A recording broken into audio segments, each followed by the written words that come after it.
And we are live. It is cloudy right now, but I do think it might clear up. So we're going to give it a shot. And you might be saying, what the heck am I looking at right now? Let's see if anybody can guess. Hello, Tara. Let's see if anybody can guess why the screen looks different. I'm going to leave that as an open question right now. Why does the screen look different? And I'm not going to give it away because we have that and we have that. So just to give you a little cheat, I just gave you a big hint. It's not this. So what is that?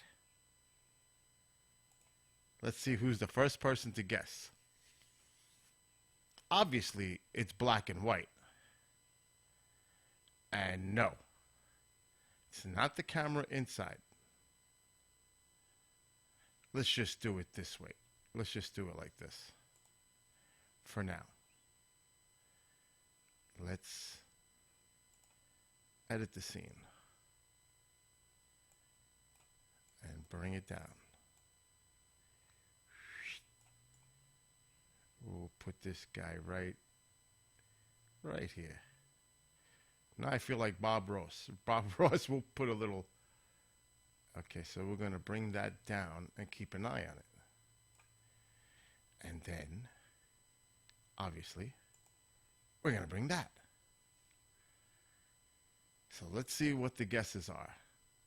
Yes, it's night vision. I've decided to reconnect my night vision camera. So we'll have both. Now this is the reason why I got the Sony A7S. And that is because that camera that I hacked into the NASA feed, that camera has a much smaller area.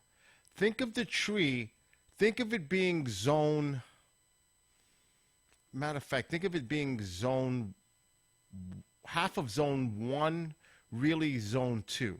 That's the only area that camera covers. This is why we've got the Sony, because the night vision camera only covers zone 2. Look how much sky I was missing. But that night vision camera is going to see things that this camera could no way see. It's just that great for a night vision camera. So there are good points and bad points. Bad points, I've tried to modify it. I tried to put a different lens. No avail. It's a fixed lens for this camera. Hopefully we'll see some activity on there. It is clearing up. That's the only reason I came on. And hello, Amanda and Brian and Ken and Tara and Carmen and Mauricio and everybody else. So, like I said, there's a downside and an upside to the night vision. The downside, it covers a much smaller area of sky. The upside, it'll see a lot more. The night vision, the Sony has a definite great wide field view, and it's also a great camera just by the gain and the ISO, etc. So I'm actually going to go outside and raise the gain on... Now, I'm wondering why the bottom one is stuttering. I'm going to have to look at that. Oh, it's running very fluid on the broadcaster. So that's bizarre. It's a YouTube thing. I think, somebody mentioned, YouTube, Skype, they're slowing their bandwidth. They're slowing their speeds. This is what someone said. I really hope that's not true. But it is definitely doing its job over here on YouTube, and I can see it, at least on my end. So I'm just going to do a refresh on my own here. Let's see. It's still doing it. I still see it doing it. Is everybody else seeing that? Maybe it's the card. Or maybe it's just YouTube. But I definitely seeing it looks like it's skipping almost. And see, Tara even says they were protesting that on the internet. So it does seem like YouTube, they're slowing their thing down here.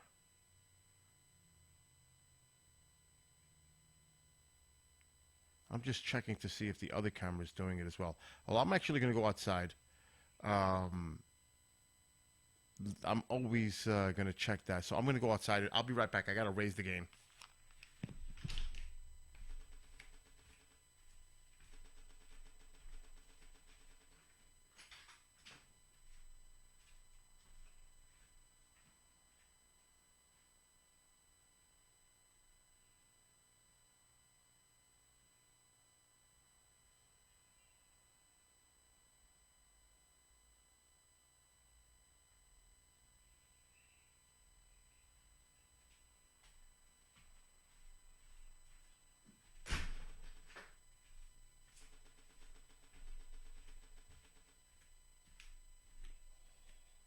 Okay.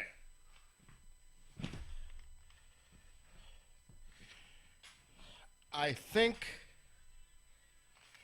just settling in here right now. I just raised the gain. Let's see. That camera is still looks like it's kind of doing the skip.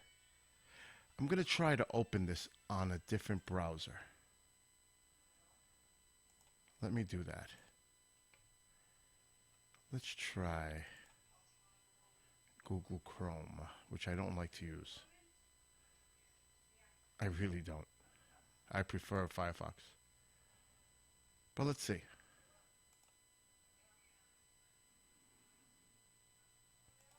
Checking it now. And like I said, it's a little cloudy now. Oh, we got to mute that. Caught that on time. Okay, now it looks totally different on Google. Now, it's still skipping on my end.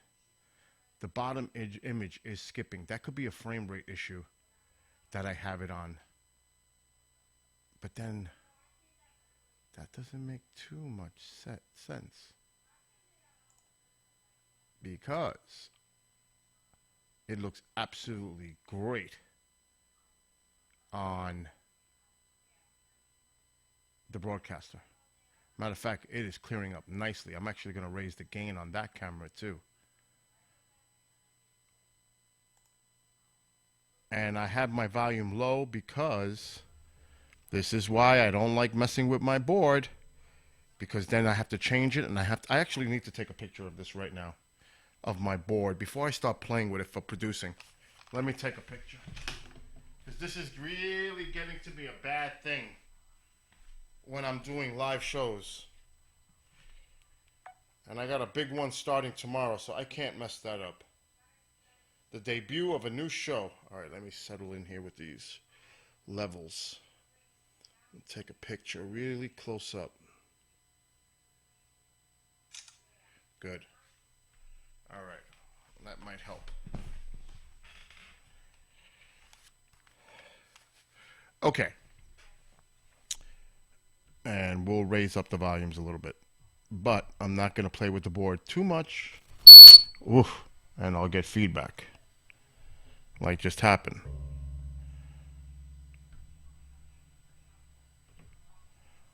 Let me mute this level and that level. Okay. So, I'm looking on YouTube now. Does anybody see that bottom screen, the night vision skipping or hopping, or does it look good on your end? You need to let me know. Because then I'm going to have to tinker with the settings. I know that. I just got it too.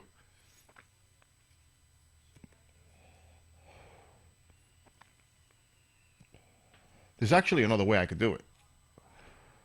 But it'd be much more difficult if I just shared my monitor. But we don't want to do that. I'm really not happy with the night vision skipping like that on my screen.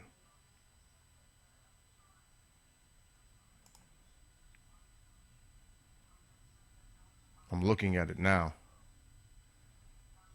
Now, I don't know if anybody else is getting that.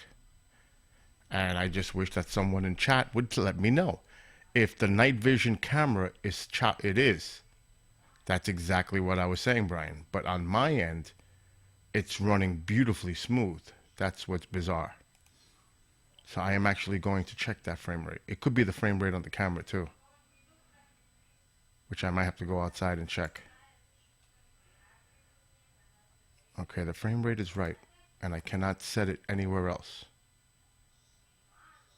It's at 30.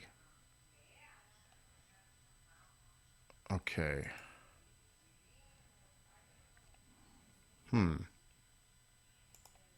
This is interesting. This is really interesting. I'm going to have to check out the frame rate on the camera outside, so I'll be back.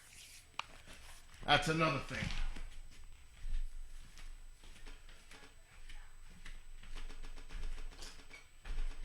I got to do this.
All right, let's see what happens.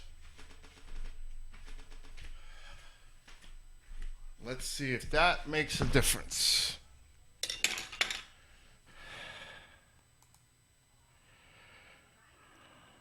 Okay.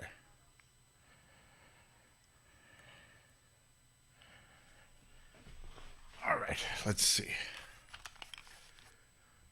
It still has that little slight glitch on it.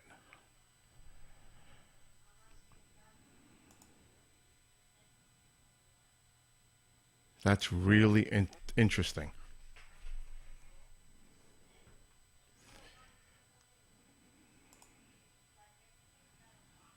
Okay, I'm just going to try to keep the small box on the bottom right is the night vision camera. Okay, so I'm just going to make this bigger so you could see it. And I'm going to have to change it up a little bit. Right now, I want to see how that looks. Let me shut the other camera down and see if we have a glitch the same way.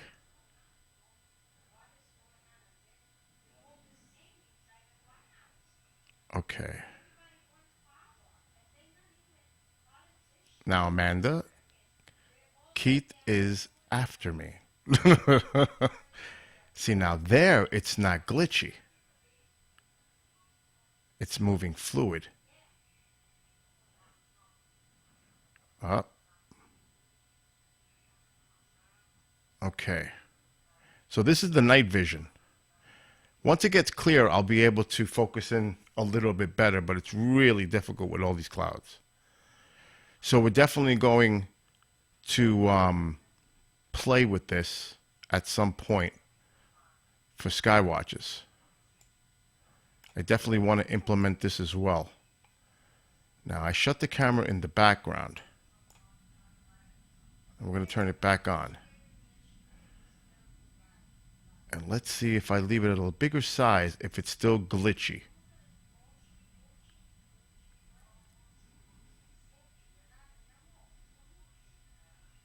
I did not see it on full screen being glitchy. Dead son.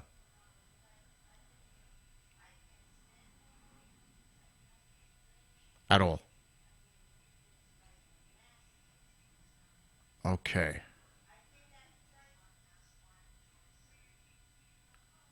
It's not as bad. No, I do not want to join Keith and Mark via Skype right now because I'm running some crazy bandwidth on the computer testing the two cameras. And I'm sure Mark is streaming with Keith on his channel. So I'm actually going to be running shows in about 5 minutes, Jimmy Church. Okay. Let's see. It looks better now, but I'm going to try to decrease the image a little bit. And we need to bring it up.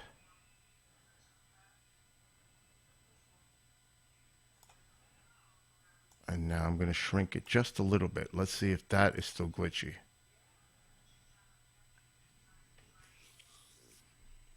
Yeah, if you want to go listen to Mark D'Antonio, just go to P&K Space Imaging. He's on with Keith right now when they're doing their stream. Over here, I'm going to be doing something different.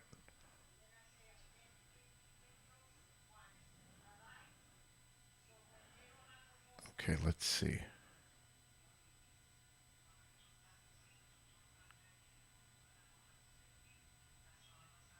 Uh-huh. It got a little glitchy as I shrank it down. So let's bring it out a little bit. This is a test, really, playing with night vision.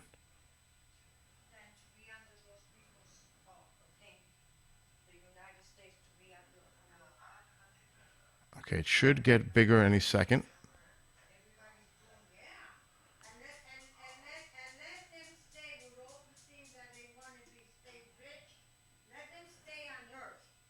All right, Ken, good luck with your internet.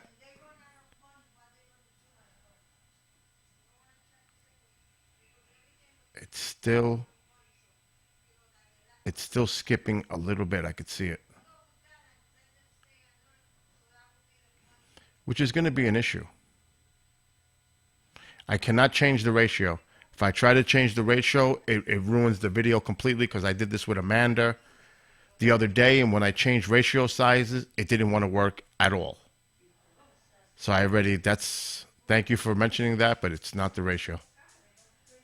Been there, done it. Let's try and move it to the tree. And let's make it a little bigger.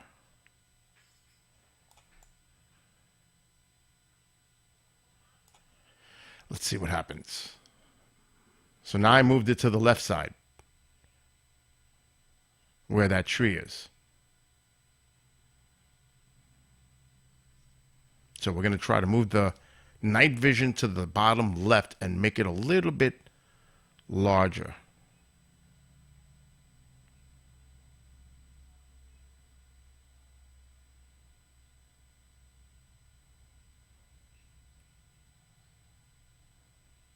Okay. It's still skipping. It's bizarre. It's a little better. I can still see a slight skip.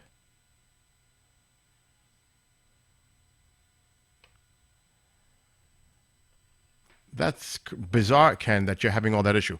Matter of fact, let me get something going on my end here.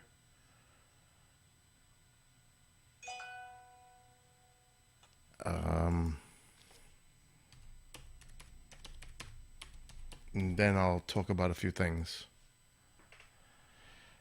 Okay.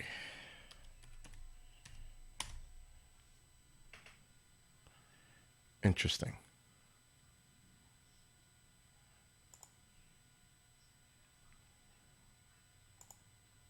Let's see. Radio.com is your Conflicts Connection station.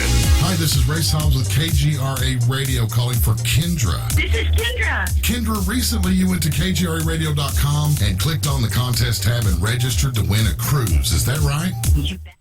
Okay, so it seems like I got the KGRA feed. So we got that. Anyway, couple of things.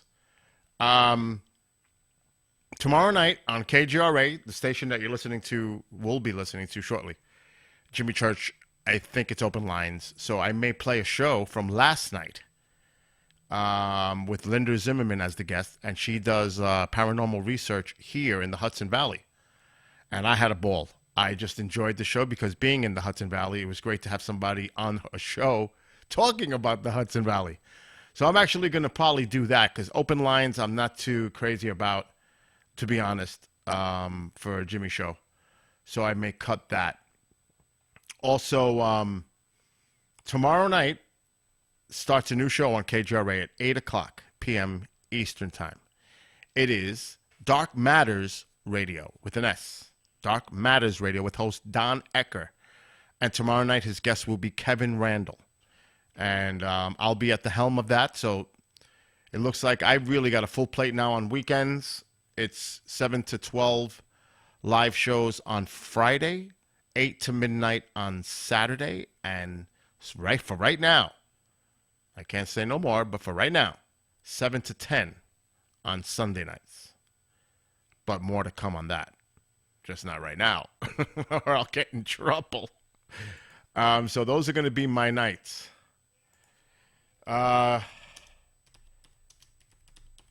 So that's going to be something that I'm going to be doing on the weekends. So I'm really looking forward to working with Don Ecker and Dark Matters Radio. And it's going to be a lot of fun. And he has a co-host. We worked it out today. We're going to have open lines for his show. I'm a little tired today. He's going to have open lines on Saturday. And you can call in. He'll give out the call-in number during the show on Saturday night. Probably tomorrow, too, I'm sure. And people can call in and ask him questions on air. And his co-host on Saturdays is Richard.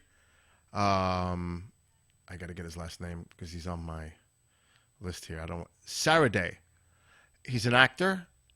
He's been involved in ufology for many years. And he's going to be his co-host. So if you look up Richard Saraday, he's been in numerous movies. Sarradet, Saraday. You will see who his co-host is. So Don Ecker and Richard Saraday on Saturday nights, open lines. So tomorrow he'll have Kevin Randall, and Saturday he's going to have open lines with his co-host Richard. So again, I'm really looking forward to that. So I'm going to play the show that we did last night on Strange Dimensions Radio with Rosemary Guiley. And again, her guest was Linda Zimmerman. And you can go to gotozim.com for more information on Linda. And I'm going to pull that show up, and I'm going to make sure that I shut down the KGRA radio stream just to make sure he's doing open line. Burbank, California. And I would like to welcome everybody listening all around the world, all across the United States, hither and thither, to and fro, back and forth, up and down, east and west, north and south, far and near. This is Fade to Black. For KJCR, the Game Changer Network, and KGRA, The Planet, I'm your host, Jimmy Church. What is cracking, everybody? It's Thursday night. It is Fader night. We got John Rappaport here with his No More Fake Newsroom Live, followed by Open Lines all night long. Yes, it is open lines tonight. So we're going to play shows. And I really need the racer to contact me. I'm going to message him now.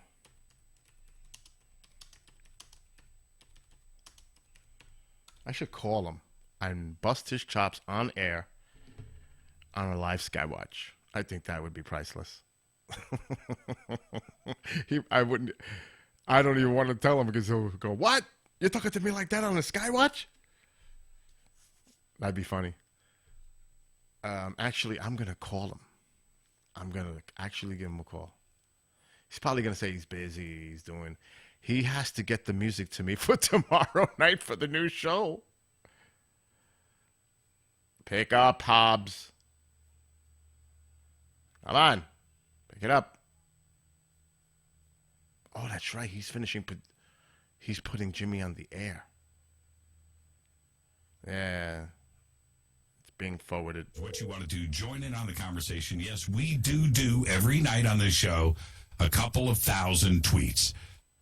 And we're going to play the show now. I'll wait for the Hobster to call me back.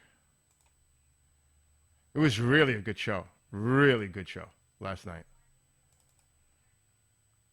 It was so good, I edited it right away.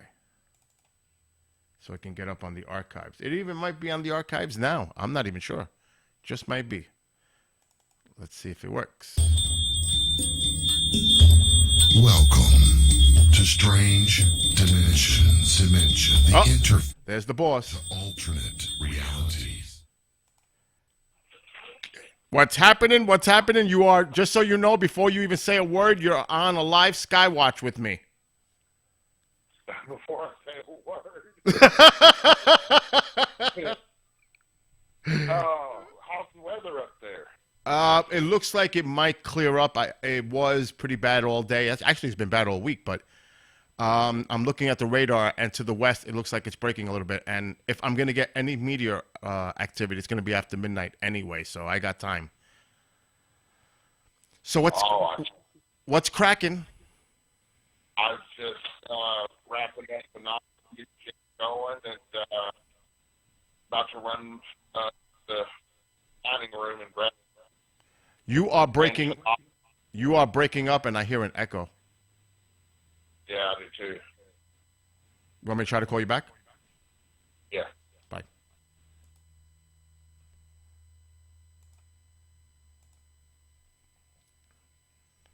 That's Bizarro.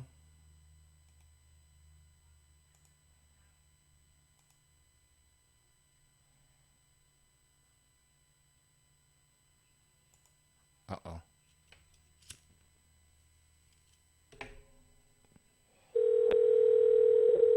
Was he on his phone?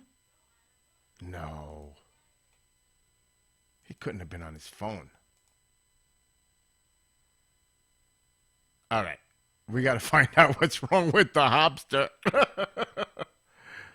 Oh, my God.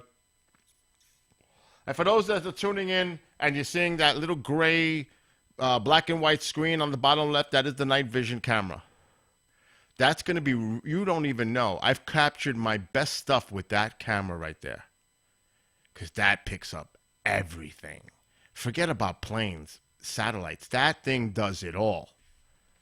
But the only thing is, this camera, if you try to see if you can figure out what part of the sky, and I see it already, I'll actually show you guys right now where we're looking at. I'll move it to the spot. It's like a puzzle. And I could see it easy. It's right here. This is the part of the sky we're looking at with the night vision camera. Right where I have it right now. And you can match it. See it? Right there. Right there is that piece. Okay. The boss is calling me. I don't know. You sound bizarre. I do? Oh, now it's a little better, but you sound like you're on a telephone. I am on a telephone. Oh, that's why. You're not using Skype. No. I'm like... I'm literally on my cell phone. No wonder. I'm like, what the... Anyway, I solved the issue with his call-in. He's all set for Saturday. Yeah, I got that message, and I'm super excited. That I hope it works well for the time being. Yeah, and I told him that you're going to be... These... Yeah, I told him that you're going to be producing him sometime down the line when you get your phone system all set up. Yeah, or we get you one. Yeah. So what's or when we get you one. Yeah, what's the bumpers looking like? Got them. I've got the MP3s back there. Just got to convert them and tag them with metadata and mix them down in the MP3 because they're in WAV files now. All right, so when I take the station tomorrow, I guess you'll have that for me ready? Oh, yeah, absolutely. All right, so everything is looking good. Kevin Randall's all set for tomorrow night as his guest. Okay. And we are good to go, and I'm still waiting for his co-host to get his Skype all together, Richard Saraday, for Saturdays. Yeah, we're going to have to figure something out on that, and, but we will. Yeah, we will. I didn't know about, I didn't know. I knew he had a guest, a co-host that kind of guest hosted with him. Yeah.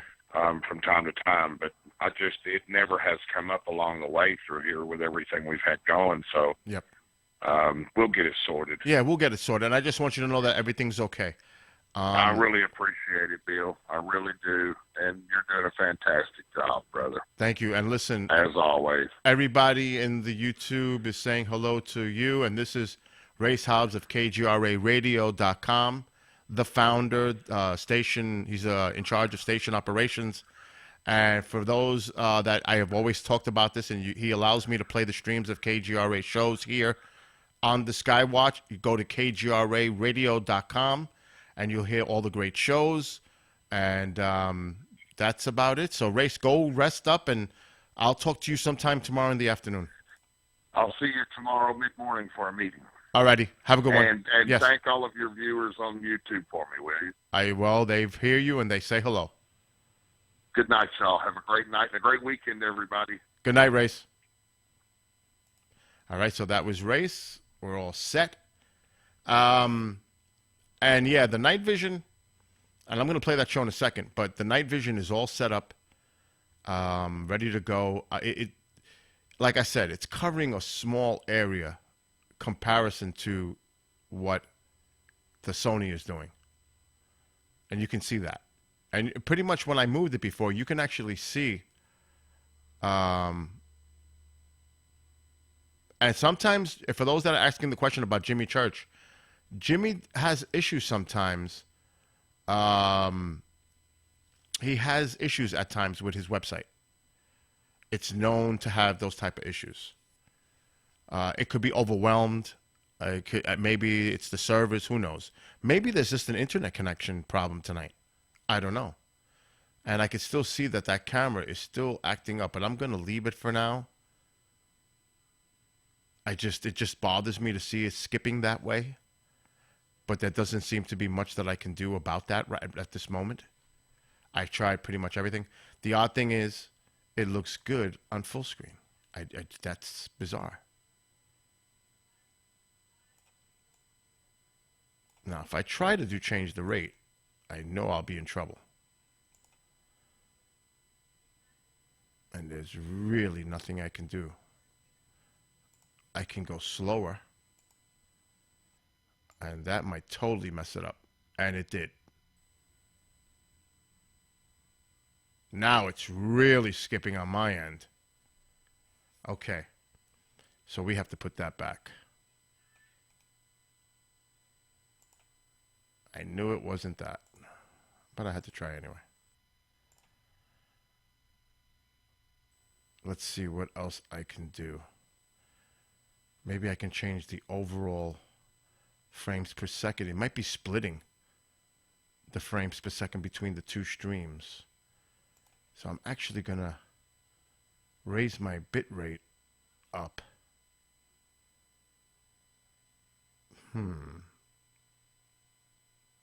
That might really take a lot of juice from my computer here.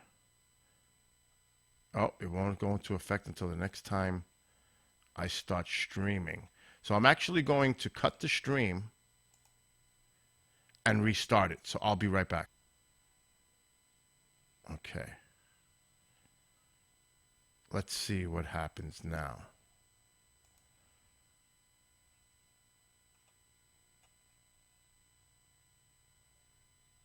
Okay. I just got to wait for it to catch up because of the 30-second lag on YouTube. I increased it to 192. Here we go.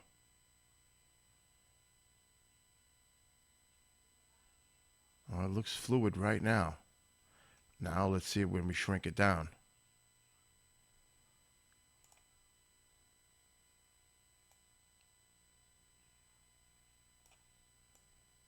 Put it right behind this tree. Well, in front of the tree. Now let's take a look. Like I said, this is the first time I'm doing both two cameras, so just be patient with me, please. I apologize. I'm just trying to get this to work properly because I am preparing for the Perseids meteor shower. Even though we do have early activity, the peak is August 12th. So I'm really trying to gear up for it.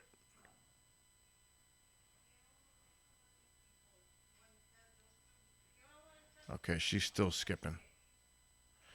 Well, let's try. First of all, I need to check my computer how much I'm running here. Way safe parameters. Yeah, I'm in good shape that way. Okay, so now let's see. Let's try to cheat. Frames per second. We're going to go up to 60. And there's 60. Apply. These settings won't begin until you do your stream again. So I'm shutting it down and okay. So I just restarted the stream, shut it down, and restarted. And thanks to everybody in YouTube that are watching and that are in the chat. And I'll do a shout out soon. I just really am trying to fix this up here. Okay, there it goes. Okay, there's the stream shutting. It's still doing it. There's really nothing I can do.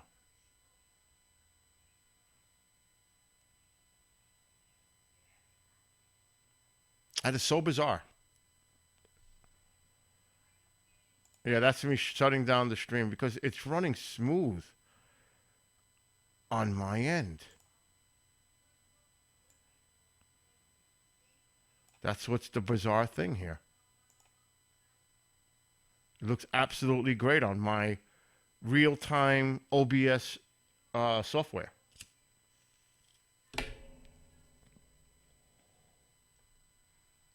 Let's try it again. Even when I use my webcam, I never have issues like that.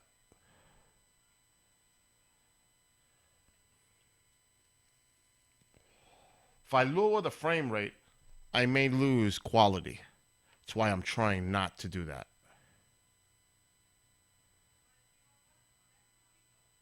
Actually, it's a little bit... Nah, it's still jumping a little. You know what? I'm going to leave it alone is right. But now, I don't want to miss anything that's on the blue screen on the other camera. Doesn't look too bad. It's tolerable, I guess. The best word. And I'm going to move it to the other side. Actually, the tree is there, so maybe we'll keep it there and put it right in front of that tree. Make it a little smaller. And put it down here and stretch it up. Oh, it's going out of the picture frame. And we'll put it right there. Actually, I could cheat a little bit. And we'll put that right there. Okay. So for those that are not familiar with this, that is the night vision in the bottom left side. And it's clearing up nicely. Now, I'm going to have to move the cameras more to the north. We're facing pretty much east right now. The Perseids will be behind the tree.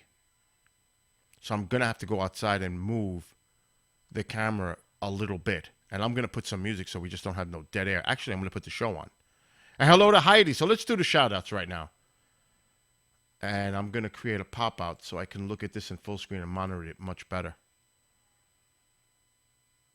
It's all about perfection for me. It really is. The littlest things bother me like that. But that's a good thing in a way. I know it's not OCD.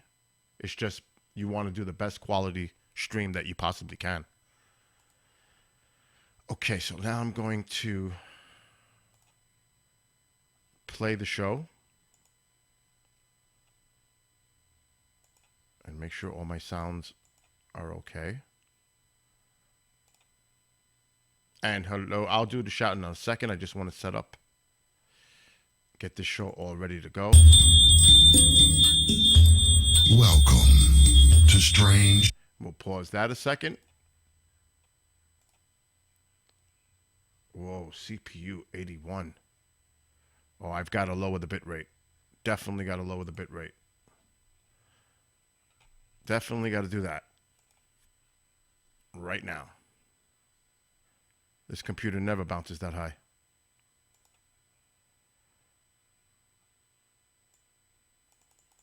Let's go back down.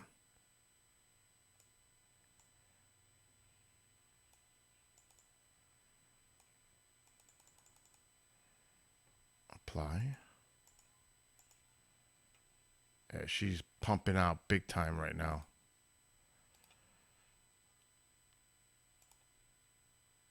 And let's change this back down to 128. The audio. I'm actually going to, she's dropping now. I'm going to actually increase my bit rate to 8,000. It won't go any higher.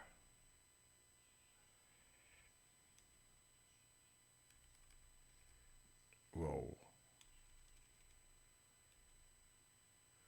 Let's try that.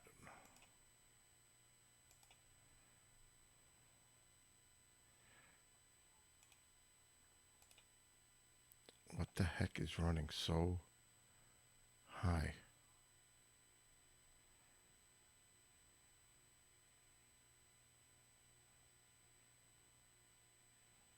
It's Open Broadcaster. Let's stop it. Yep. Now my CPU is coming down to a better range.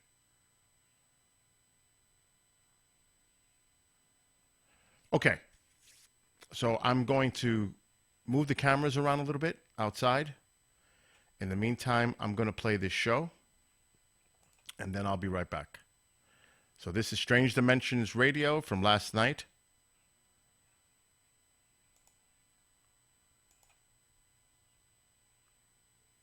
And I'll be right back. Dimension, the interface to alternate realities, contact, experiences, and mysterious phenomena. And now your host for Strange Dimensions Radio, here's Rosemary Ellen Guiley. Good evening, everyone. Welcome to another episode of Strange Dimensions. I'm so glad to be with you tonight. I have a real treat in store for you with one of the most accomplished investigators of UFOs, hauntings, and strange phenomena in the Hudson Valley, New York. I know you're going to love this. I'm talking about Linda Zimmerman, and she's with us tonight to talk about why the Hudson Valley is the hottest UFO corridor in the world. And this hits close to home for me because I live in Western Connecticut and I'm part of this sighting and contact region myself. People in my own town witness what we're going to be delving into tonight. First, before I bring Linda on, a few announcements. Just recently, the Chicago flying humanoid wave heating up again.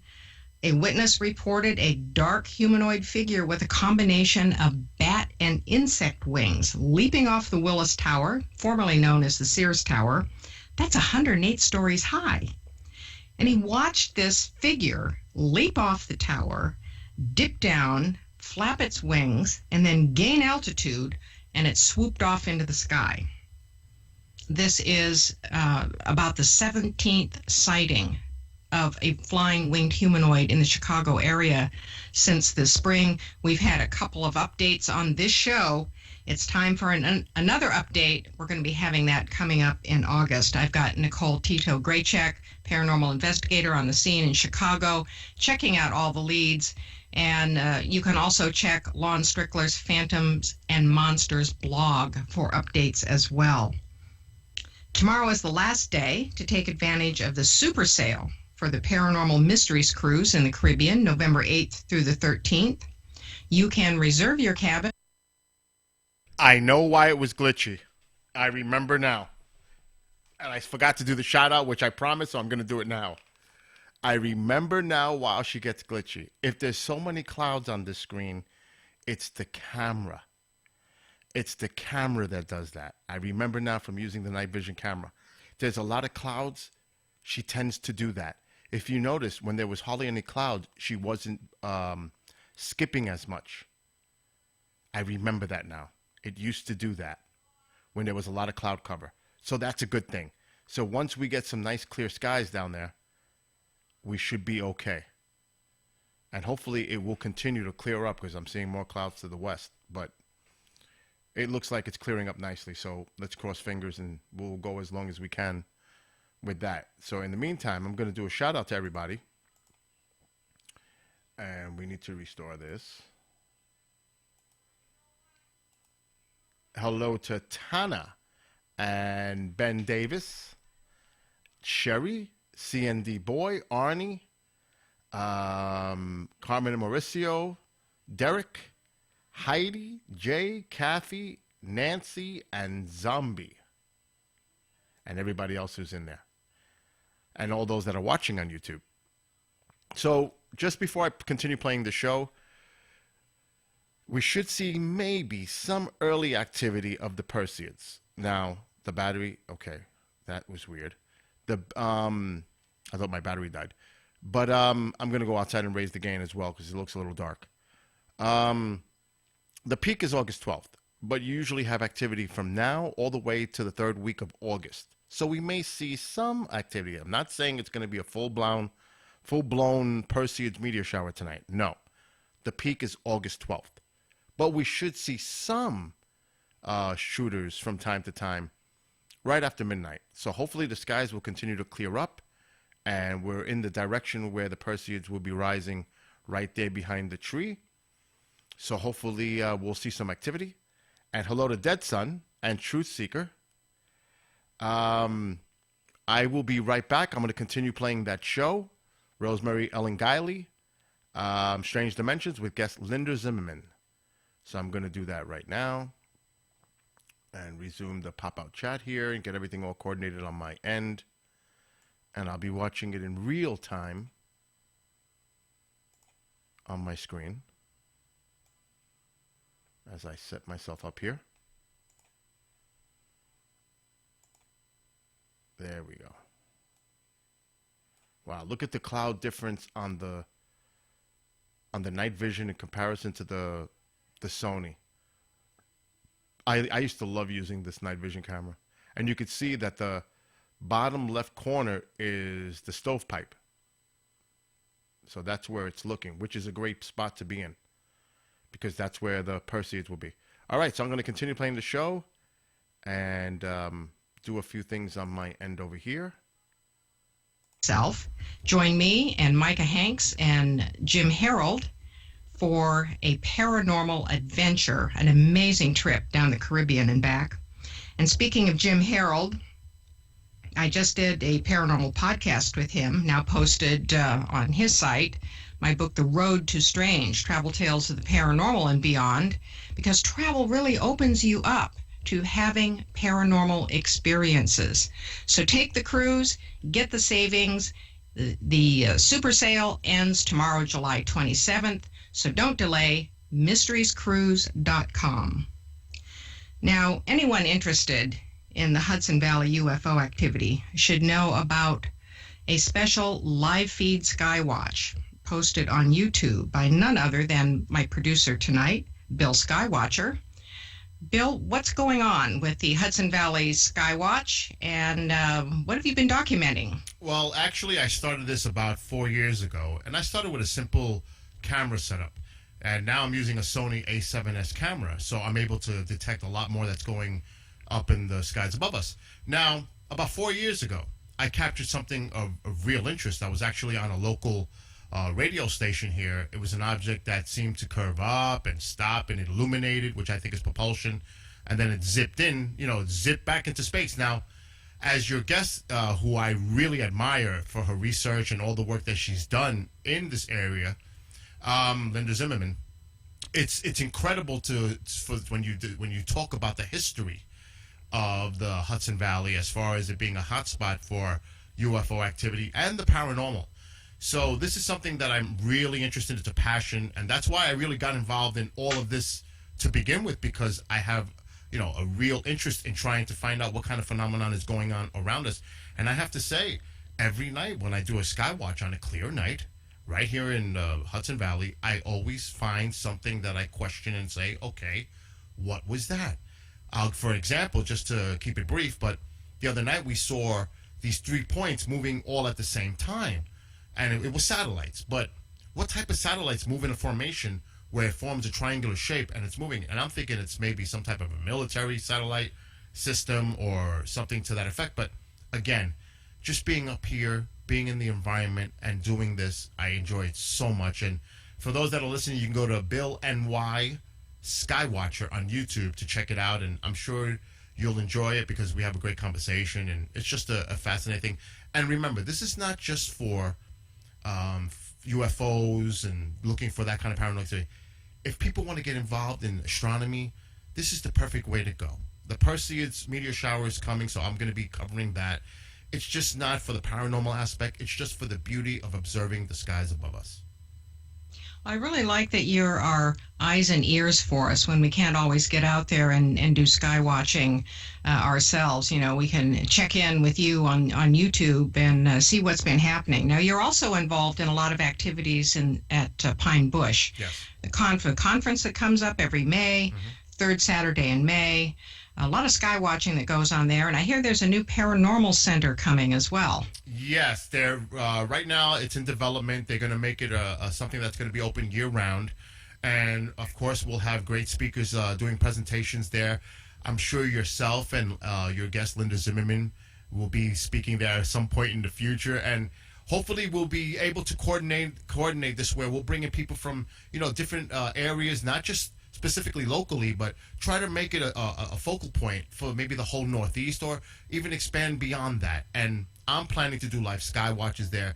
And your guest, Linda, she was at Pine Bush, and she's always there. And I have to tell you, she is one of the best researchers, thorough, great writer, author. She does it all. And she's there every year at the Pine Bush UFO Festival. So I met her this year. She's a wonderful person. And I have to say, this is one of those shows that I am like a little kid sitting behind producing that I'm going to enjoy so much to hear both of you have this discussion. So I am looking forward to tonight. Well, I'm excited about it too, and I have to agree with you that Linda Zimmerman has really done outstanding research in the field. She's really one of the most admired field investigators out there. She's one of those exceptional researchers who goes the distance and more to uncover every possible lead, interview every witness possible, try and put it all together in a meaningful message in terms of what's happening and what's going on. Yes. I've followed her work for years, and it's been a while since I actually saw her some years ago at a paranormal conference in Pennsylvania. I will be meeting up with her again Saturday, October 14th at the Danbury UFO Conference at the Danbury Library. Do check it out. Paul Eno's coming too. It's going to be a great day. So if you would like to ask Linda questions tonight, just hop on into the chat lounge. Bill Skywatcher is going to be monitoring that for us tonight. And without further ado, let's get Linda on so we can find out what all has been happening in the Hudson Valley. Let me tell you a little bit about Linda. She's a research scientist turned award-winning author of over 30 books on science, history, the paranormal, and fiction. She's lectured across the country. She's appeared on numerous TV and radio shows. She's starred in the documentary In the Night Sky, I Recall a UFO, which was based on her research in the Hudson Valley sightings. And this film won the 2013 People's Choice Awards at the EBE Film Festival at the International UFO Congress in Arizona. I was there. Her 3 UFO books are In the Night Sky, Hudson Valley UFOs, and her latest book, just out in May, More Hudson Valley UFOs. In addition, Linda Zimmerman is the author of numerous books on the paranormal, including titles focused on the strange haunts in the Hudson Valley.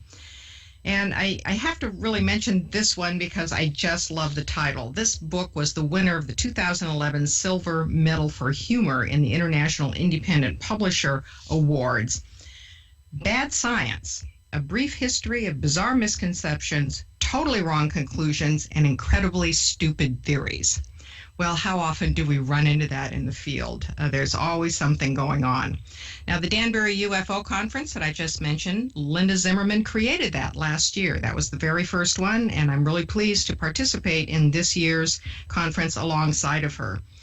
I would have to say that Linda Zimmerman has devoted more time than any other researcher to investigate the UFO and paranormal activity in the Hudson Valley.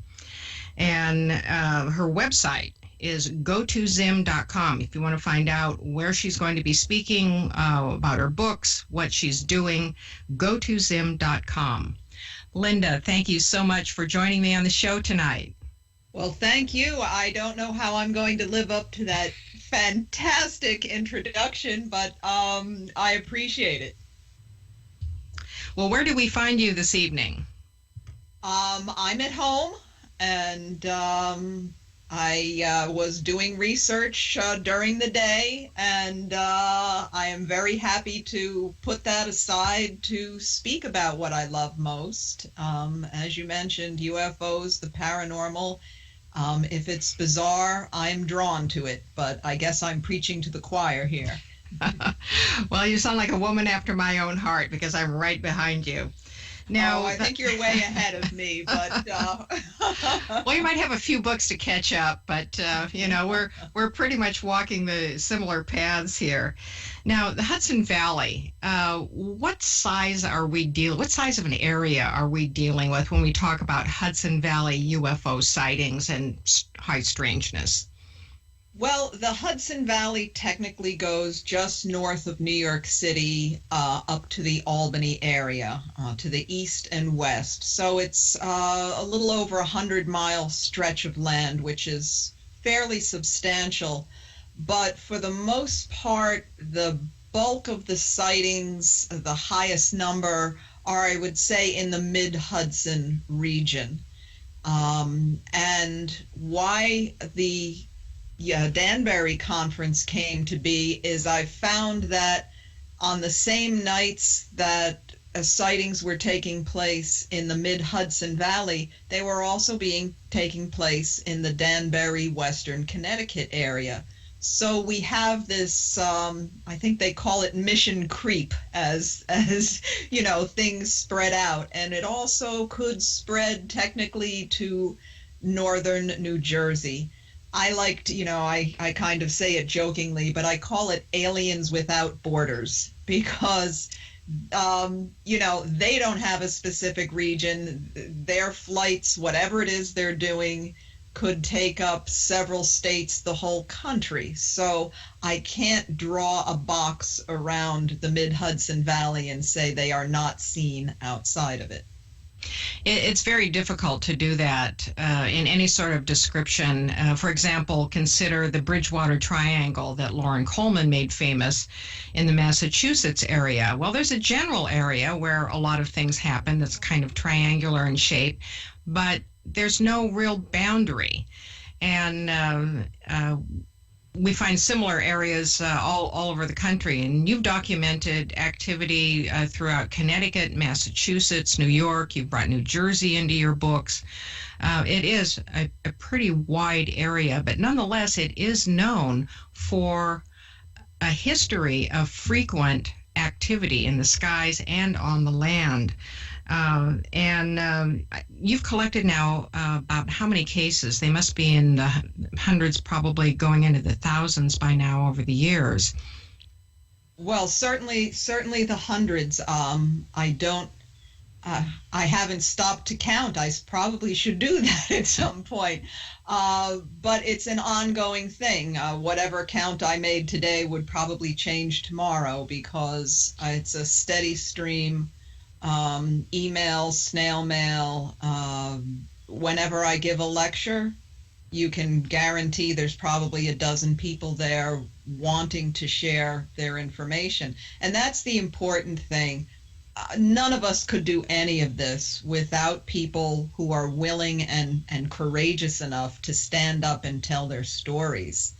And in the Hudson Valley in particular, I've found people who have kept silent for 10, 20, sometimes 40 years, and they finally have had enough, and they just want someone to listen to them without being ridiculed.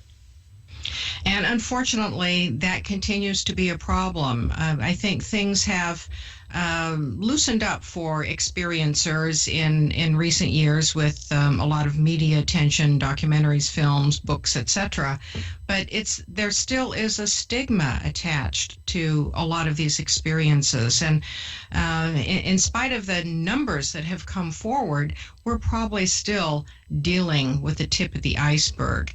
Now, people often associate the Hudson Valley UFO sightings with the wave, the big wave that was around 1983 to 84.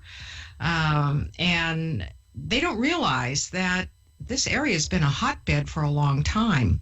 And I just wanted to get into one of the early cases you uncovered, 1908, Bristol, Halloween, 2 undertakers. I mean, is there a trickster at work here? 1908, and surely they must go back even earlier than that. They most likely do, but I initially found some cases in the Hudson Valley from 1909 and continued my research. And again, it spread out up to the Boston area, throughout Massachusetts, Rhode Island, down to New York City. And I found it was even earlier, back to 1908. And I found it stretched to Canada. Across the New York-Vermont border, they were seeing the same exact thing. And then that wave in successive years swept across to the west coast of Canada. So, but it all started right here in Connecticut and the Hudson Valley. So there were no planes that were flying at night in 1908 or 1909. Dirigibles that we had were fairly pathetic, and yet we come to these accounts of craft that had brilliant spotlights on them that could hover, travel extremely fast, and were seen at elevations of several thousand feet. Yet one of the Wright brothers had set an altitude record of 361 feet. So nothing was, we can't say these were secret military. We can, dismiss all other excuses and just say it's something inexplicable beyond the technology that we had at that time. Well, back then, when these reports appeared in the newspapers, as you note in your books, people assumed that there was some human inventor behind it who was going to come forward and break the news about his astounding airship invention, and nothing ever happened. And these mysteries just kind of then go away, don't they? Which is baffling. And some of the criticism for these early mysterious airship sightings, it was mass hysteria. But as you point out, no one was hysterical. They thought it was the Wright brothers, perhaps Thomas Edison in this area, who was inventing amazing things, or some unknown genius who was going to step forward at any moment with this magnificent new airship. And it never happened, and it never happened. And in retrospect, no one has ever found any prototypes, blueprints, anything to say that it was a work of men. Yet no one ever said, oh, I think I just saw a man from Mars, or talking about little green men. They were rational, they were excited because this was new technology, but no one was hysterical. Now, you track a lot of these sightings over time throughout the 20th century on into the 21st. What sorts of things then begin to emerge in terms of patterns of what people are seeing? The sightings, when I first started this, I thought I was going to hear a lot of lights in the sky, distant things. And what it turned out to be was a very high volume of very intense sightings that lasted quite a while, up close, had life-altering effects on the witnesses. And that's not even getting into the whole abduction contactee. But these craft were so close that you couldn't, we're not talking about a pinpoint of light. We're talking about people seeing windows or, seeing seams or seeing no seams, which was even more baffling to the witnesses. And generally no sound, which I know is something of a universal thing, but no sound, extremely close, more than just a flash in the sky for sure. And as I said, leaving lifelong impressions, sometimes for better, sometimes for worse. There's that group of people who can't wait to see something again, and there's that group of people who were terrified and traumatized by their experiences.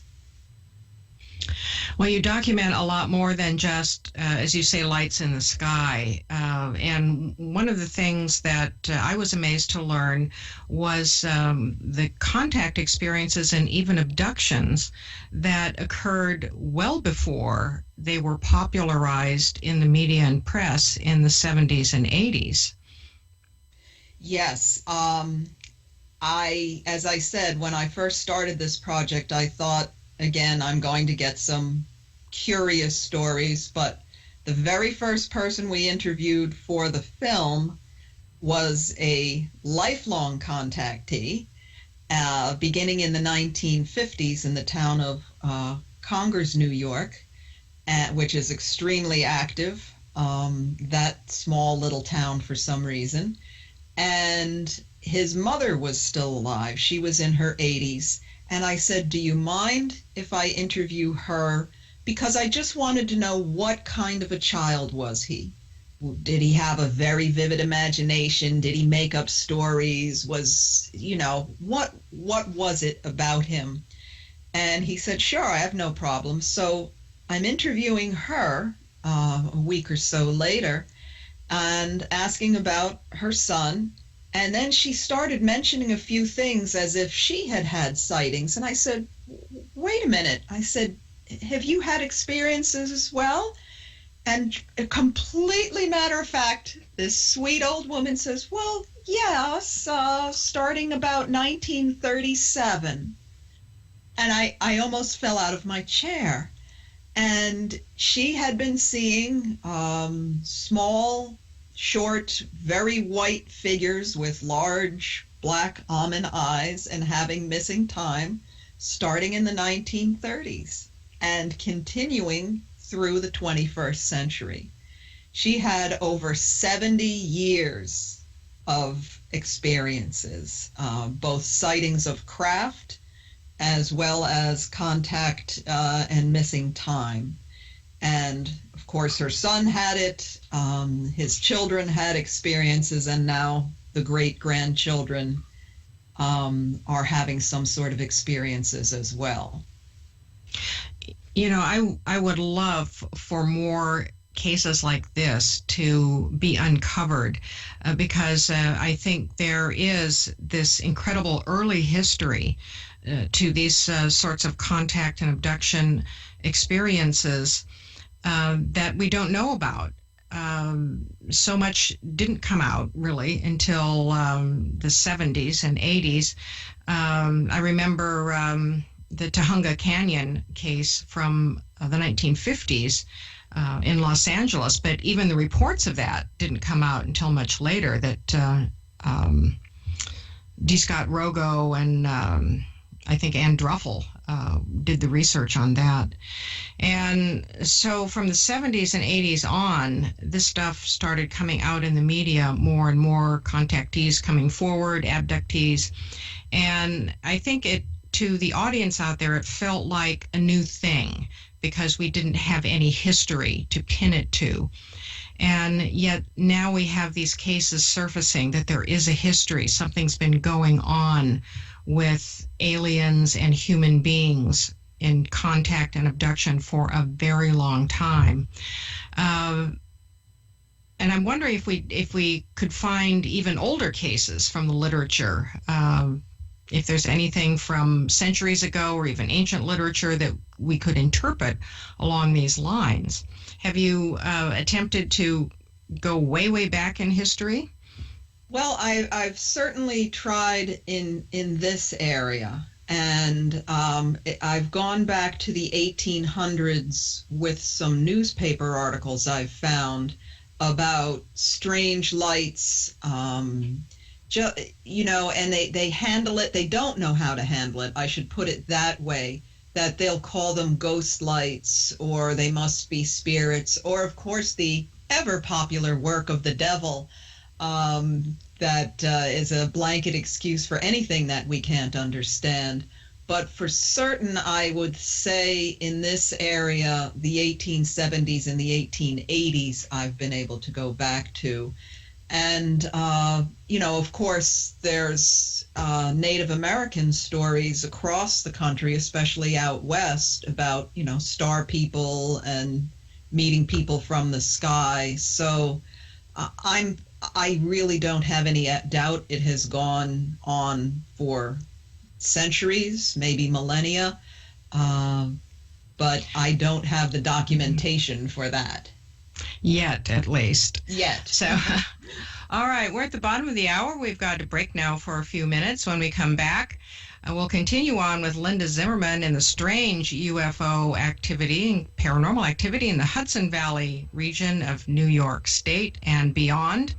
If you have And does that just fit the right kind of atmosphere for tonight? Live from the Hudson Valley, we got a Hudson Valley expert on this show. This is Strange Dimensions with host Rosemary Ellen Guiley from last night on KGRAradio.com, and the guest was Linda Zimmerman. You can check out our website at go2zim with 1m.com. And for those that may be new or just coming in, you will see that little area on the bottom left. That is the night vision screen. I'm adding that since the Perseids is going to get really active soon in the coming weeks, August 12th being the peak. We should see some activity if the skies cooperate and it stays somewhat clear. It's still early. It's only 10:53 p.m. Eastern Time. So we still have a little over an hour before any kind of real activity begins. And I'm going to continue the show, but I'm going to skip all those commercials that are going to be playing right now. Much to my dismay. Just skipping. UFOs in the Hudson Valley. What's been going on, not just in recent times, but for a very long time. Some interesting activity with lights in the sky, contact, abductions, paranormal activity, high strangeness, you name it. And the woman who has her finger on the pulse of all that is my guest tonight, Linda Zimmerman, author of numerous books on UFOs and the paranormal, and the leading researcher in the field who's been tracking the activity in this very wide region for a considerable time. Go2zim.com is her website. Check it out for her activities, books, and more. Linda, you actually had your own experience too, which I think was back in 1979. And could you tell us about that, because it unfolded for you in kind of shocking ways? Yes, it certainly did. I thought I had great clarity on the experience and found out otherwise, much to my dismay. I was at home with my boyfriend and his friend, and his friend's girlfriend came home, and we got a call, and people are telling us there are strange lights passing by our town. So we ran outside and saw 3 whitish yellow round. I didn't see a structure. I just saw lights.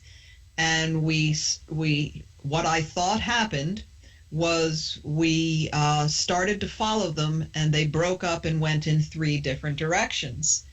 And we drove about 20 minutes to a state park where I had a book, one of Frank Edwards' books. I think it was UFO's Serious Business when I was a kid, which showed a disc-shaped object over this lake in the state park. And I thought, well, UFOs had been there once. Maybe they'll be there again. So we drove up there.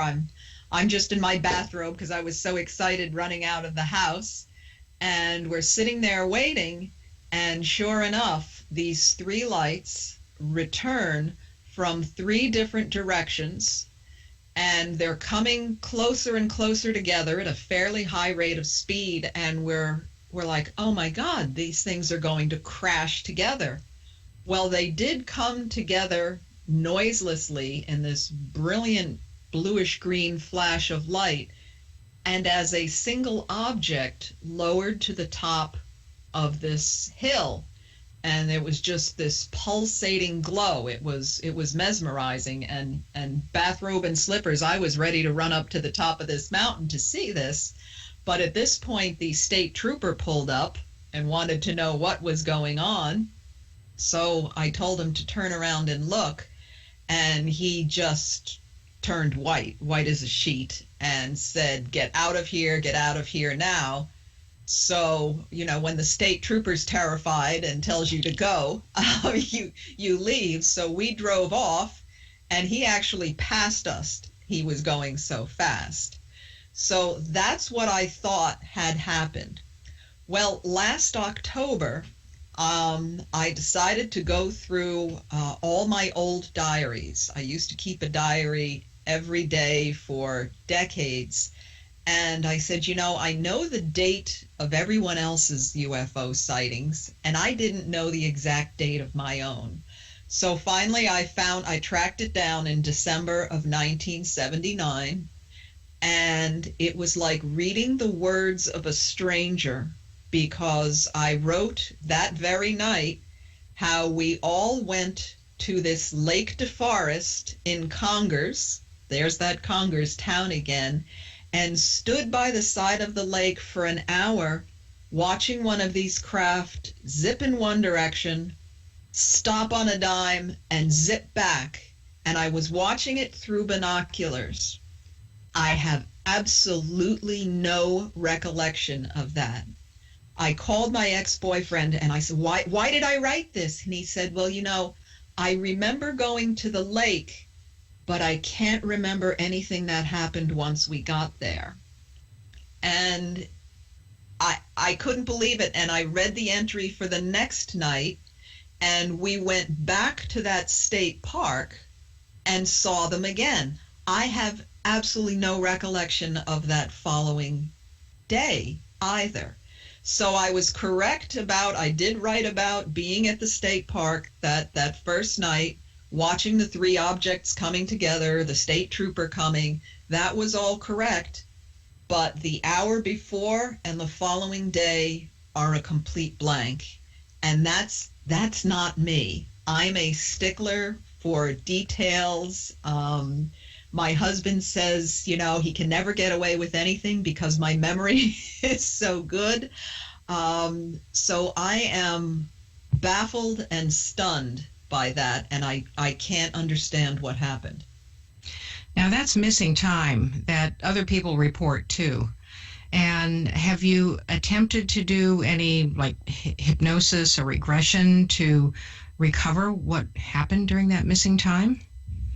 I plan in early August. I have spoken to someone, and I'm going to attempt that. I know it can have mixed results, but to me, I even wrote about it this way. It's like looking at a huge painting with the center cut out.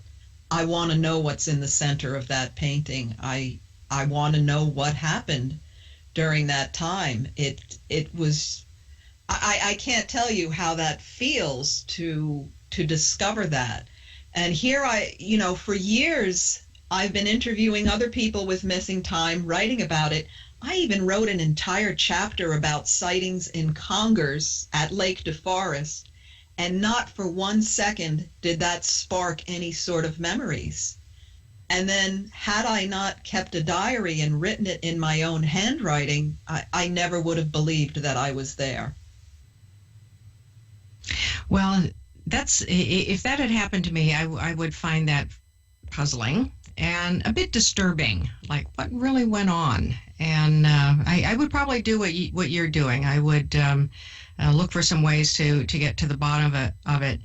A lot of us in these fields, we start out as researchers, and some of us are skeptics. We're out to debunk. And we wind up being participants in the thing that we're studying. We become one of the subjects as well. So be very interested to hear the results of that, Linda, if that sheds any light on what happened to you and your friends. Did they ever, the other witnesses, ever undergo anything? No, because it wasn't, again, it was something that, like with my old boyfriend, he didn't realize that there was something missing. And when I told him, what I had written, that was news to him. So this is all new to me since just last October. So it's not as if we've been sitting around for years thinking, oh, well, why can't we remember? It's something very new and disturbing. Right. Well, definitely a new angle to the research opening up there. Question from Susan in the chat room, and this is one thing I have to ask too. What is it about the Hudson River Valley that attracts this kind of activity? Why the Hudson Valley? Well, some people in recent years say that it's the Indian Point nuclear power plant, which of course has drawn quite a lot of activity.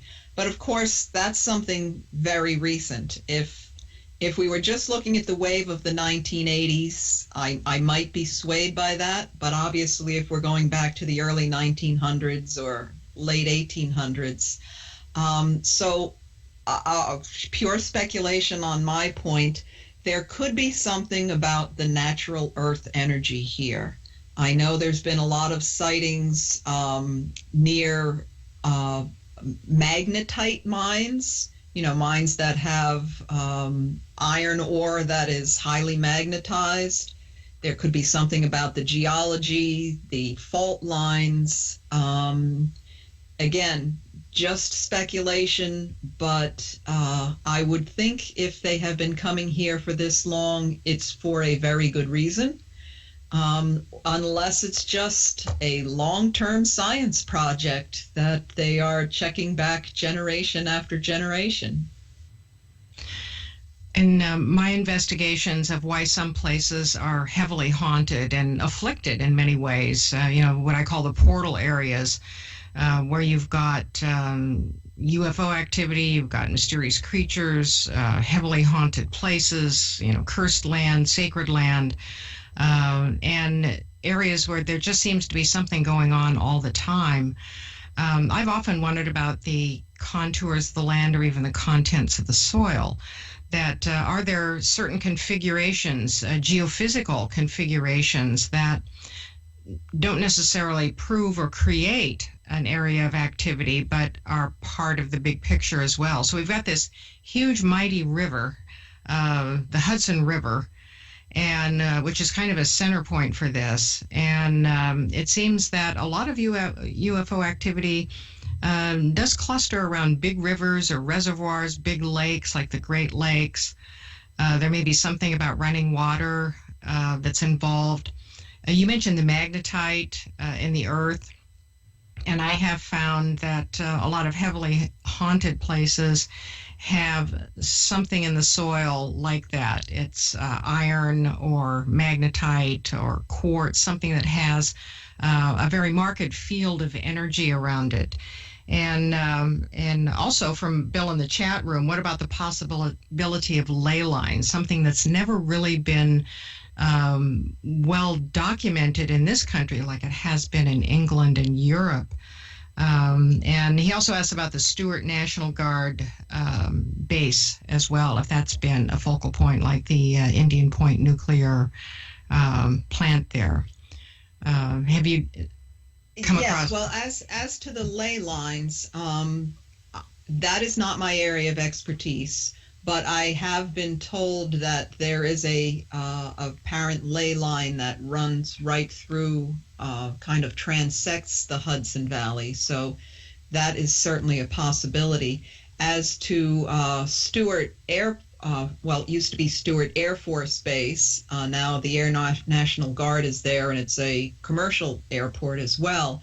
But absolutely, I think it was my second book. I have just a chapter on sightings in and around the Stewart Air Force Base. There, in fact, there were a couple of Blue Book sightings in the 50s from officers on the base who saw these objects, which they described as being under intelligent control. And of course, we all know what the conclusion was. It was a weather balloon. So for sure, these sightings at Stewart have been going on since the early 50s. And a very dramatic one was in the 1960s. There was a radar installation there that was part of the whole Strategic Air Command network, which had a net of radar across the country. And one night, this man told me everybody was very excited because some object was going thousands of miles an hour up the East Coast. And he said, we knew it wasn't ours. We knew it wasn't the Russians. So who did that leave? And he said they talked about that for months and months afterwards. So, yeah, we do have some key, even in a very active area, we have some key focal points like Indian Point, Stewart, and of course, Pine Bush, which you had mentioned earlier. Now, where is the Indian Point plant located? That is north of Peekskill, New York. That is across from Rockland County. To put it in perspective, I'd say about a 45-minute drive north of Manhattan. So kind of mid-Hudson, lower to mid-Hudson Valley. And actually, they are decommissioning it. Governor Cuomo has just announced that in a few years it will be completely shut down. And I'll be very curious to see what kind of activity there's going to be during the decommissioning, and once it is shut down. Will activity here slow down? Will they be very interested once it's being decommissioned? So something for us to keep an eye on in the next couple of years. Well, that will bear watching, and there have been cases of equipment malfunctions, haven't there, in conjunction with some of these sightings around the plant, things going wrong, computers, equipment shutting down or malfunctioning. Yes, the entire security system apparently shut down at one point. And I spoke to one of the guards who worked there, and one night his supervisor called and said, they're back. And he's like, who's back? And he said the UFO. He was not there for the first one, the first big one, but he and everyone else ran outside, and he said, you know, things were, obviously they were having some malfunctioning problems, but it was just enormous, and it sat there.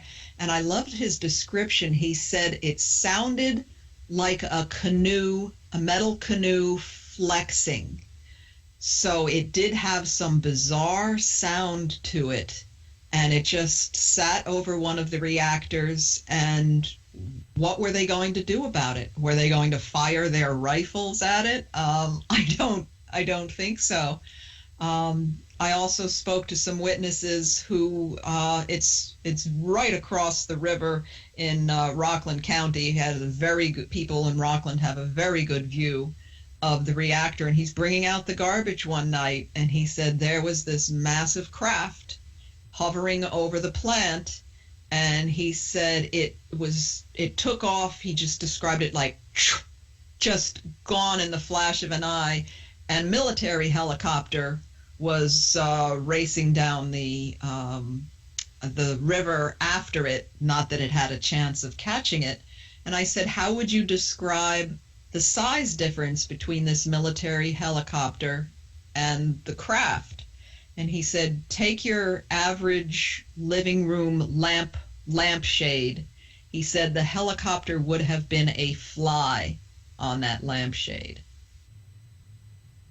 Absolutely amazing. So many reports of people describing these enormous craft in the sky, the size of 2 or 3 football fields, or something that looms over them like a full moon coming down on them. Really astounding to contemplate. Wanted to get this question from X-Lady in the chat before we move on to some other aspects of these sightings. We were talking about the configurations of the soil and natural reasons why there might account for this activity.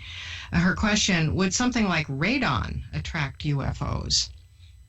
That's certainly possible, and as anybody in this area knows, radon gas in their basements is a problem. So again, perhaps it's the natural geology and natural energies of this area, which somehow they might be able to utilize. It is possible, and I have wondered about radon myself, because radon is a problem in the Northeast. Most homes have to have radon tests and pass inspection before they can be sold. And it's naturally occurring in the soil, and it seems to follow, that mountain spine, which, comes straight down by the Hudson River, the Catskills, the Poconos, the Alleghenies, and then on down into the Appalachians, and, that sort of spine of mountains. And there is a fair amount of radon in those mountains as well. So something for us to look at, which brings me to science. You have a science background, and we do have another question in the chat about that from Blue Orb. Your background is science-based. How do you cope? So how do you marry your science background with digging into UFOs and the paranormal?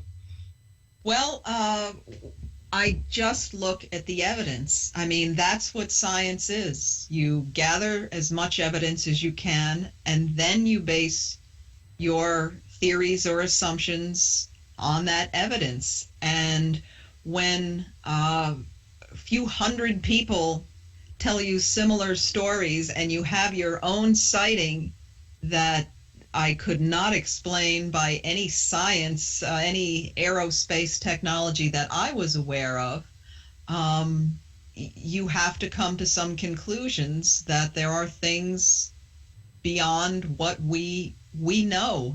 And I think any good scientist, they don't have to jump to the conclusion of aliens. But they do have to respect the fact that in the Hudson Valley, for over 100 years, there have been inexplicable craft in the sky. And I think it is disingenuous at best for these professional skeptics who won't even look at the evidence. It's frustrating, but I don't waste my time with such people. And I'm not, I'm not trying to convince anybody of anything. But when I can present, stand up in a room for an hour and present some amazing cases from people from all walks of life, pilots, physicians, teachers, police officers, and you can't ascribe it to weather balloons and the planet Venus. As a good scientist, you should stand up and say, this is worthy of further research. And you don't have to take it farther than that, but it's something, if you're honest, you're an honest scientist, you can't deny. Very well said. And it is a shame that so many in the scientific field automatically, first of all, they automatically discount anecdotal evidence, even when that evidence piles up into some very astounding patterns that something clearly is going on. And then there are the links to other kinds of physical evidence as well. Now, we've had quite a variety of craft sightings along the Hudson Valley. You've documented saucers, cylinders and rectangles. We had the black triangles. What's the range of things that people are seeing? Well, I would say from the 1980s, for sure, that wave, it was predominantly triangles, V-shaped, and boomerang. The 50s, of course, had a lot of the, I'll call it the classic flying saucer, but also the cigar and cylinder-shaped object. What seems to have been more recent, starting about 5 or 6 years ago, are the rectangles, are the massive rectangles. And I'm not saying they hadn't been seen previously, but that seems to be the predominant thing that is being seen now. Why the change in the shape? I could not tell you. I could speculate, but we've also had a wide range of things that defy all categories. One man, I loved his description. He said, "You know the Norelco razor commercials with the three spiraling heads?" He said that's what he saw. That's what it looked like. One man said it was like a giant Tinker Toy set put together oddly. And then my most recent book, there was a case unlike anything where this man said it looked like a big black rocky mountain in the sky with he said almost like an asteroid with a craft that looked to be attached to the bottom of it. And they had a very close view of that. So certainly we can put it in various geometric shapes, but then there's that category that defy anything we could imagine. I had a rectangle sighting myself, not in the Hudson Valley. It was actually out in the Palm Springs area in California. It was about 2 years ago. And I was out sky watching. I was actually looking for meteors. And desert sky, very bright, not too far from Joshua Tree, where a lot of UFO activities reported. And all of a sudden, this cylinder, this gray rectangle, not a cylinder, but a rectangle, just popped out like it just came through a hole in the sky. And I honestly couldn't tell you how big it was because I couldn't gauge how high in altitude it was. And it was silent, completely gray, no lights, but it stood out against the blackness of the sky, and as it moved, it blocked out stars behind it. And then just as suddenly as it appeared, it disappeared, as though it had gone through some invisible doorway again. And that was a couple of years ago. So, it's interesting how these mutations occur. And, like you said, why do we have these shifts in shapes? The activity seems to stay the same, unusual maneuvers in the sky, effects on people, but the actual shapes of the craft themselves seem to change. Now, one of the cases, we just got a couple of minutes here till our next break, and one of the cases you had in one of your books, someone reported seeing windows, a number of cases like that. People see windows or like portholes, and could actually see what appeared to be people or beings moving around inside of this craft. What's the possibility that they might be us from the future? Wow. Yes, that is, I suppose we have to acknowledge that is a possibility. When we don't have an explanation, we can speculate. And I've heard that from several people, that there are many dimensions and that there are, from other times. I would love to find the answer. Well, it's one more thing to throw into the pot there. So we're coming up on our top of the hour news break, folks. And when we come back, we'll be getting into what's the military police response to eyewitness testimony? How do authorities handle this? And some of the unusual cases that Linda has documented in her books the new one, more UFOs in the Hudson Valley. Um, Definitely get all three of those if you want to get an excellent chronicle of everything that's been going on in this region. So you are listening to Strange Dimensions on KGRAradio.com.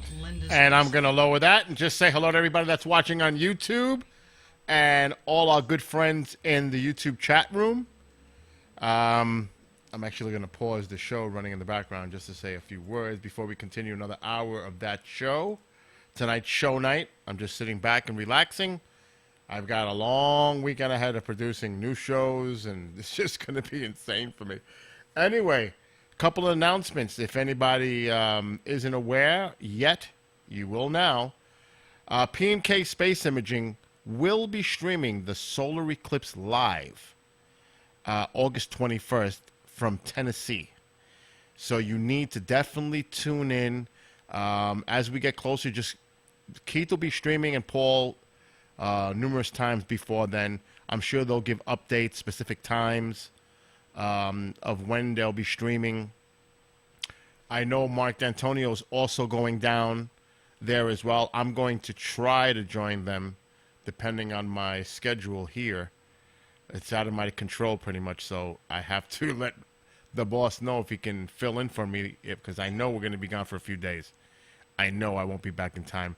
Now I'm trying to figure out what day that falls on. Keith, and let me know what day that falls on, August 21st, without me pulling up a calendar. Before I do anything else, I just want to give a shout out to everybody in YouTube chat. So I'm going to do that now as I restore. So let's do that. Hello to Sherry and C&D Boy and D and possibly Morgan. Empire in Tehran, Iran. Jay, Cree in Rochester, The Rock. Jello in Texas, who's building a new house, and you definitely need to check out his channel, his new channel. And maybe he'll let me know again so I can talk about it on the air. He's going to be building a new home, and he will be doing a live video segments as the work progresses on the home. So that should be really cool. Hello to Nancy on LI, Long Island. Of course, Keith, Ronald, Tony, the Night Owl, and Weird Guy. And I know Mark was here earlier, Lorraine, Duplicat. Who else was in there earlier? X-Lady. I don't know if I said Mark D'Antonio. Everybody else. So hello to everybody that's watching. If the skies continue to cooperate, I don't know. We're going to try to stream as long as we can.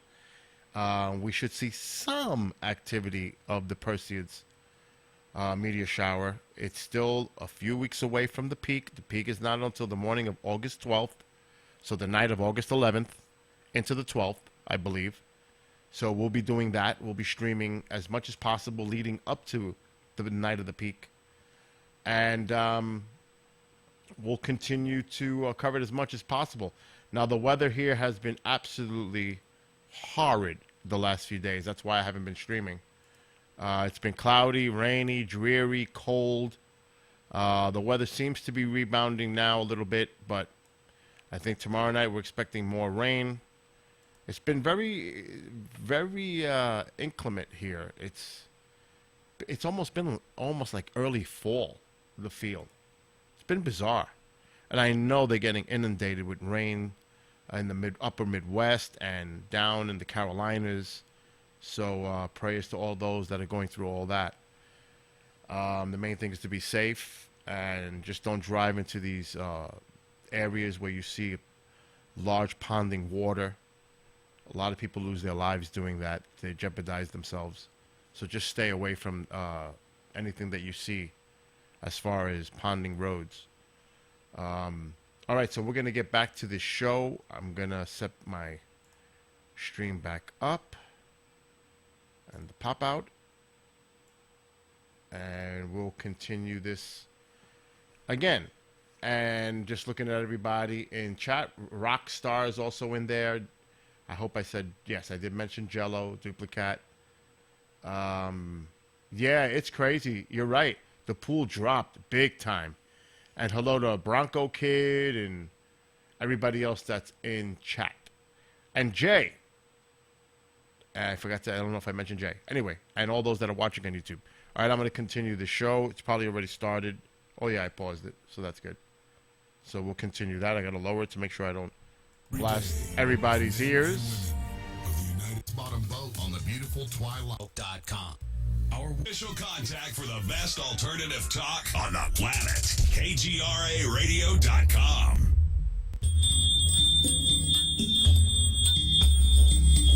And Oofy. Welcome back, everyone. It's Hudson Valley UFO night tonight. Hudson Valley being arguably the world's hottest corridor of UFO activity. You might think that it was all happening back in the 80s, 1983, 84, 85, with the black triangles that were sighted all over the region. But no, my guest tonight, Linda Zimmerman, one of the best researchers in the field, has documented all kinds of UFO and high strangeness activity in the greater Hudson River Valley, going back at least to the 19th century and probably earlier than that. There's something mysterious going on in this particular part of the country that is attracting. What are they? Aliens from other worlds, other dimensions, ourselves from the future?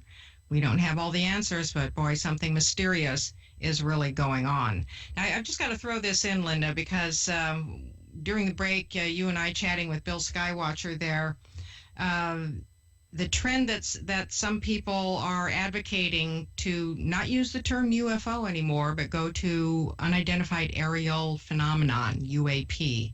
What's your take on that? I like the concept of it, but in the mainstream, UFO is still the recognizable term. So I am sticking with that for now, because if I was to stand up in front of a general audience and say we're going to talk about UAPs, what? So, and I think you had the right take on the difference. It's UFO. It rolls off the tongue, and it's a sexier word. It's UAP. I think we can deal with that, but probably UFO is too deeply embedded in the collective consciousness and the media. I don't think it's a term that's going to go away anytime soon. Well, one of the topics that I really wanted to get into tonight on the show was what do the police have to say? What does the military have to say? Because these people have been witnesses too. You've collected quite a few reports from police officers. They are some of the best witnesses because they are out at all hours of the night. And boy, they really see it all. And I've spoken to quite a few. One of my favorite witnesses was a New York City police detective who was able to tell me at 9:07 p.m. on the night of such and such, from this direction, they observe for a living. Their life often depends on their ability to make, sharp observations. And they see these craft. Most of them say, I can't tell you what it is. But one of my favorite stories was from the Danbury area, where in the early 80s, people were calling the Danbury police with, their sightings. And the general thing was, are you drunk? Are you crazy? They'd be made fun of. They would hang up the phone until the police had their own sighting. One night in July, I believe it was 1984, about a dozen Danbury police officers, more throughout the area, including the chief of police himself, had a sighting. And from that day, he said, I know what I saw and I don't care what anybody else said. So it's remarkable when the skeptic and the ones doing the ridicule have their own sighting, and suddenly they're the best advocates. But I have spoken to police from all over the area, Good friend of mine, Mike Warden, a police officer locally here, was kind enough to lend me the old logbooks for a particular sighting. And sure enough, the police blotters, people calling in, and I could watch as this was happening, 8:12 p.m. Officer Smith calls from Main Street, flying saucer seen flying eastward, 8:45 p.m. Another police officer sees it. So they have wonderful records if you can access them. I tried getting some of the police blotters from the wave of the 1980s and was told by a couple of agencies we never got any calls and nothing was ever recorded, which of course is a complete fallacy, but what can you do about it? So I could write a whole book just on police sightings in the Hudson Valley and of course across the country as well. I wonder if you could do a FOIA, because aren't police blotters public records? I believe they should be. The one department told me, don't even bother because they were all destroyed in a flood. So I don't know if that's the truth or not. And others, I get these stories about, well, once we went all digital, all those were thrown out, so there's nothing to request. So I could try that route, but I don't know what would be forthcoming. Well, it is problematic. At the top of the show, I mentioned very briefly the Chicago flying humanoid wave going on since spring. And police have been called and reports have been made to the police. And when my paranormal investigator, Nicole Tito Graycheck, went to try and get those police records, and she even did a FOIA, was told that they did not exist. And yet the stories are in the media about the police being involved. And we certainly had that in the 80s. I was living in Rye, New York in the 1980s, and the newspaper, the New York Times even, was full of articles all the time about what people were stopping on the highway by the dozens when these things were cited. These were not like little secrets that pertain to one or two people. They were mass sightings. And for nothing to be in the police records, well, it does raise some eyebrows there. So a lot of stalling. They're very good at stalling. For sure, yes. Now, there was also a case that you had mentioned about some MPs from West Point who reported or saw some activity too. I think that was back in the 90s. Yes, there were two cases actually. The one in, I believe, was about 93. They saw a massive, massive craft, and the two, it was late during one of their shifts, late one night, and the two of them just looked at each other and, well, we're not even going to bother reporting this to the authorities, to their bosses. It didn't seem worth it. Because, as you know, it's not the best thing for career advancement to report UFOs. But there was another case in the mid-'60s where I spoke to this woman who was living on the base. Her father was stationed at West Point, and she said she recalls walking across this courtyard with her mother, and suddenly all the cadets and staff are spilling out of all of the buildings, and she's like, what's going on? And everybody's looking up, in awe, and she said it was this massive disc-shaped craft slowly and silently moving over the entire base, and she and her mother hopped in the car and followed it. They got her father, who also followed it. She called, the mother called the MPs, and the MPs said, yes, this object has been seen up and down the Hudson River today, and that we've been we've been watching it as well. So the military police knew full well what was going on. How could you not? The entire base apparently turned out to watch this. And I got to speak to her father, who was a retired colonel, and he said he watched it drift across the base and over the river and start heading north up the river. And when you get that quality of testimony, it's pretty startling. So West Point has had at least two, but I know of a couple of others less well documented, of amazing sightings. Now, there was one case that really grabbed my attention in terms of a very swift and severe response from authorities, and it involved the witness that you quote is a woman named Victoria Lamas.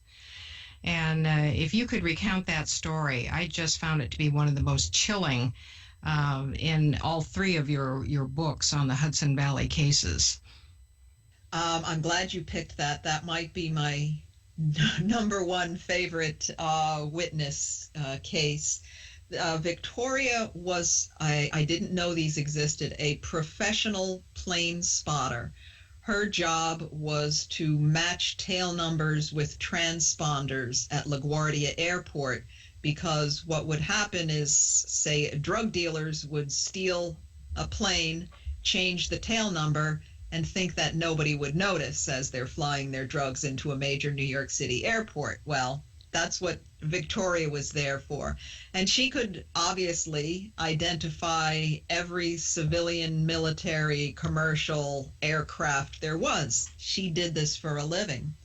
And she was near her home in Chappaqua, which is in Westchester. And this was the 1980s, and she saw a craft so huge that she couldn't identify the shape.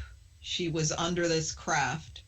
She called her friend at the Westchester County Airport, where she was working at the time, and he was the radar man, and he said, we have it on radar.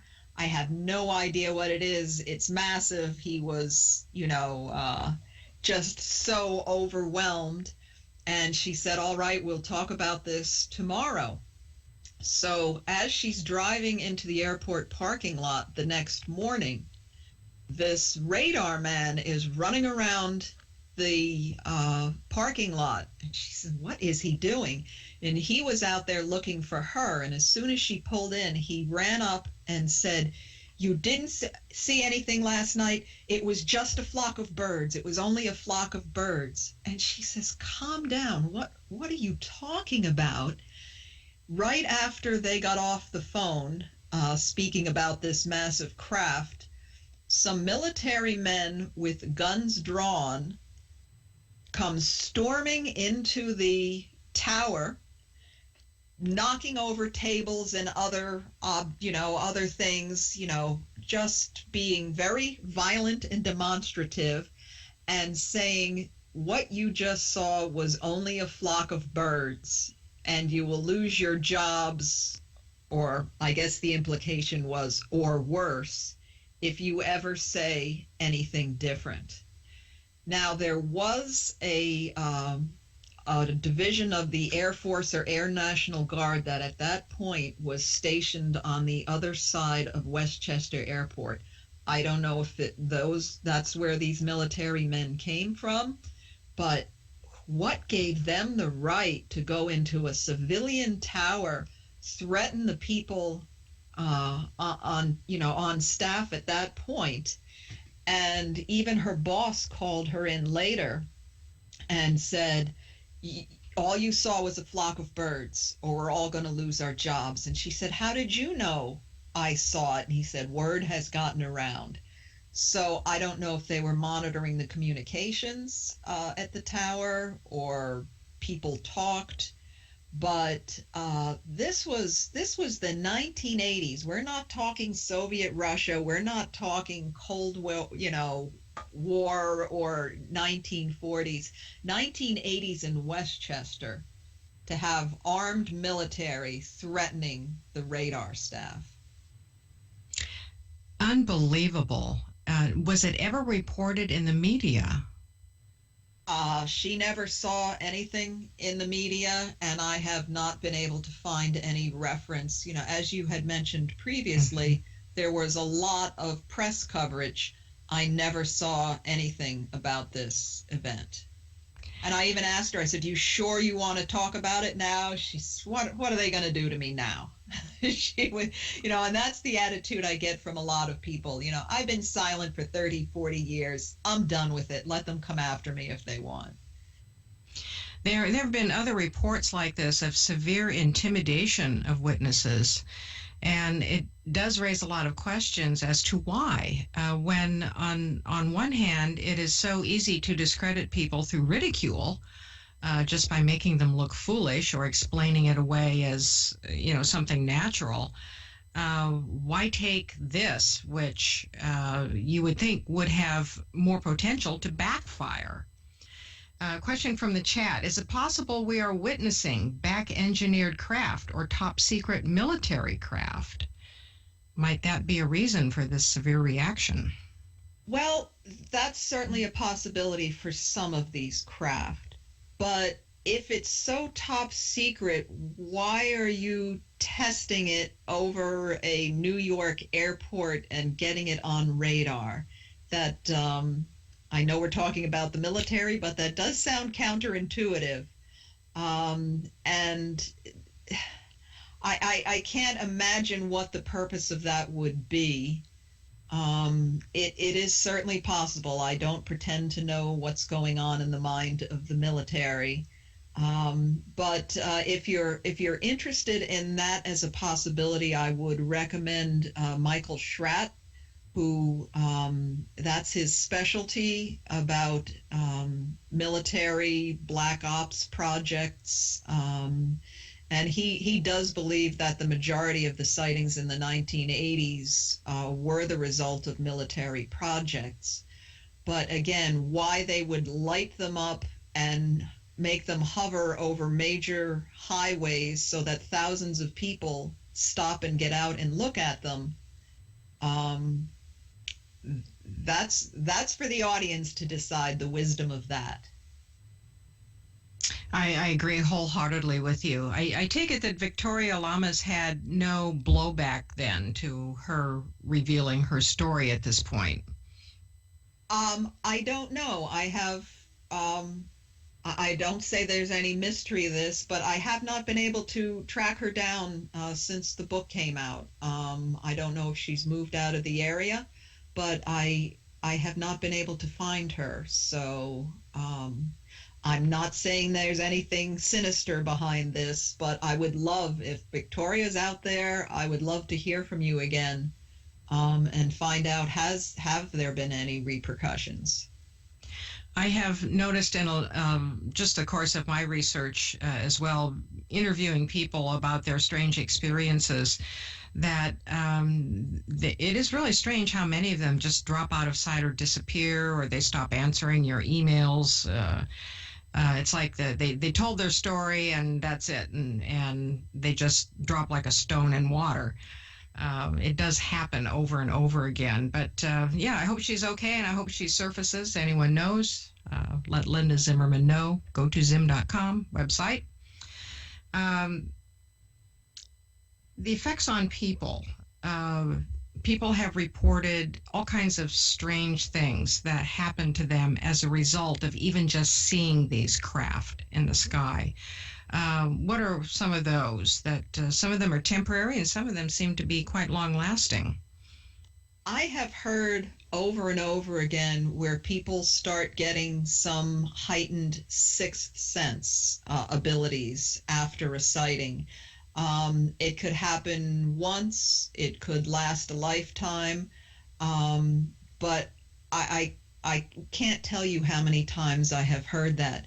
Many people, to them it was a deep spiritual experience, either their sighting or their contact, and they've quite a few of them have actually left, shall I say, for a better word, normal careers to be energetic healers or some sort of, uh, we'll say new age type pursuits.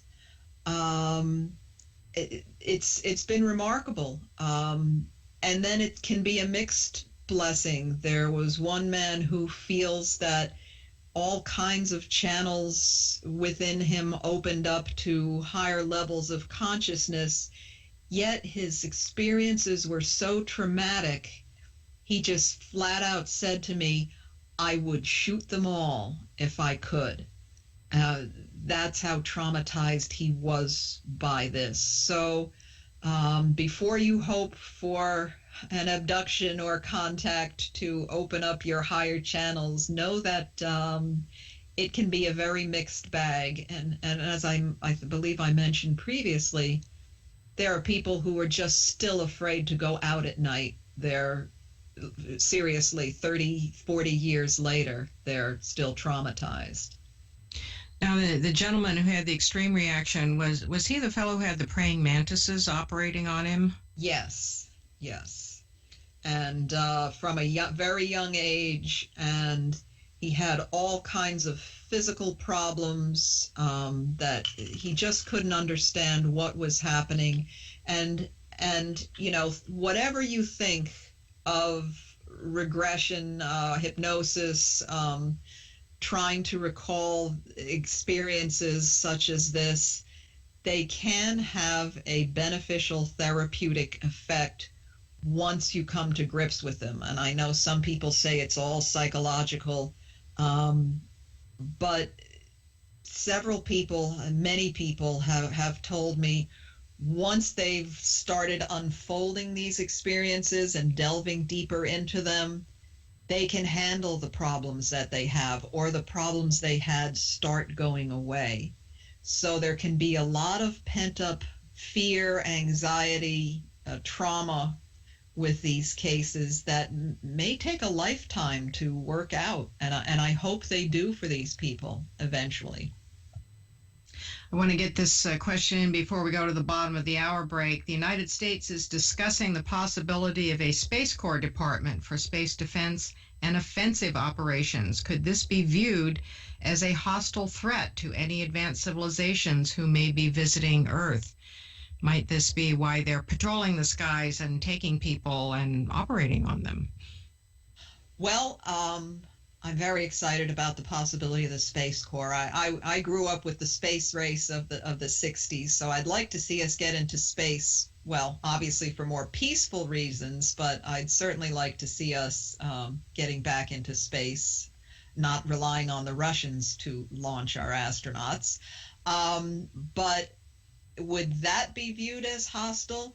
I don't think we need that to view us as hostile. All you need to do is to tap into the nightly news to see, somebody the other day said there were, I don't know, close to 50 wars going on at the present time, something like that. The violence that we do to one another as a species and have been doing for thousands of years is more than enough evidence to for them to view as hostile. And I think once we got atomic bomb technology, no wonder they're not landing on the White House lawn. I wouldn't, would you? Probably not. I wouldn't make myself known because I'd worry about being shot on sight. But, we've had a history of these sorts of things going way before the modern era. So clearly something else is going on concerning these interactions with human beings, and why these presences or beings remain elusive. They don't seem to be afraid to have their presence known, because my feeling is they could easily cloak themselves. If they have this kind of technology, they could cloak themselves and be completely invisible. But it's almost like dangling something in front of us to let us know that something mysterious is there, but we can't know too much, and we're left endlessly to speculate on it. I think that's a good way to put it. And so many people have said to me, well, obviously they wanted to be seen. You don't light a football field size craft up with thousands of lights and think you're going to be stealthy. So yeah, they are certainly tantalizing us with their presence, but for a full-scale interaction, we are far too unstable a species to trust. And a lot of researchers agree on that point as well, that we're not going to have any meaningful contact until we get our collective act together. And looking over the course of human history, Linda, I'll tell you, I'm often disheartened because it seems that human history is nothing but one conflict and war and oppression after another. We just change the labels and the reasons why we're doing it and keep on doing it. Absolutely. As a student of history, I am never cease to be appalled by what mankind can do to one another. Well, we're coming up on our bottom of the hour break. Fascinating conversation with Linda Zimmerman tonight on the Hudson Valley history. Do pick up her 3 books on the topic: In the Night Sky, Hudson Valley UFOs, and the new one just out, More Hudson Valley UFOs. Also, a lot of her work on the paranormal as well. When we come back, more questions from the chat. Also want to get a little more into some of the... All right, so we're going into the last segment of the show. I'm going to fast forward the commercials here. To work, you have the opportunity to hire a seasoned vet or by phone at 87. Levels of the stress hormone cortisol can rob your Dark state with the greater environs as well. levels of the stress hormone cortisol. I'll pause it. Just going to say hello to everybody on YouTube first. Those that are watching and those that are in the chat room. I'm going to do a quick shout out to everybody in the chat, those who have been participating as of the last 5 minutes. I'll tell you. YouTube.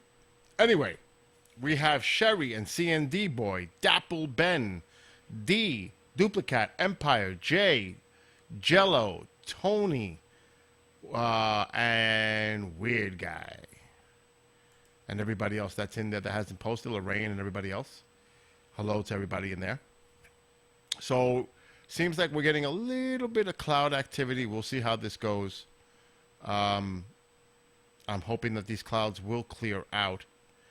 Once they do, I'll raise the gain. It looks kind of dark, that screen, just from what I'm seeing.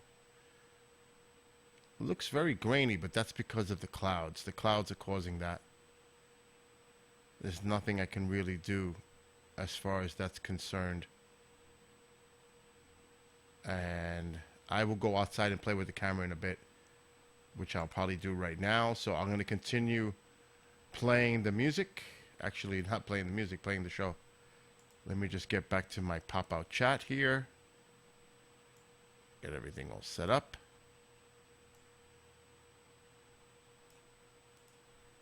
And continue the show. Your future.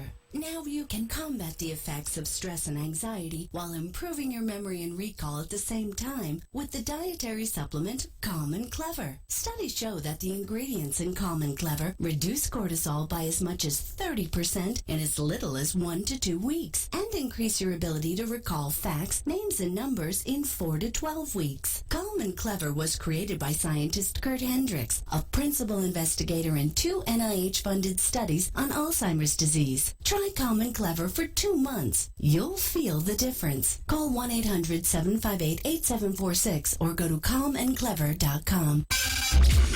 Mainstream media's most wanted. KGRAradio.com.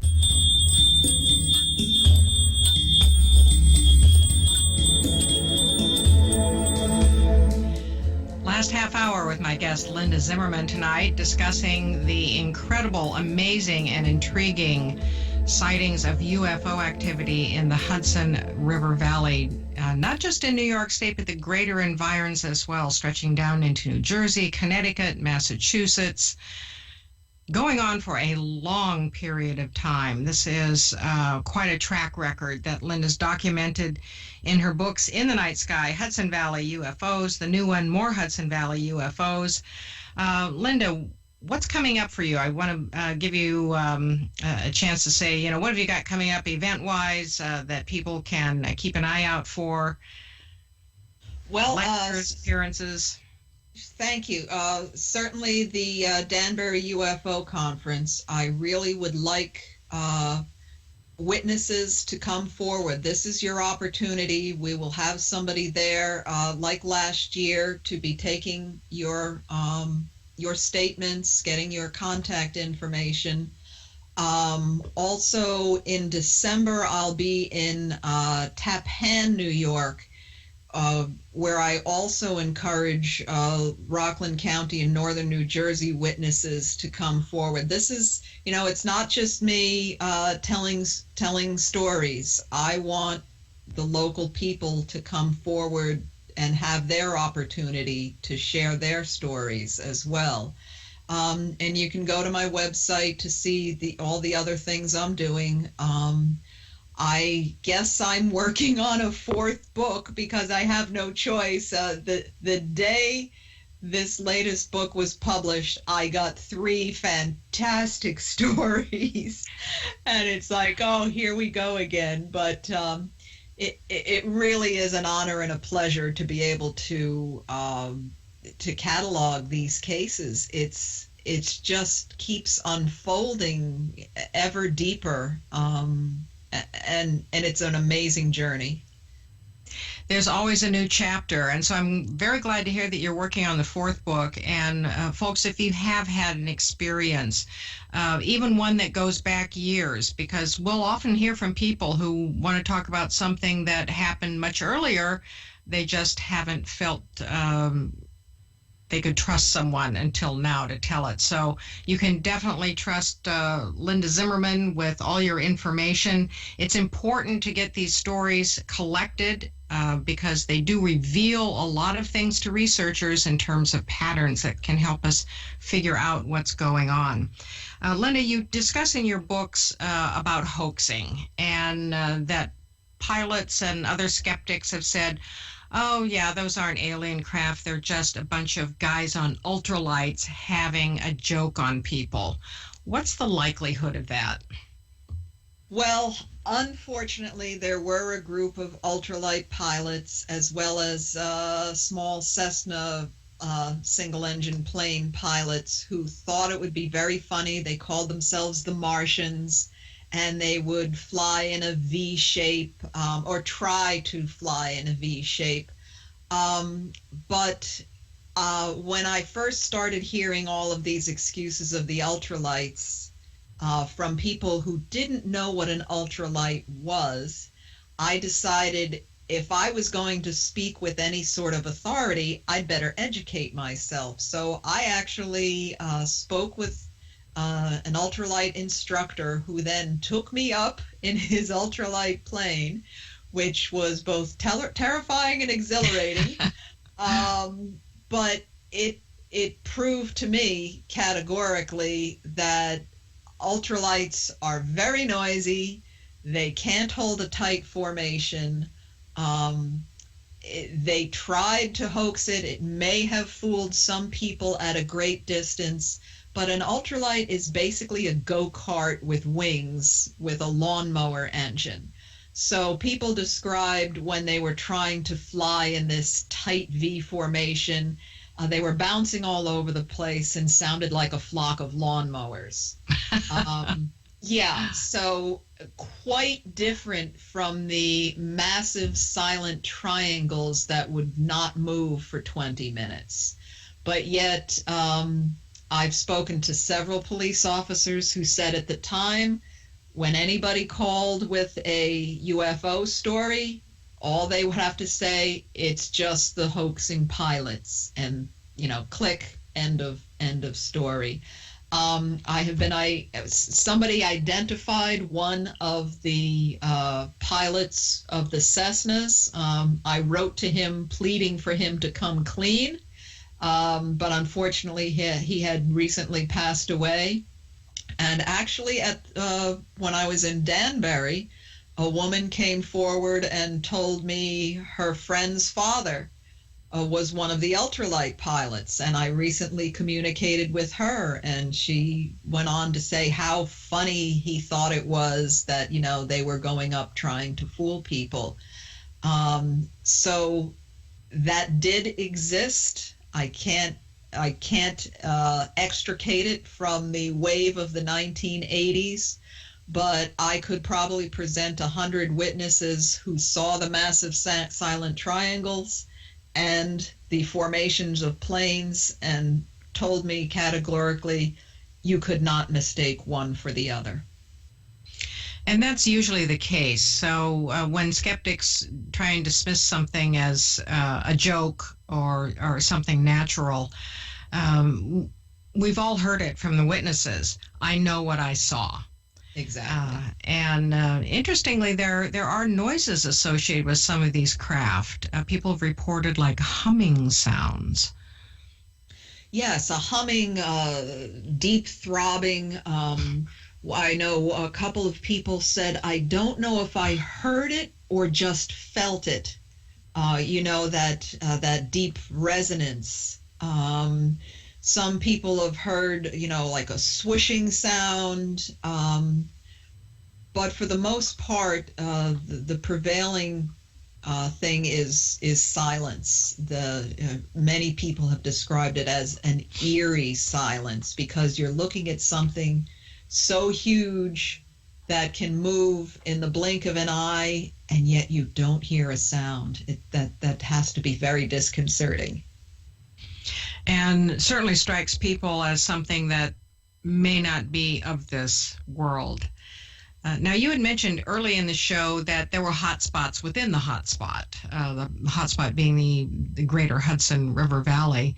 And I know you've done research in these old stone chambers that dot Putnam County and around the Hudson River Valley, that some of them seem to be quite old.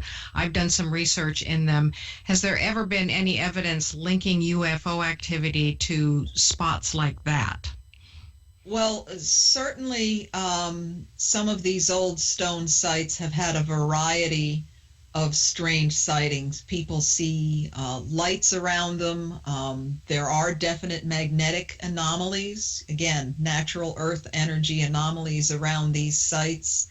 But you can also say in those areas there has been a lot of UFO activity, again, going back to the 80s in particular.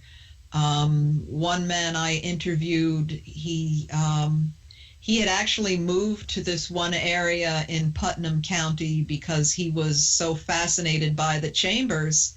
And he was the one who had told Dr. Hynek, when Hynek was asking about, what's strange about this Putnam County area that there's so many UFOs.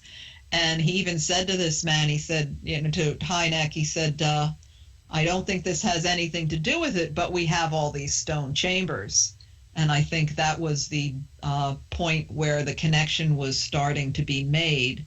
So I could speculate that whoever built these, if it was Native Americans, maybe they put stone sites on areas where there were strange lights being seen. It's one question I often ask myself: why did they pick this particular area to put whatever stone structure it is? And if you're familiar with Gunjiwamp in Connecticut, that's out near Mystic, Connecticut. There's an area where it's a stone chamber and some stone walls. There's one wall that when people walk by, they start crying, they feel disoriented, and there is some intense magnetic fields there. And again, Was that by coincidence, or did the builders put that particular site there because of how it made them feel? I've often wondered that about a lot of sacred sites and structures in general. Which came first, the activity or the structure? Which is the chicken and which is the egg? I come down on the overall opinion that people have put these temples and stone circles and chambers and whatnot in places where they feel a certain kind of energy. And then I think the structure itself does something to the energy and maybe magnifies it in a certain way. Now, for those who don't know much about the stone chambers, it's my understanding that nobody really knows who constructed them. They're very small. Some of them will only fit 1 or 2 people. They're very well preserved. Some have been destroyed because they've been on private property and they've been demolished for other things. But no one knows exactly what they were built for or why, but dozens of them dotted the area around the Hudson Valley. Yes, there were at one point about 200, but unfortunately, as you said, a lot of them had been destroyed because the conventional wisdom, and I use that term loosely, is that they're nothing more than root cellars. But my quest has been to look at the archaeoastronomy of these sites. What kind of astronomical alignments do they have? And on the cover of one of my books, I have one of the chambers that is only illuminated on the first day, the dawn of the winter solstice sunrise.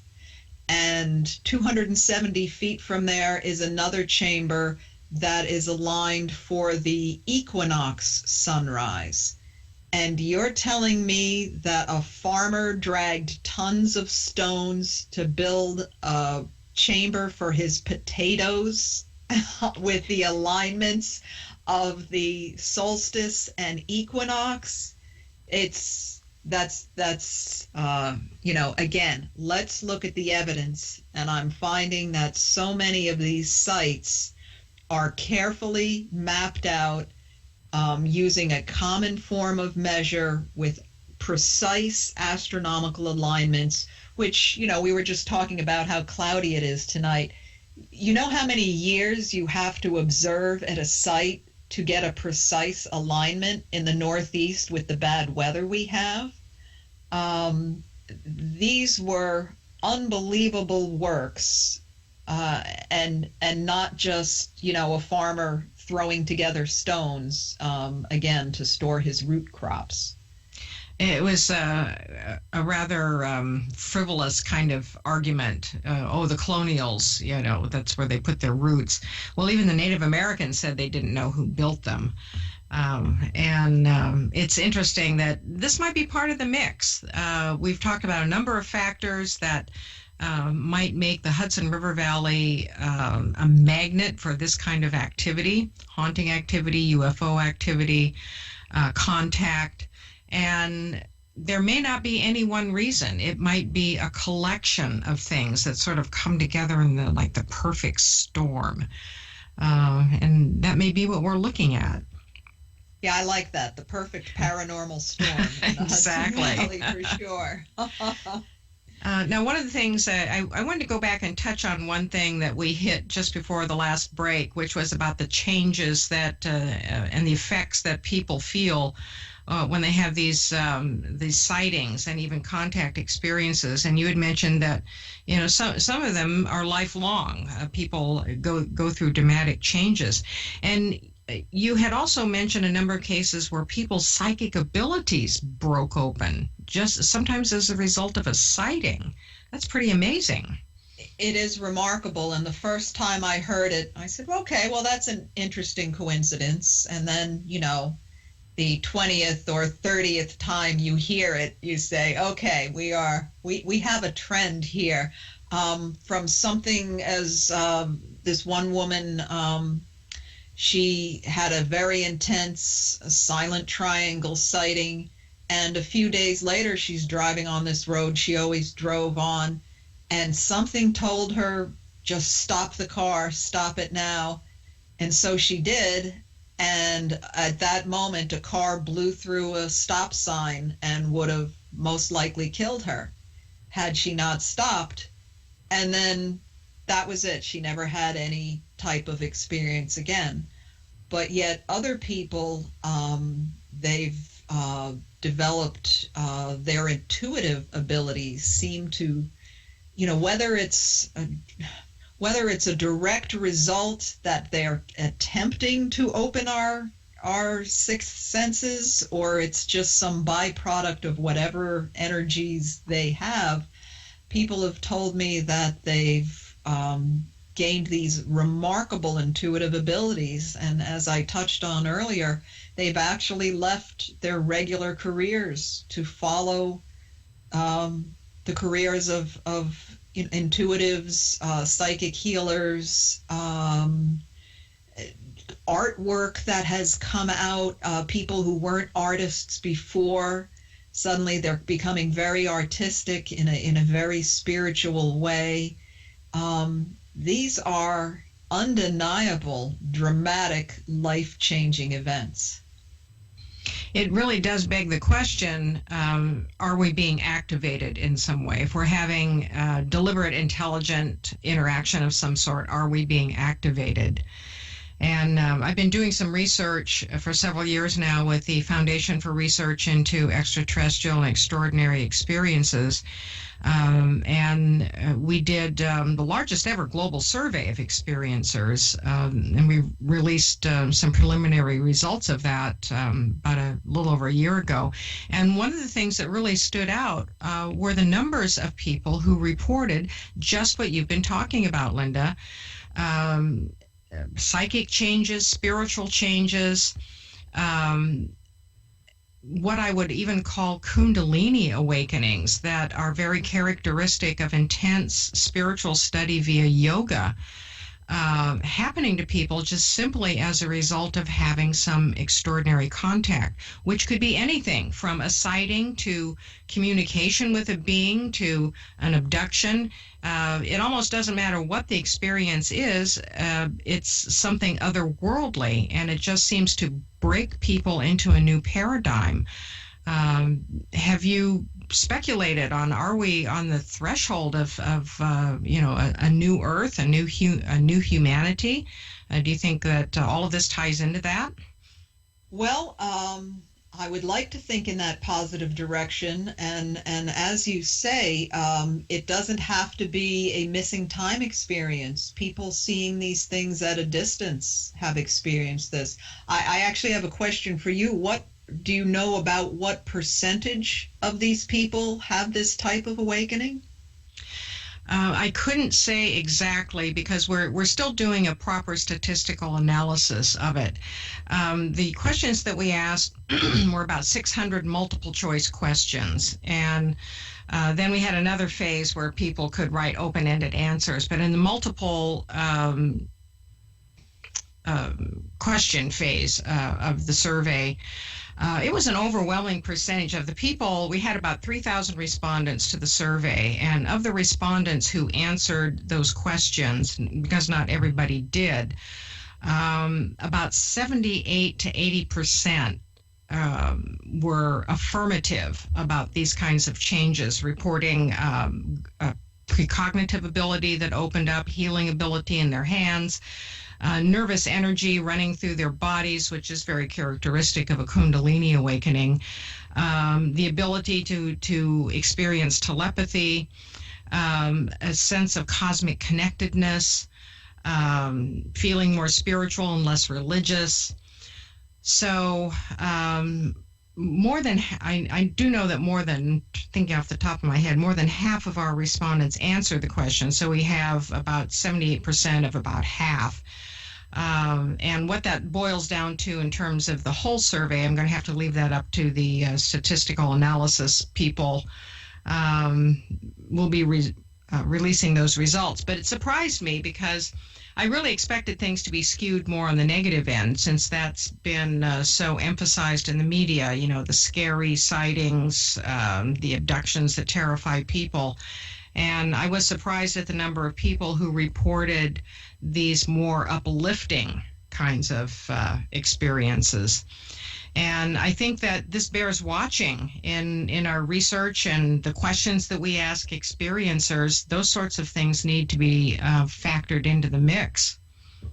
Yeah, that's wonderful. I like to hear the more positive aspects. It reminds me of one gentleman who told me that he had these very scary experiences as a little boy, but as he grew older, he came to respect them. As he said, he now looks at it as when you take a puppy to the vet, you're doing it for their own good, but they don't know it. And he states that he was very ill as a child and believes that these experiences, these contact experiences, actually saved his life. They were terrifying and he didn't understand them at the time. Certainly not everybody has that type of experience and as positive, but I liked his analogy when he said, like taking a puppy to a vet. You may not be able to understand it, but let's hope it's for the positive. And I've heard similar analogies from both experiencers and researchers as well, that we may not realize what the big picture is, but we have to appreciate our participation in it, and it's an unfolding that goes on. Now, the activity that is going on in the Hudson Valley doesn't sound like it's going away anytime soon. And reading your books, it certainly gives the impression that we've had these waves, but sightings are on a fairly consistent basis. And if you go out sky watching, the odds are pretty good that you might have some unusual activity. Is that the case?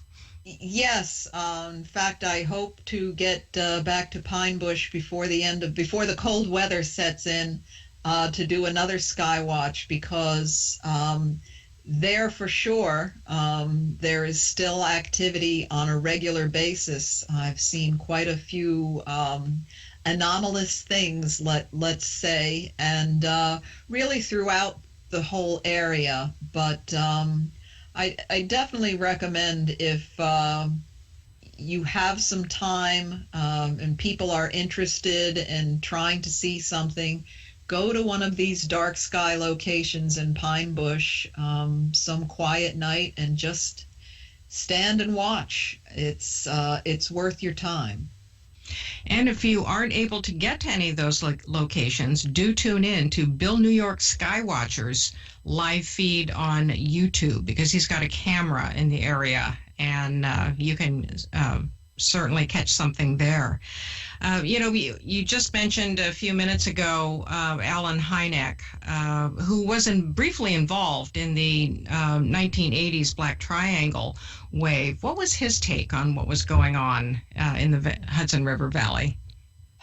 Well, from what I have heard from people who spoke with him, he was very enthusiastic about this being a genuine wave of UAPs. Let's go back to that term, and felt that this was a genuine phenomena here. So I know there are some conflicting reports, but from what I've heard, from what people said, and from what I've read about his comments, he thought this was a genuine thing. And yes, some of it was hoaxing planes. He stated that. He knew about them, and that there was some possibility of military craft. But again, from what I've been able to determine, he thought this was the real deal. Bottom line, what's your take on what's going on? There have been unidentifiable craft in our skies for at least 150 years that continue to this day. They could be a number of different things, but from the descriptions people have given me, I certainly wouldn't hesitate to say they look like aliens for sure. Can you predict the next wave? Oh, I wish. I am looking forward to that time when the nuclear power plants are actively being decommissioned and they're transferring the nuclear material. I would not be at all surprised if we get a quick wave, or maybe a prolonged one around that time. And what's that time frame again, so we can keep an eye out for it? I believe that should begin around 2019 and should be concluded 2020, 2021. I'm not sure if they have an exact timetable yet.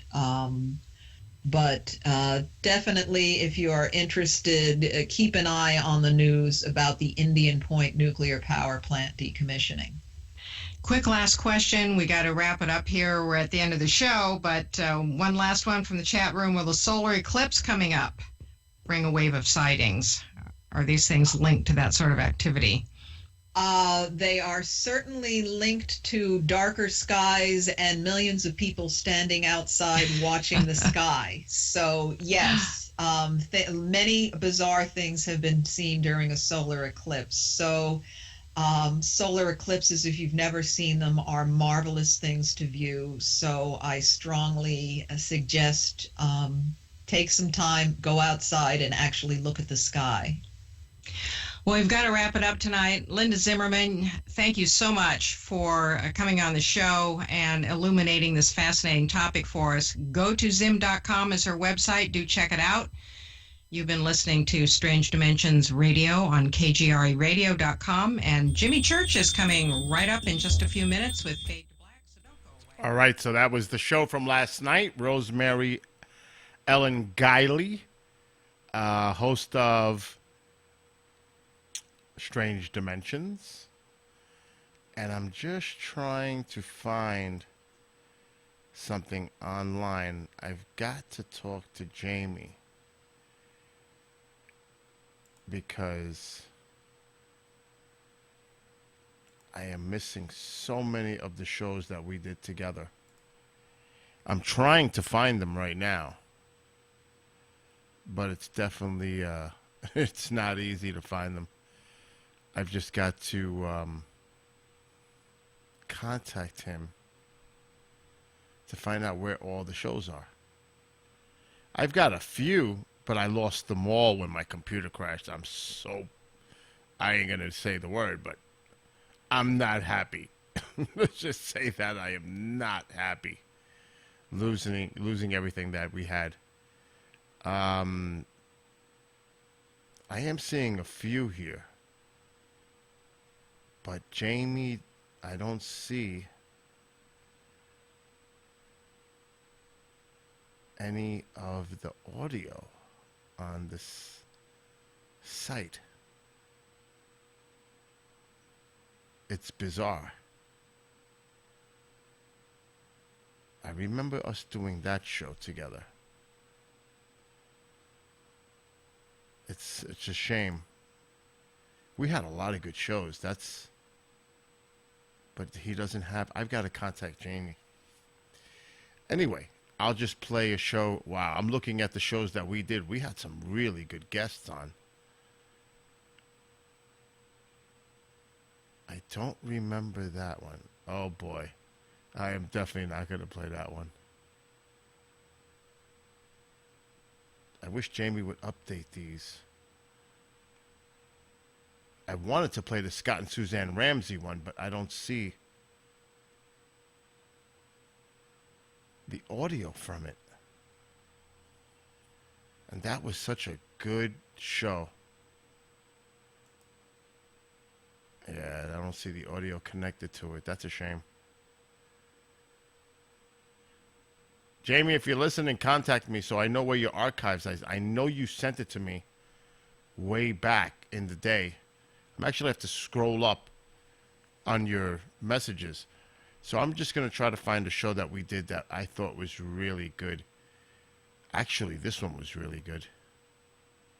The one with Louis Buff Parry. Ralph Steiner was good too. Let's see if it works. Very complex story from people that have had these experiences when they're not afraid to talk about them.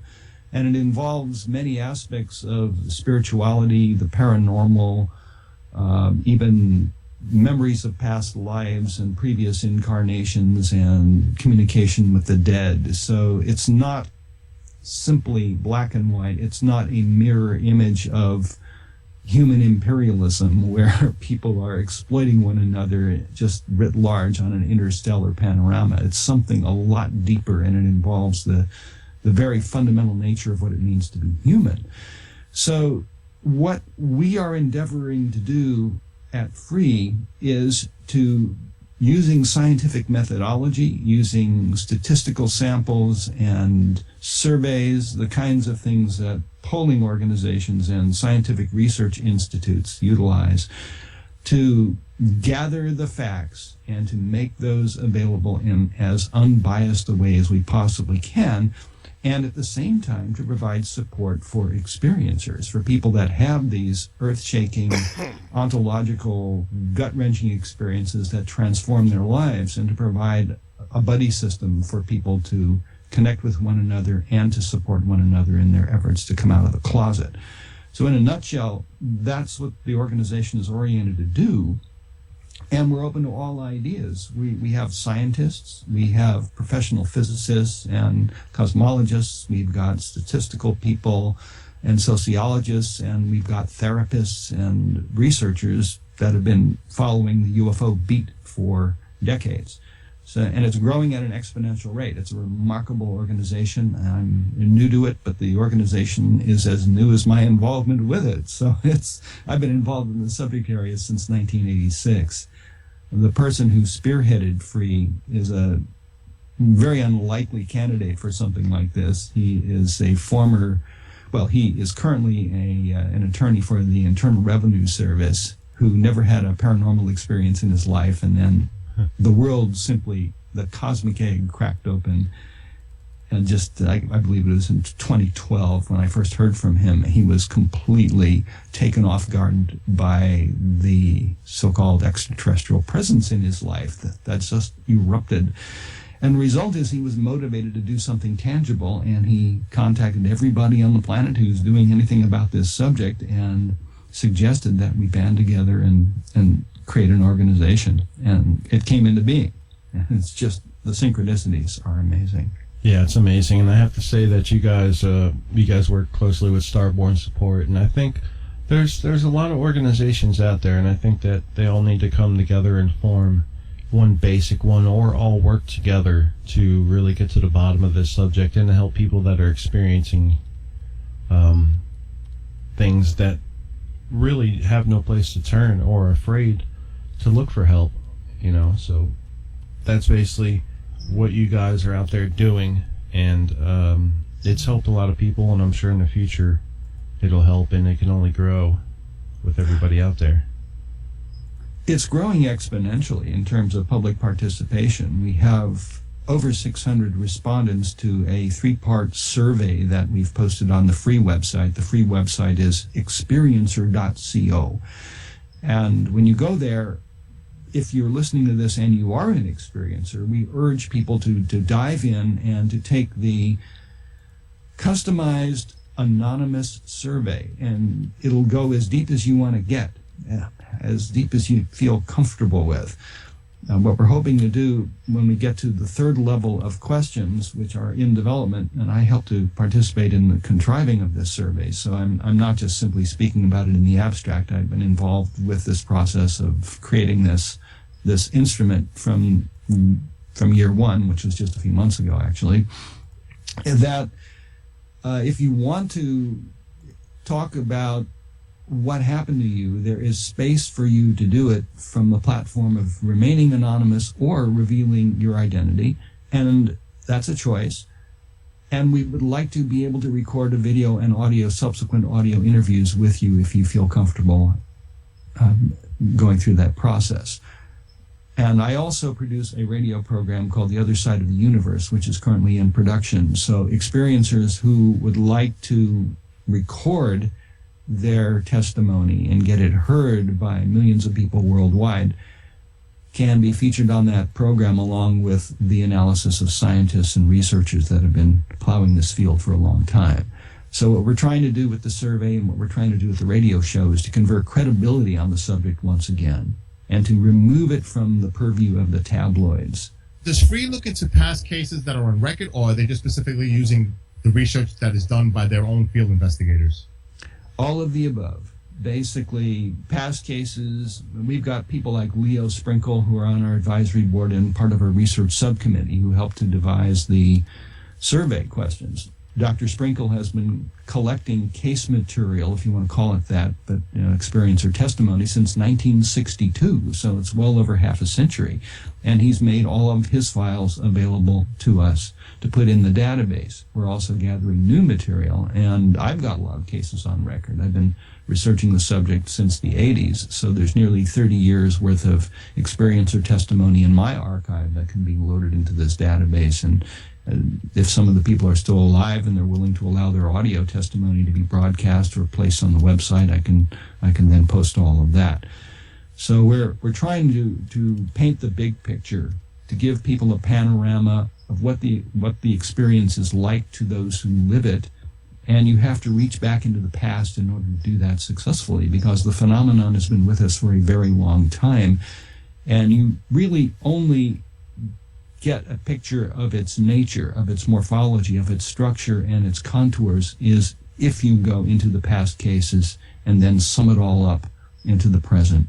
Exactly. It's funny because I've engaged with a lot of individuals that speak about having some type of abduction scenario going on in their lives, and they don't have that forum where they can go to reach out and speak about it without being ridiculed or mocked, and also to seek the provisions and the resources for having professional therapists or support groups. So I think what Free is doing is establishing this outlet or forums for these people to actually have this capability of being a part of a group. And I think what you're doing there is great work. Thank you. There's actually a companion website that has been set up by Free's web designer. That is called stellarpax.com, which is a social networking site that's a companion to the Free website. The main Free website, the Research Institute, is experiencer.co. But if people simply want to connect up with others and do so within a familiar social networking context, they can go to stellarpax.com, STELLARPAX.com, and there you'll find all the tools to people who use Twitter and Facebook who are familiar with those instruments to plug into and communicate directly with other experiencers. So that's taking off also at an accelerating rate, and we're very pleased about the partnership between Stellar Pax and Free at this point. And did you have any experiences personally yourself with any kind of encounters or some kind of sighting in your life? Yeah, did something get you started? Your interest started in this area?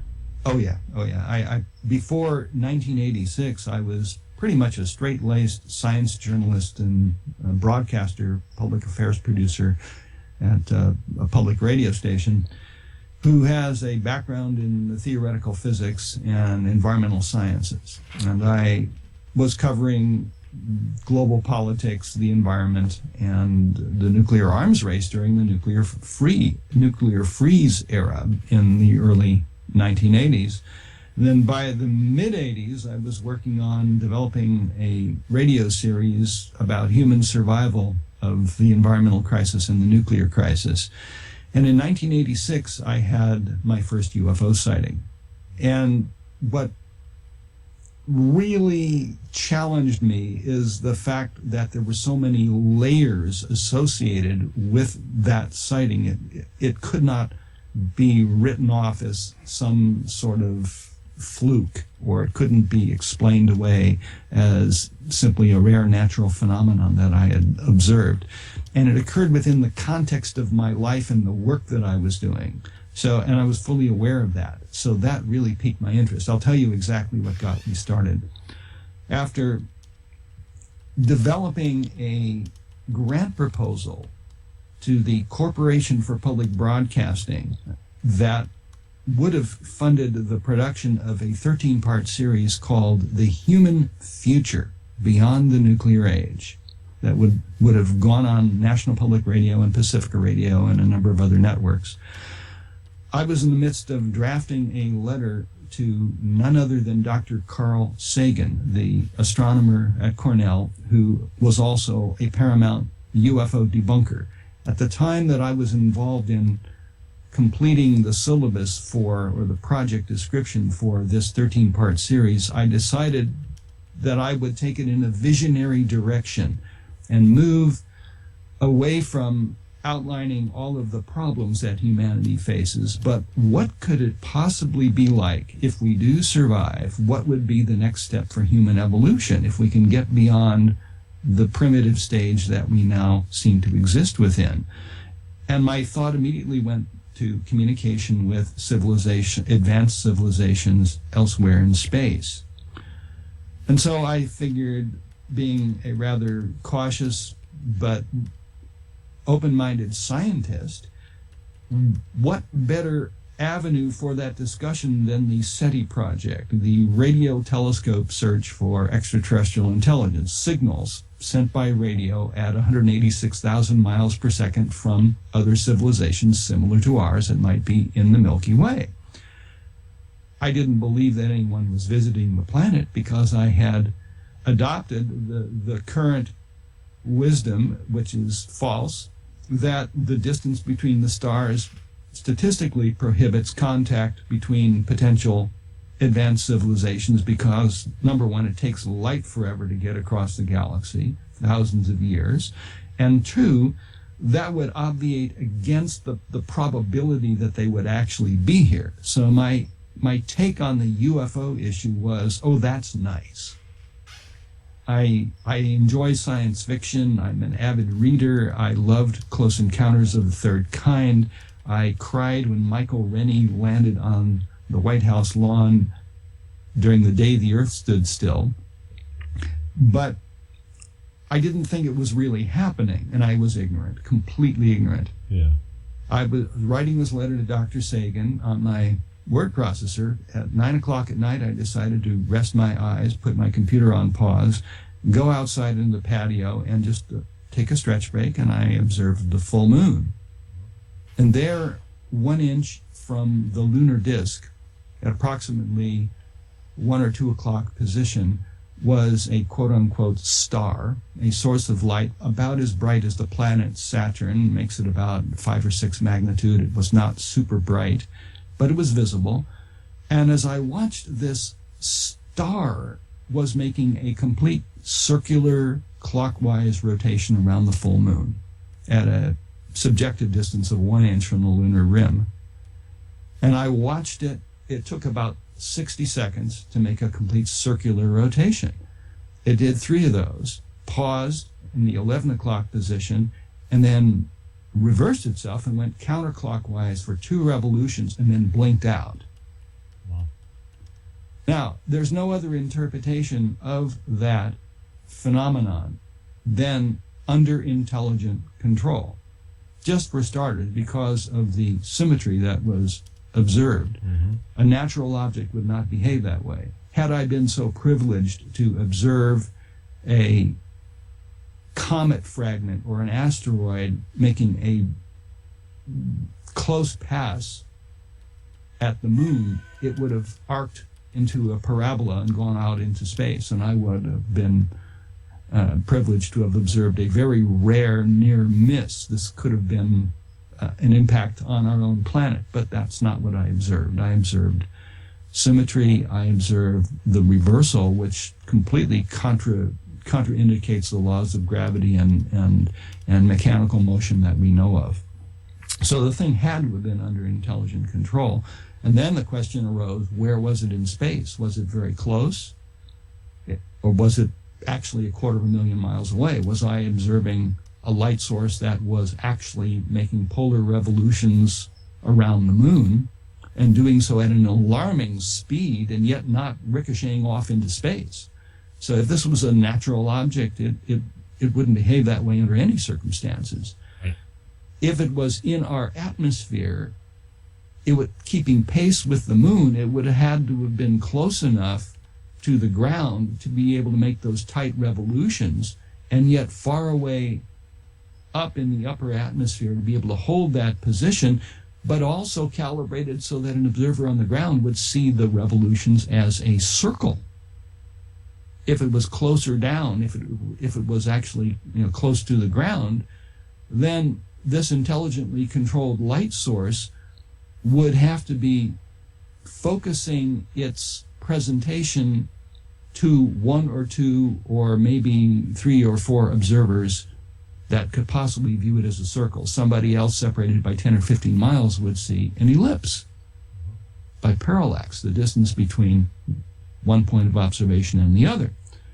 And it just so happens that 3 years later I found a witness to the exact same event who had been a navigator during the Vietnam War, who was a fighter pilot who flew at night and knew how to navigate by the stars.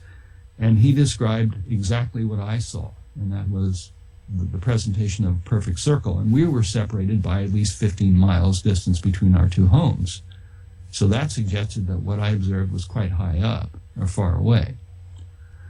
Now, every experience that followed for me was either confirmed by another witness or confirmed by repetition or confirmed by the intelligence behind the phenomenon in such a way that made it indisputable, so that my rational mind, which would tend to try to falsify these observations, didn't have a leg to stand on. And that's another characteristic of my encounter experiences. So this got me started. The very first thing that I saw was a light source that appeared to be circling the moon and appeared to be under intelligent control. And if it was 250,000 miles away, it would have been extraordinarily luminous, meaning the power source for this thing would have had to have been immense in terms of the amount of energy it was able to concentrate. And if it was doing what it was doing in the way that it displayed, that implies some sort of control over the gravitational field, which also implies an advanced technology.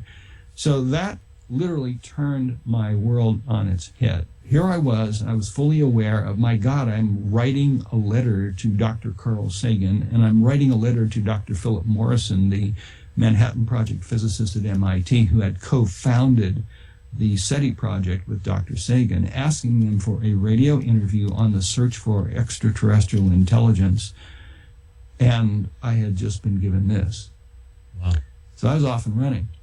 And it took a while. 6 months later, I continued. I just continued on my course of doing my political reporting and my science reporting and reporting on the nuclear arms race and the Reykjavik summit with Reagan and Gorbachev, and publishing a documentary on Star Wars exposing the lies and corruptions of the Strategic Defense Initiative during the era that Congress was debating whether or not they should fund weapons in space. And I helped to contribute to the demise of that phase of the Star Wars program by the journalism that I was doing, and public opinion was swayed, along with articles in the New York Times.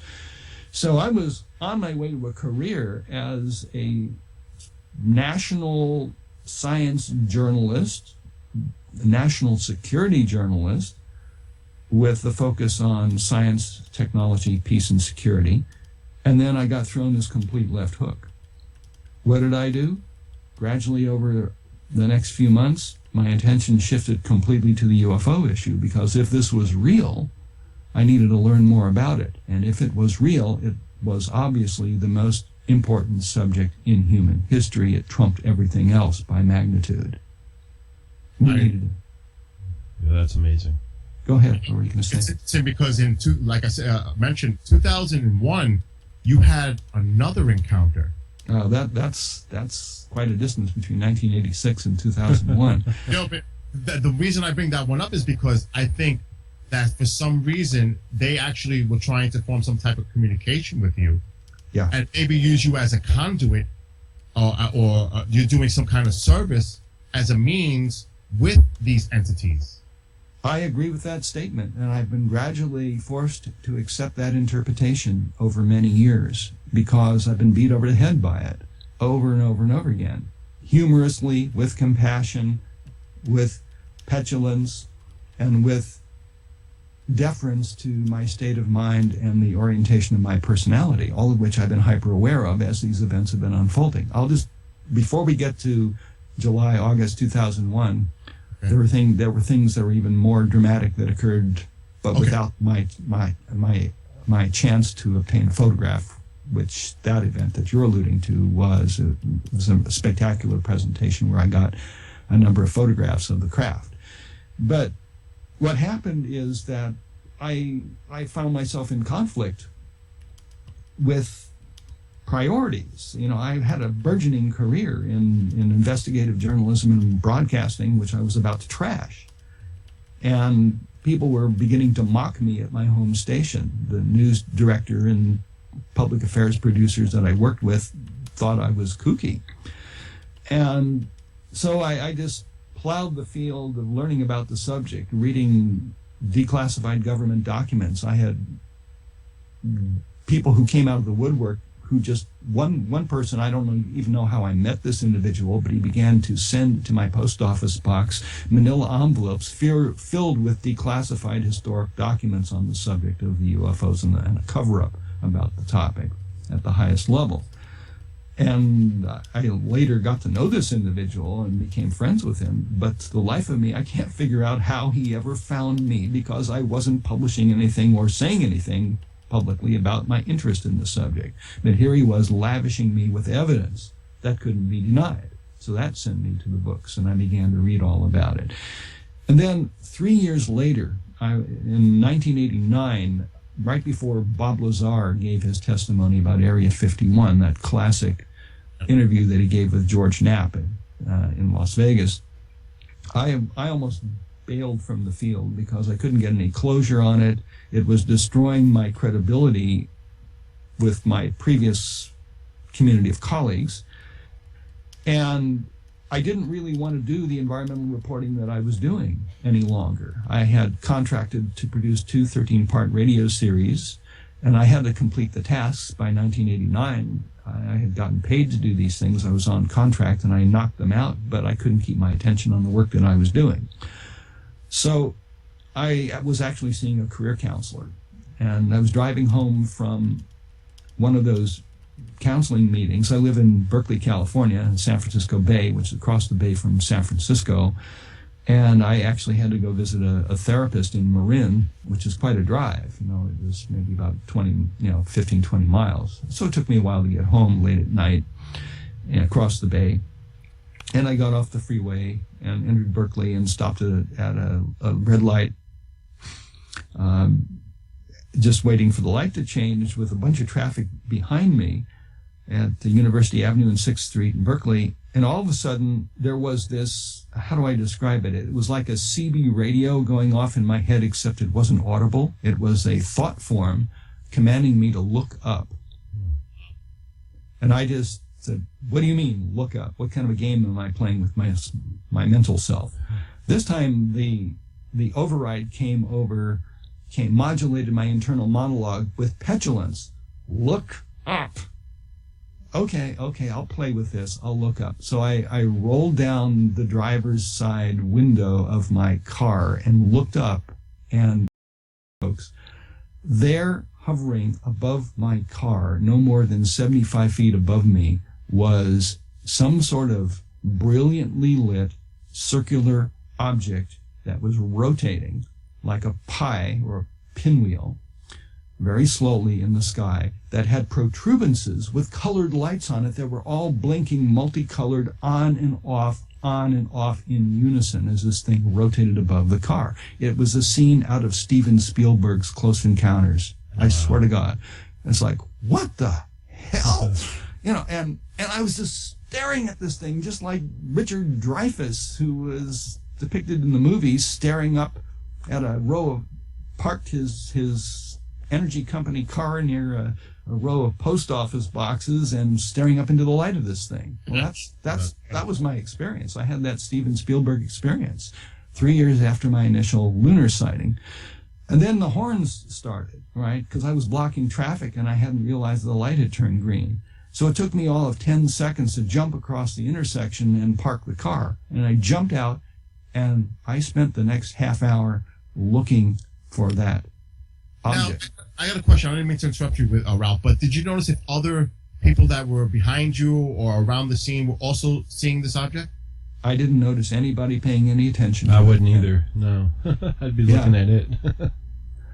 It was like a flash dance. I mean, this, whatever it was, I don't know to this day whether it was painted on my cerebral cortex or whether that thing was obviously in the sky in the form of a hologram or a physical object. I don't know, and I can't tell.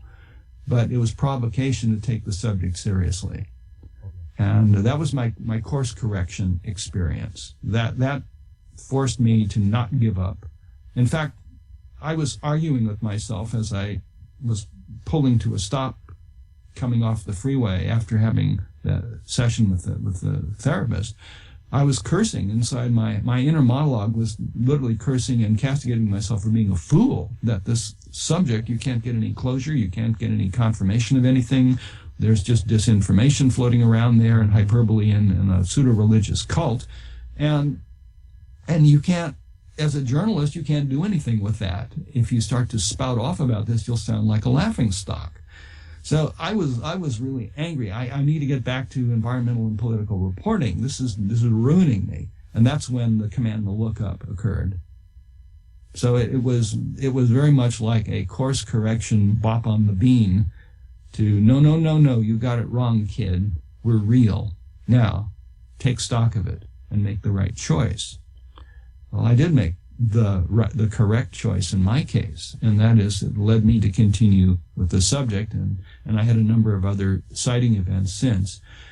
Jumping ahead a number of years, there are two very dramatic sighting events that occurred, one of which was a triple face-to-face with three beings in the house of a prominent UFO activist while I was working on something extremely high profile, and this was in 2001. I met Dr. Stephen Greer, who formed the Center for Study of Extraterrestrial Intelligence, CSETI, in 1992. And by 1995, I was working with him on a political aspect of what he was trying to do.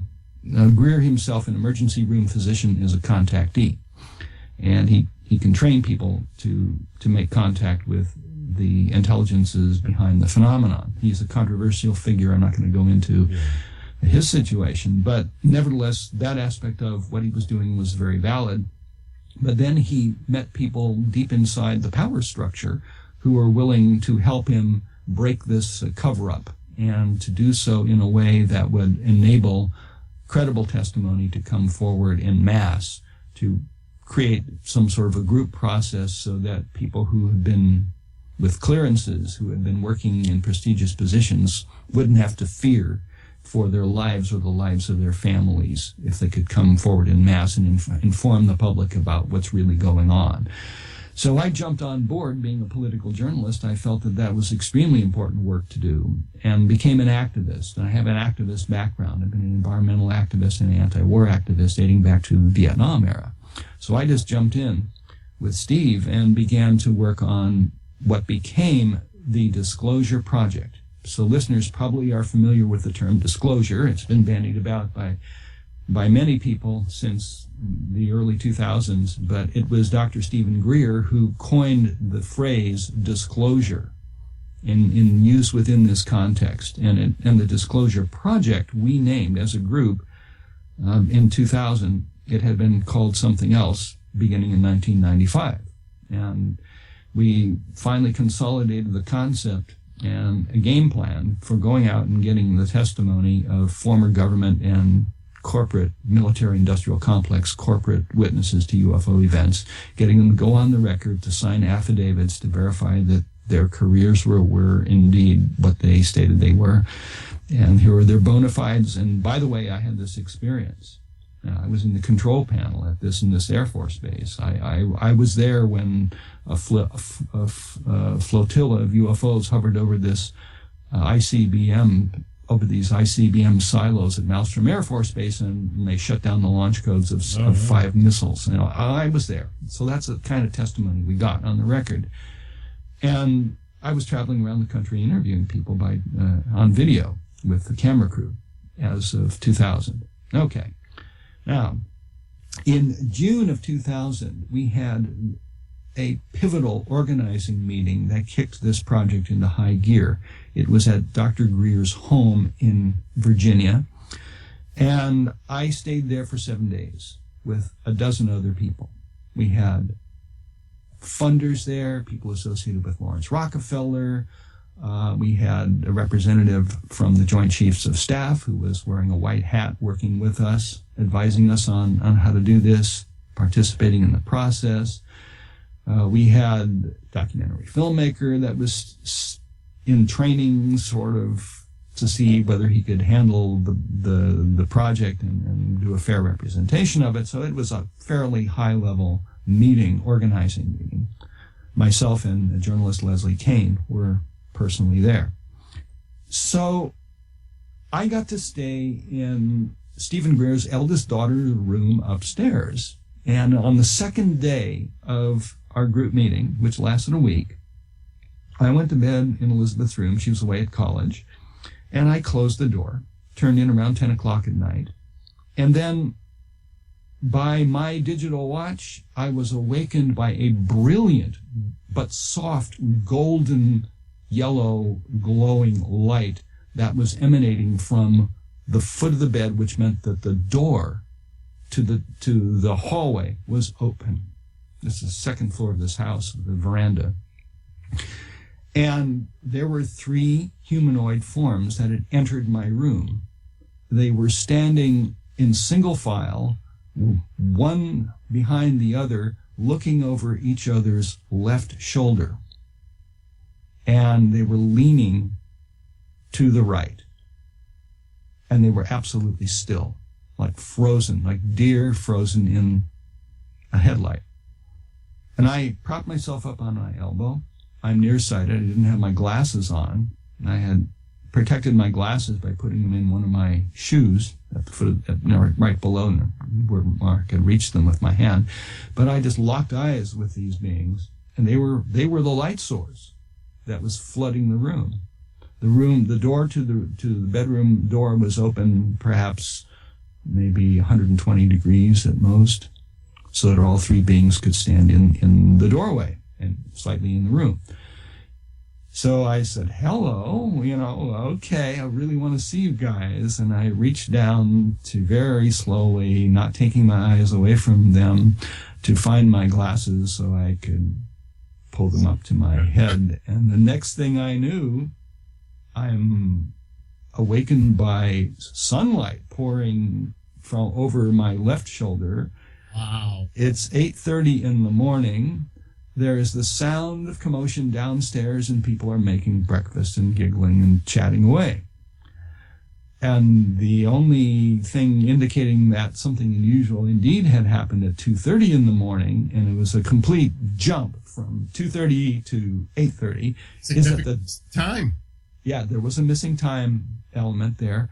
The door was still open 120 degrees. Wow. And I had closed it the night before. I jumped out of bed, grabbed my blue jeans, and ran down to the kitchen. Steve was interviewing a filmmaker. He was giving this guy sort of like a job interview with a few other people standing around. And I just marched in and interrupted him. And anybody knows Steve Greer, he doesn't like that. He kind of has a temper. And I tapped him on the shoulder. Steve, I have to talk to you for a moment. What is it? So I said, Steve, I have to talk to you for a moment. All right. He turned around, put the conversation on hold, and I said, whispered, I said, did anything unusual happen in this house last night? And this is a direct quote. Oh, yes, there were 3 beings. They came into the house. They checked in on everybody. That happens a lot around here. Don't pay it any heed. We're under protection. And then he just pivoted right back to the filmmaker as if what I had just disclosed to him was of no consequence. And I was just standing there. I was practically pissing in my pants, quite literally. So I ran to their phone and I called my wife and I said, you have no idea what is going on here, but it is big. This is beaucoup significant. I'll tell you when I get back home. So that was another booster shot, and then I helped to pull together the Disclosure Project, myself, journalist Leslie Kane, astronaut Edgar Mitchell, the 6th man who walked on the moon, this person associated with the Joint Chiefs of Staff, and a cast of a dozen or more core organizers created the Disclosure Project during that week. And now I'm going to jump ahead a year to, well, less than a year, just less than a year, to the year 2001, which is the incident that you made reference to, yes, where things get really tangible and hard-ass, okay? All right, I see, again, think about it. I got confirmation from Dr. Greer that the beings were in the house, that they had looked in on everybody. So that's been the nature of my experiences. Have an experience, get a confirmation, move on. Have another experience, get another confirmation. You can't write it off as your imagination. You can't write it off as a hallucination. You can't write it off as an audio hallucination or daydream. You know, you have to come to terms with a presentation that confirms itself through a multitude of possible avenues of confirmation, each one different and unique, but following the same formula. And in my case, the formula was hit him over the head and then confirm it. Hit him over the head with it and then confirm it. And then he'll stop the knee-jerk skepticism and get with the program. So that's what it felt like. In what happened in 2001, I was burning fuel on all 4 burners, and I was burning rubber on the road. I was organizing the Disclosure Project.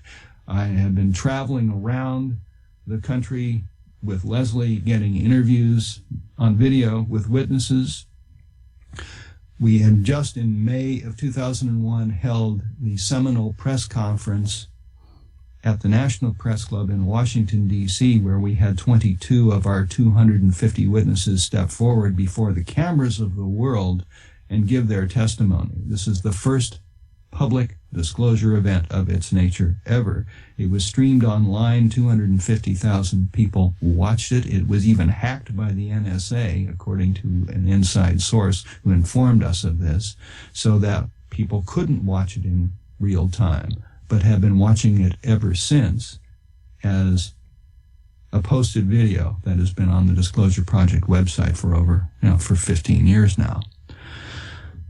So what happened in 2001 also is that I was in the midst of working with one of our Disclosure Project witnesses, an individual who Leslie and I interviewed on location in the town where he resides in New Mexico. His name is Sergeant Clifford Stone. He was a military guy who was with the Army for 22 years, and he claimed that he was inducted into some sort of a program that involved a deep cover crash retrieval duty.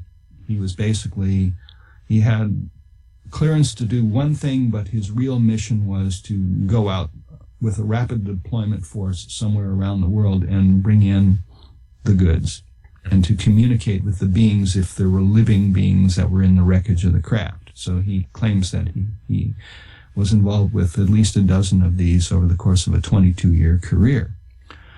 So I was recording, my colleague Robert Mitchell, myself, and Leslie Kane did a comprehensive set of interviews on video with Sergeant Stone. He's also a document expert. Sergeant Clifford Stone is an expert on the utilization of the Freedom of Information Act and probably has the greatest reservoir of declassified government documents in the hands of any American citizen ever achieved, and he's done that since his retirement by using the FOIA and having inside sources pass him information. So he's a whistleblower and he's an investigator, and he's also a contactee. So I was doing a biopic on Sergeant Clifford Stone, a film. It was a documentary film that I was producing called History Denied.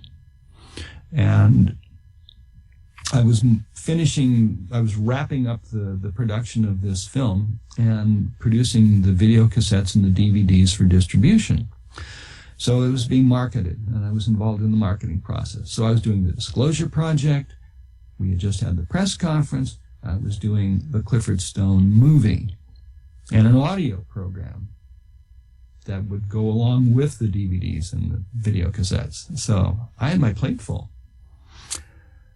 August 26th, Thursday, 2001, I was out walking my little dog at 5:30 in the evening, 2 or 3 blocks from my Berkeley home on a beautiful, clear day. And as I approached a specific intersection and I glanced up, there were 3 spherical objects glued to the clear blue sky, forming a very wide-angle triangular formation that spanned the width of the San Francisco Bay. Wow.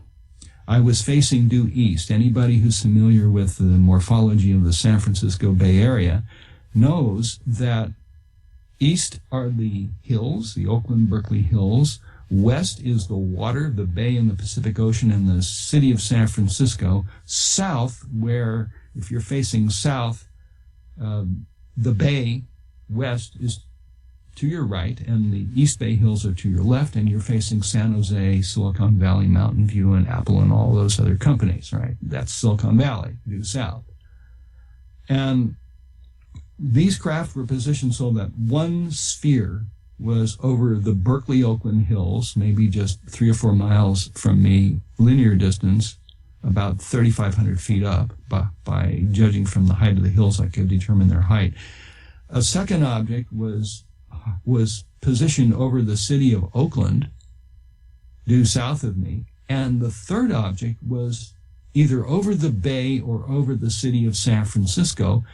This was 5:30 in the evening, and all 3 objects were reflecting the light of the declining sun in the west.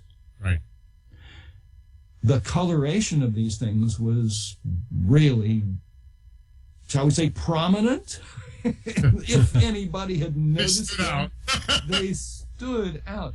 Think of golf balls or Christmas tree ornaments hanging in the sky. The one due east over the Berkeley-Oakland Hills was pure white.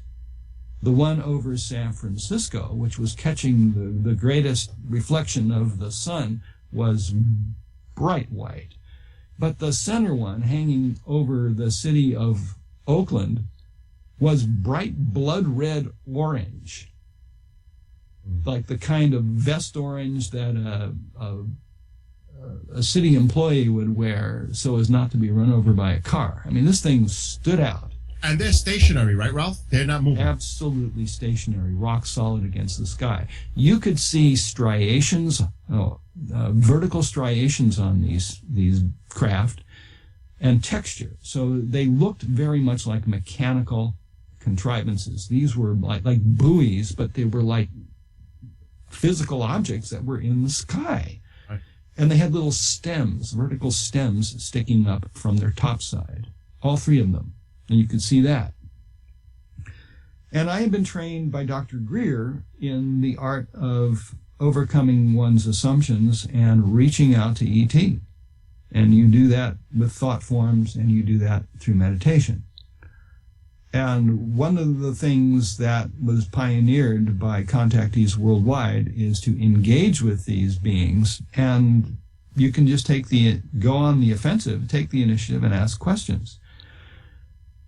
as I looked at these objects, the first thought that occurred to me is, what the hell's this? Some sort of balloon? And then I got another telepathic override of my inner monologue that formed a sentence that was as clear as a bell. Now, I want to clarify for listeners that I don't experience audio or visual hallucinations. I don't do drugs. I don't drink alcohol. I'm a health nut and an athlete, and I am rock solid in my perception, and when something anomalous occurs, it stands out like a sore thumb. In this case, it was, again, like a CB radio, but it was a modulation of my own inner voice. My own inner monologue became this exact sentence. Oh, we are just USGS laser assay buoys placed up here to measure slippage along the Hayward Fault. Don't pay us any heed. Well, that's word for word. Anybody who knows anything about the San Francisco Bay Area knows there are two very dangerous earthquake faults here. The San Andreas that flattened the city of San Francisco in 1906 and went off again in 1989 with the Loma Prieta earthquake, and the Hayward Fault that flattened the East Bay in 1868 and is due to go off any minute. And probably with a 7.1, the whole cities of Berkeley, Oakland, Richmond potentially could be devastated with major toxic releases. So it's a big issue for those of us that live here. And here, whatever this was telling me that they were just part of the U.S. Geological Survey. And I just I'd gotten quite jaded and cynical about these types of ruses over the years with respect to ET. And I just said, no, you're not. I beamed back with my own thought process, taking command of the soundstage. If you are extraterrestrial, please move to my right. Instantly, the white alabaster sphere that was hovering over the Berkeley Oakland hills moved on cue a mile, maybe half a mile closer to the red one in the triangular formation. And that occurred the moment I completed my challenge, my mental challenge. So again, I got confirmation through biofeedback that my thoughts were being read, and they were primed to respond to whether or not I either bit the cover story or challenged it. If I challenged it, they'd take it to the next level. That's when things really started to get strange. And I broke out into a cold sweat and just about pissed in my pants. And the next thought that occurred to me was, Jesus, I sure wish I had my camera. Always happens like that. Yeah. And then they shot back, as clear as a bell, be here at this exact location at exactly this time of day in exactly 7 days with your camera. And that's a direct quote. Wow. So my dog and I just stayed there for the next 15 minutes watching these objects, at which point I dutifully walked home very slowly, looking back over my shoulder at these objects that were still up there. And I emailed my friend Leslie Kane, who I had been collaborating with. The listeners probably know that name. I've had her on. Yeah. She's a fixture in the UFO research community now, but she was just starting out. I was the one who got her into this subject matter, by the way. Really? Yeah, wow. She'll tell you about that. She heard one of my radio broadcasts on KPFA-FM back in the 90s that got her interested in this. And I said, look, Les, something happened. I can't tell you what it is for 7 days, but just be advised that something very significant, potentially very significant, that I will test has just occurred. So I waited 7 days, and all the while I was waiting, I was debating with myself whether or not I should spend $1,000 to $1,500 to buy a high-resolution digital camera with a lens, a telephoto lens. That would have been the proper thing to do if I had trusted my intuition. But I was still in skeptic mode, and I thought the chances were slim that they would actually show up a week later, and that I would be tossing money down the drain and my wife would be very angry at me. So I decided to compromise and make do with a little 3.5 megapixel Nikon Coolpix camera that I had just gotten the year before, which didn't have a great depth of field, and the pixel resolution wasn't all that good, and its lens was fixed. But I wasn't about to spend a lot of money. And back in 2001, you could probably get a six megapixel camera would have been considered high resolution, that you would have been able to get a DSLR with a very good telephoto lens. But I didn't, and would have been a pretty penny, so I didn't do that. I'm kicking myself for not having done it. A week later, I reenacted my dog walk, and it was a clone of the same day. You could have pasted one day over the next. The weather conditions were identical. The optical environment was identical. I kept my eyes to the sidewalk until I got within half a block of the intersection, held my breath, and looked up, and they were there. All three of them in their original position, identical to the previous week. I leaned up against the lamppost, and I uttered the same challenge. If you are extraterrestrial, please move to my right. And once again, the moment I completed that inner sentence, on cue, the white sphere hovering over the Berkeley Hills moved half a mile or so to the right, closer to the red one over the city of Oakland, at which point I raised my camera and I snapped 5 frames. And we just sort of hung with one another for the next 15 or 20 minutes. My dog was starting to get kind of antsy and wanted to move on. But I kept in place, leaning up against that lamppost and pacing across this little intersection, looking at these objects. And I observed that very slowly they were fading out. It wasn't that they sped away. They didn't jiggle. They didn't exhibit any dynamical movement whatsoever, but they turned invisible against the blue sky to the point where you couldn't see them at all. And you could have been Stanley Kubrick and Arthur C. Clarke playing the Blue Danube in 2001: A Space Odyssey. It was a majestic, pun intended, experience. You literally, to be in the presence of this and to feel a sense of camaraderie, a smile all around you, and a sense of partnership. That's what I experienced. They just made it very clear they had all of these capabilities. And in my mind, I didn't need to search for witnesses to confirm the sighting. Right. The message of the fade away, the fade out, was we can come into your airspace with impunity. We can come into it completely undetected. And the Bay Area is ringed with military installations. There would have been jets scrambled from Nevada to Los Angeles, all converging on San Francisco, had these things been reported to the authorities or if they showed up on a radar. But I believe, based upon what I've read and researched and what I've experienced, they're able to camouflage themselves and cloak themselves and to make themselves visible to selected individuals on the ground at their choosing. I agree with that.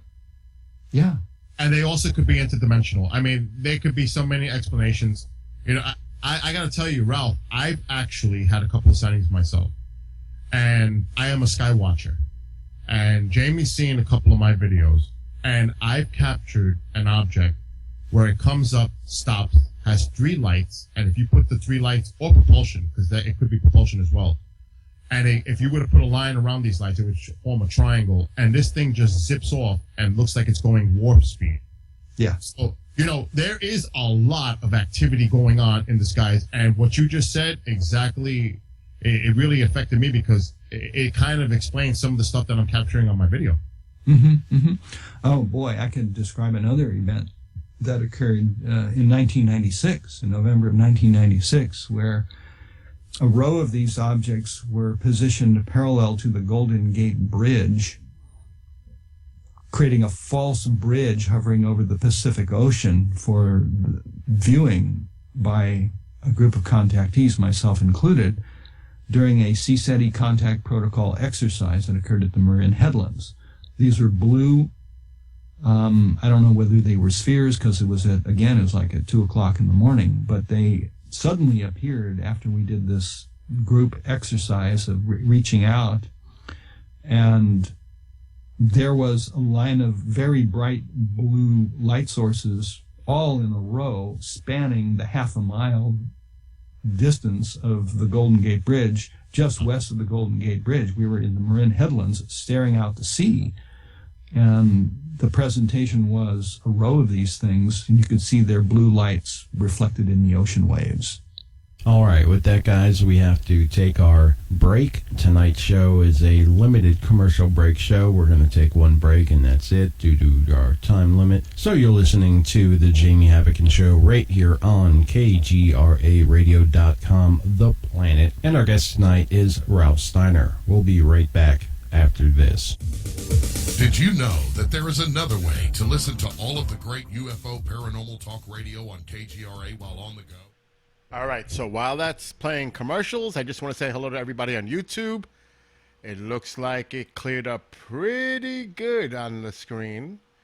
And Perseids is still the radiant behind the tree. So anybody that's watching on YouTube, that's where it's going to be, behind that tree right now. Seeing a lot of flashes, probably heat lightning.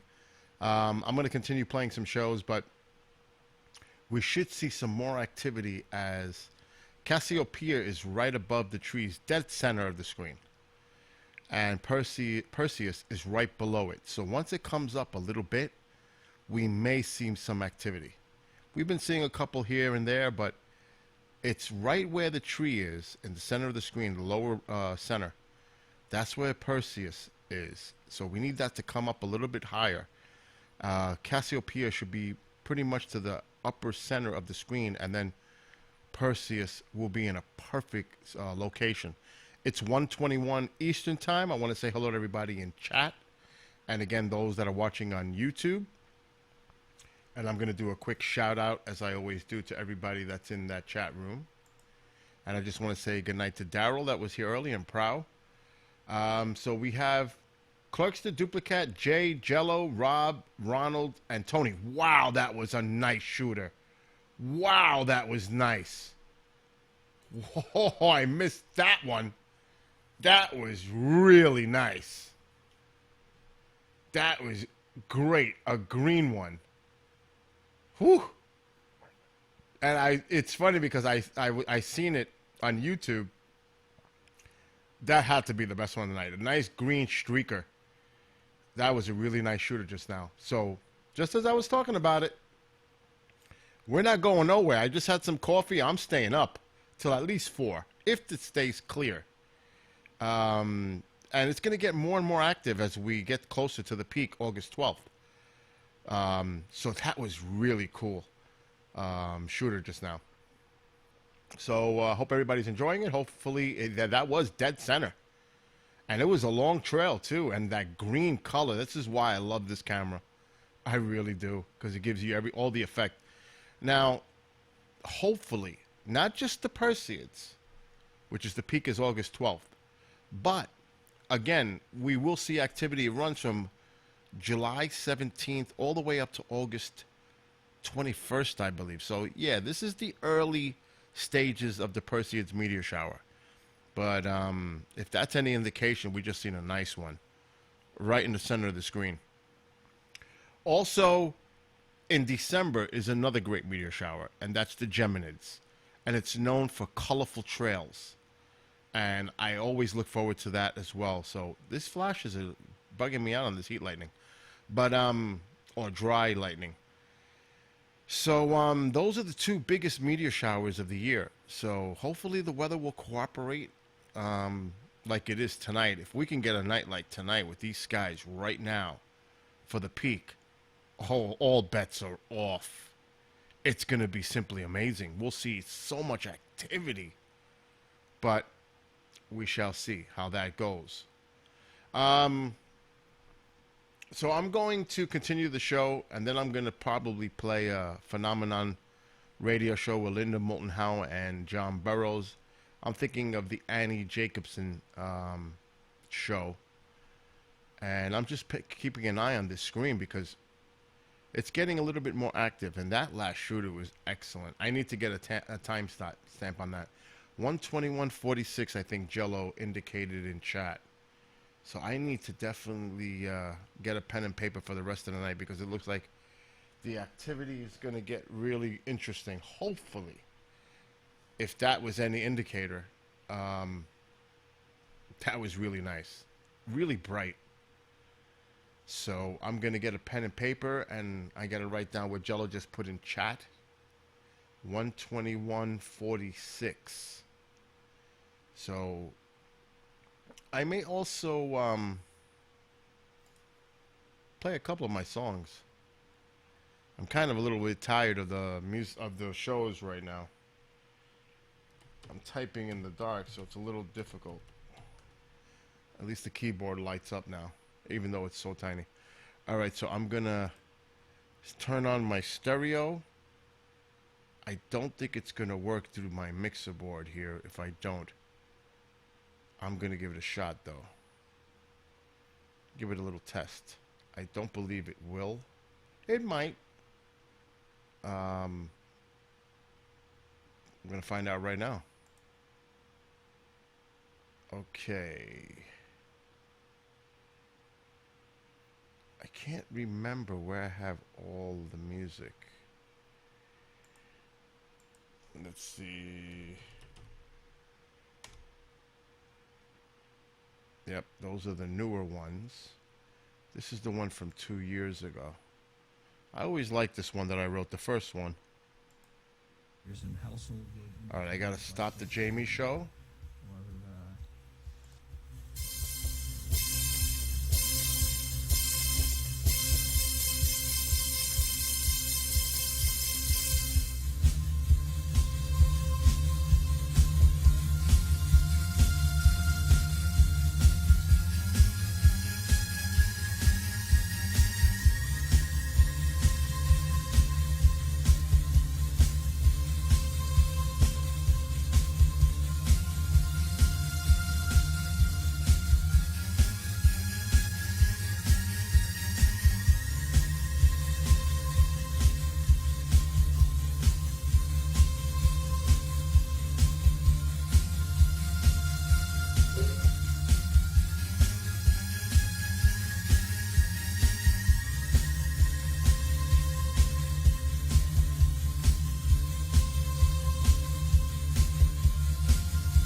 I'm actually going to play that again because I miss hearing that. I really like that. Uh-oh, what did I just do? I just did something. Oh, we got to go back. One more time. I got to hear it again. It's been a while.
All right, so that's that theme. So now I'm going to go back. You could actually hear me playing the stupid pad on the keyboard. Oh, my. The good old days. Okay, let's see. The other one should be in here.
All right, now it gets just a little bit too monotonous for me.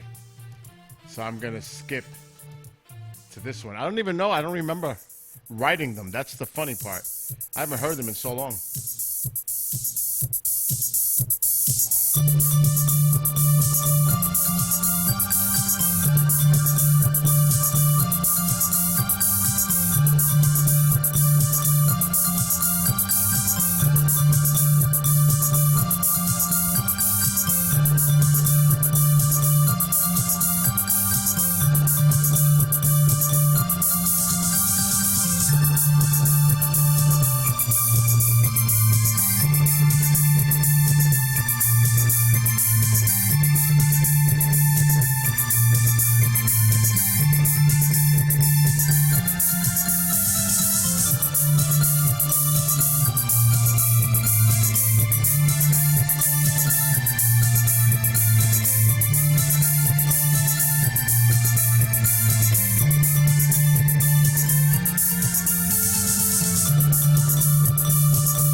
All right, now I'm going to drive everybody absolutely insane and see if this will work.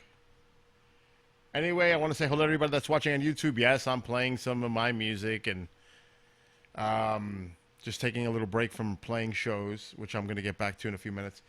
Hello to everybody on YouTube, and hello to everybody that's in YouTube chat, all our good friends there. And we've seen a really nice shooter. I think it was at 121.46, if I remember what Jello put into the chat. So if you go back, it's timestamp in the upper left-hand corner.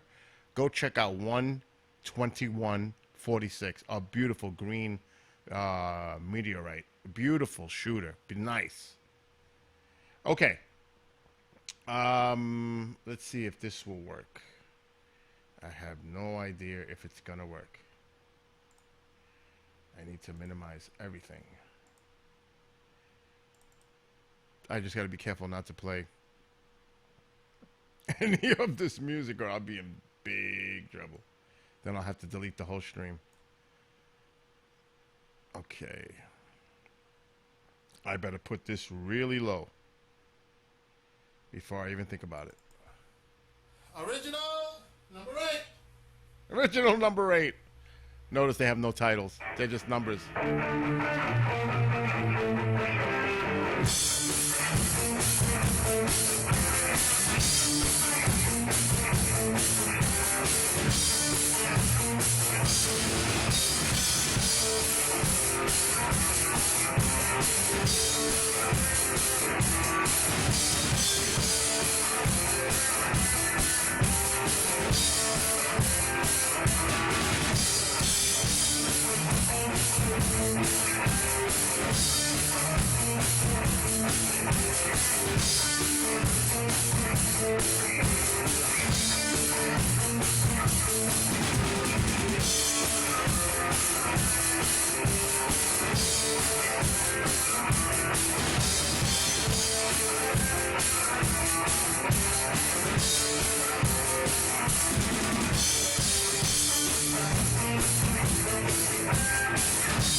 Now, when I write this stuff, I am not playing leads or anything. I'm just writing foundational music to build on, so I don't forget them. It's just laying them down. And these were recorded on my phone, believe it or not. There's one I really like in here. I gotta find it. I've got 35 originals here. Oh, I think it's this one.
Number 18 in construction.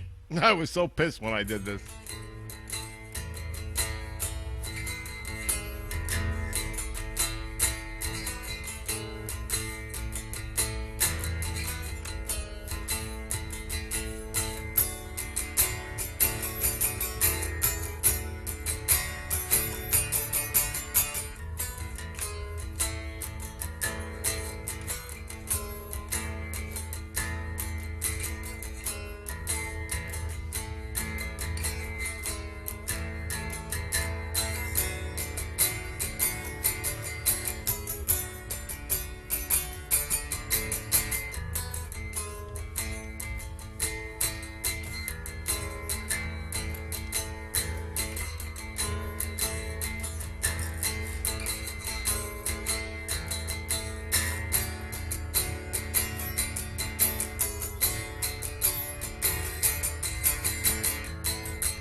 Oh my God, you could actually hear it.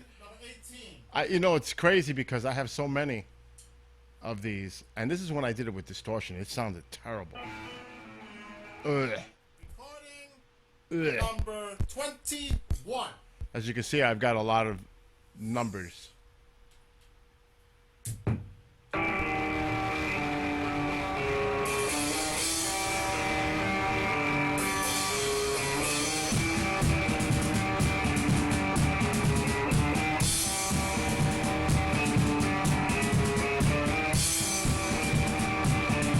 Anyway, I'm done with that. I don't want to drive everybody nuts with this all night. I'm going to go play a show. And I think I'm going to pick Phenomenon. My God. They just recorded so poorly over a phone. Believe it or not. That's all recorded on a phone. That's why it sounds so bad. Okay. Let's put a show on now. And enjoy the Skywatch. Because I think I'm chasing a lot of people away with my music. All right. Phenomenon. Let's go with Annie Jacobson. That was a good show. Is this the one? Yes. Right here.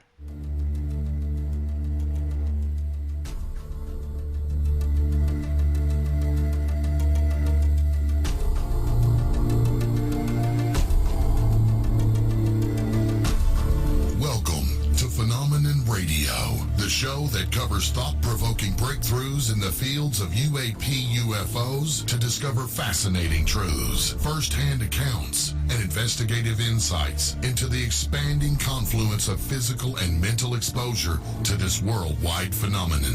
Hosted by Emmy award-winning investigative journalists, Earth Files reporter and editor Linda Moulton Howe, and world-renowned experiencer of the 1980 Rendlesham Bitwaters incident, John Burroughs. And now, leading off tonight's program, here's Linda Moulton Howe.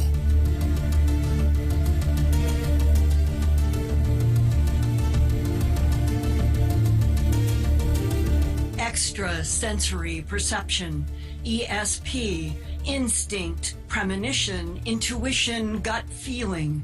Those are all words that mean getting information from something beyond normal human five senses. The U.S. military is convinced some people have a sixth sense that saves them and others when a danger feeling prevents stepping on a landmine, escaping an ambush, avoiding snipers or other threats. And add to ESP the ability to move matter with the mind. That's called psychokinesis, or PK. From 2014 to this year of 2017, the Office of Naval Research has spent nearly $4 million to study ESP premonition. A program officer, Peter Squire, who works in the ONR's Expeditionary, Maneuver Warfare, and Combating Terrorism Department, says, quote, "We have to understand what gives rise to this so-called sixth sense," close quote. The military wants to know if there is a way to strengthen gut feelings through training. But if premonitions are beyond the five senses, where, how, what in the human mind, body, and soul receives and transmits information and warnings? Those questions. Oh my God, that was a beautiful shooter. I had to shut the show. That was stunning. Beautiful shooter. Oh my God, right from where Perseids is. That was awesome. What was the time of that? Like 154. Oh, that was excellent. Oh, I'm staying up. Reporter Annie Jacobson dives deeply into its title, Phenomena, the Secret History of the U.S. government's investigations into extrasensory perception and psychokinesis. She begins after World War II ended in 1945. That's when the United States and the USSR began investigating new ways to influence and control human minds and behavior. By the 1950s, neurobiologist Andrea Puharich worked for the U.S. Army's Chemical Center, which was one of the CIA's military partners in a top-secret program called MK Ultra. That program worked with hallucinogenic mushrooms to study mental phenomena and telepathy. The more Puharich worked with the Army, CIA, and Department of Defense to study human minds, he wondered if the mysterious unknown energy force behind ESP existed inside the human nervous system. But in the early 1970s, some experiments indicated that plants could sense when they were about to be burned. The plants didn't have human nervous systems, so what was sensing danger and reacting? Also in 1972, at age 35, a physicist named Hal Puthoff, PhD, worked at the Stanford Research Institute in Menlo Park, California. SRI was then the second largest Defense Department research institute in the United States after RAND Corporation. Dr. Puthoff wanted to explore why are there any life processes throughout this inorganic universe? By then, he was considered an expert in quantum electronics and electron beam devices such as lasers, and he wanted to explore the quantum level of biology and the mysteries of ESP and PK. That is how Hal Puthoff came to do contract work for the CIA and other government agencies and to test psychics such as Inga Swann and Uri Geller. Each was put in Faraday cage rooms, shielded from electromagnetic fields. But Swann and Geller could still access information outside the Faraday cage. That contradicted the 1950s Puharich theory of ESP that yet undiscovered receivers and transmitters were in the human nervous system.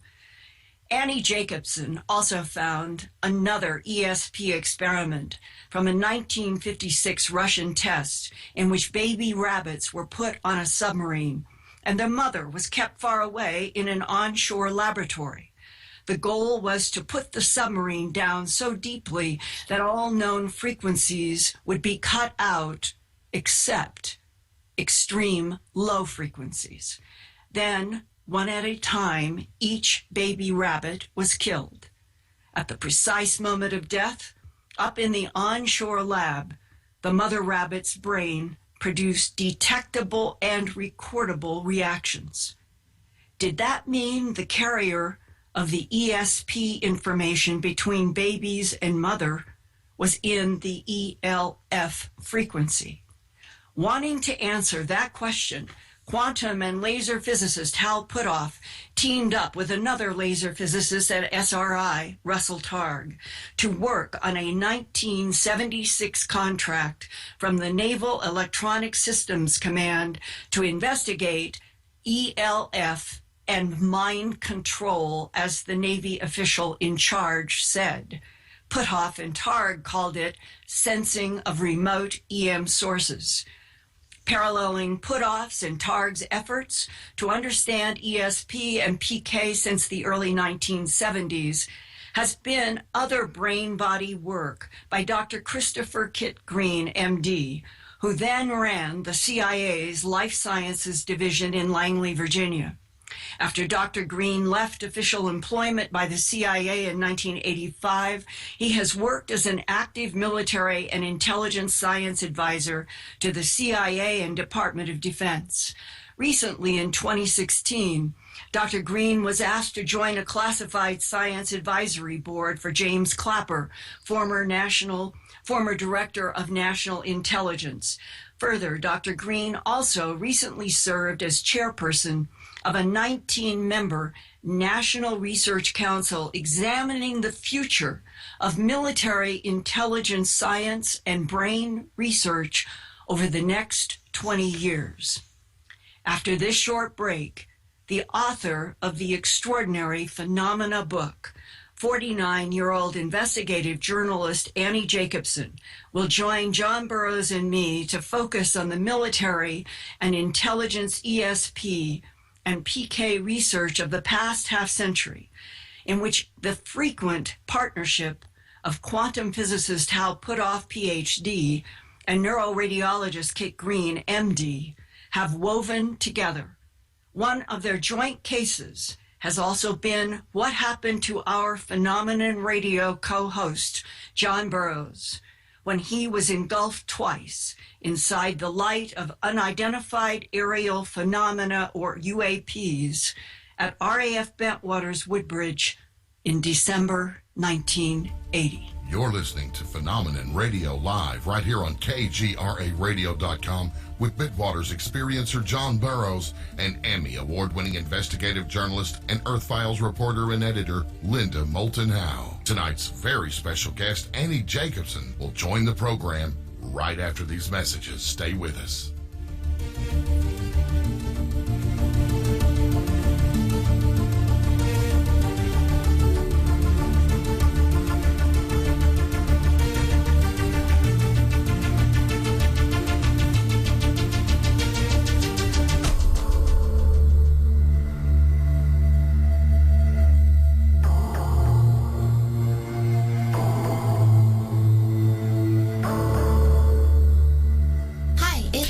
With Vibes, Mind, Body, Spirit.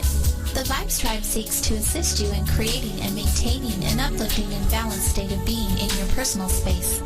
Palo Santo is a mystical tree that grows on the coast of South America. Palo is loved by many for its energetic, cleansing, and healing properties, and is also popularized for its heavenly presence in keeping your energy grounded and clear. Burning Palo provides an uplifting scent to raise your vibration and is also beneficial for relieving stress, anxiety, depression, and emotional pain. Palo Santo is also known for relieving symptoms of the common cold, headaches, and asthma. We offer Palo Santo in resin, powder, or by the stick. Go to onlinevibes.com for all of your vibration elevation needs and receive a free stick of Palo Santo with any online purchase over $25. Shop onlinevibes.com, that's onlinevibez.com, and get your vibes on today. Hey there, quick question for you. Would you be okay with more energy, more endurance, thicker, healthier hair, a better mood, reduced appearance of wrinkles, improved sleep, improved blood pressure and cholesterol profiles, improved vision, improved memory? Okay then.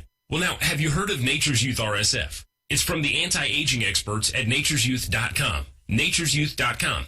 See, at Nature's Youth, they understand exactly what it means to provide top quality health products. And Nature's Youth customers not only improve their health, they know they're also providing their body with the right nourishment to maintain that peak performance and fight the aging process. If health, wellness, and nutrition are what you desire, choose Nature's Youth RSF. I did. You see, you're going to get older. It's just up to you how you feel when you get there. Get started today. Nature's Youth RSF. Simple to use, simple to order. Go to nature'syouth.com. That's nature'syouth.com. nature'syouth.com. Your official contact for the best alternative talk on the planet. KGRARadio.com.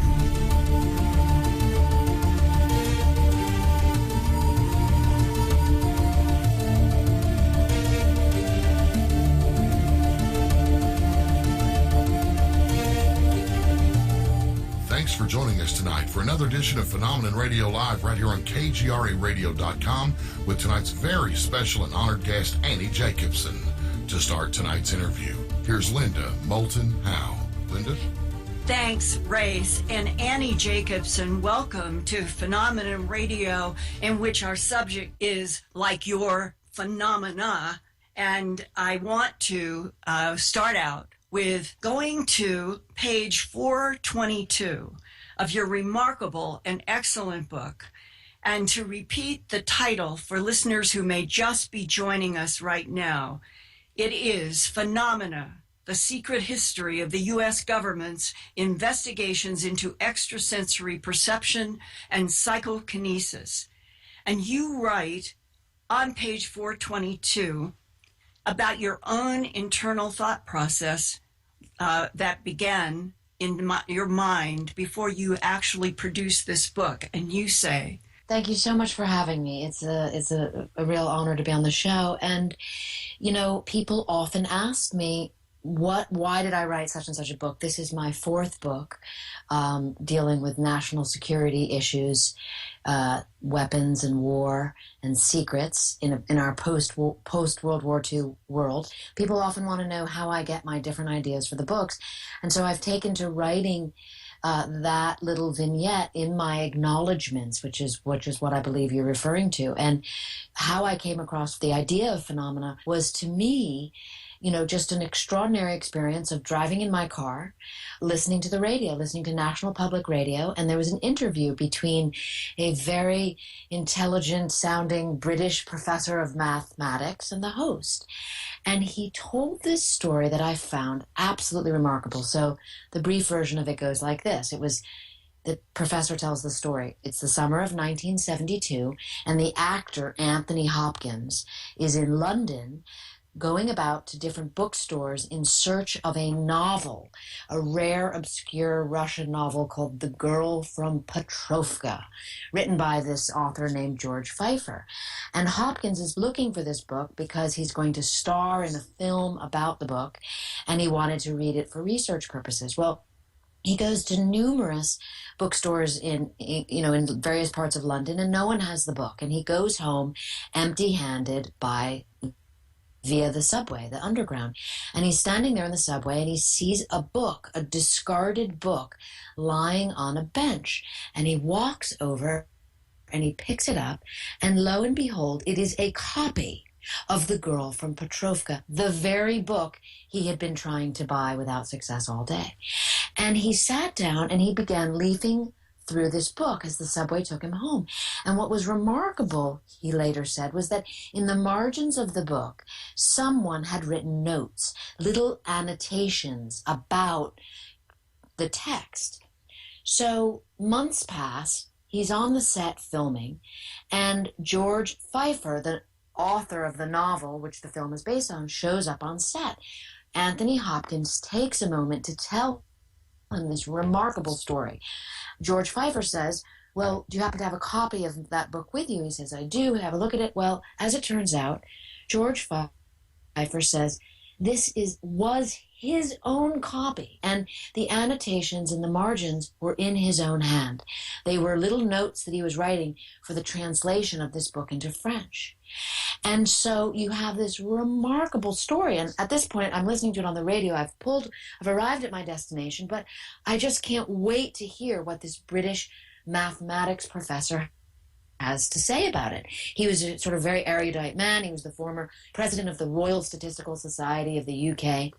And he said he had the answer. And what he said was that it was all mathematics.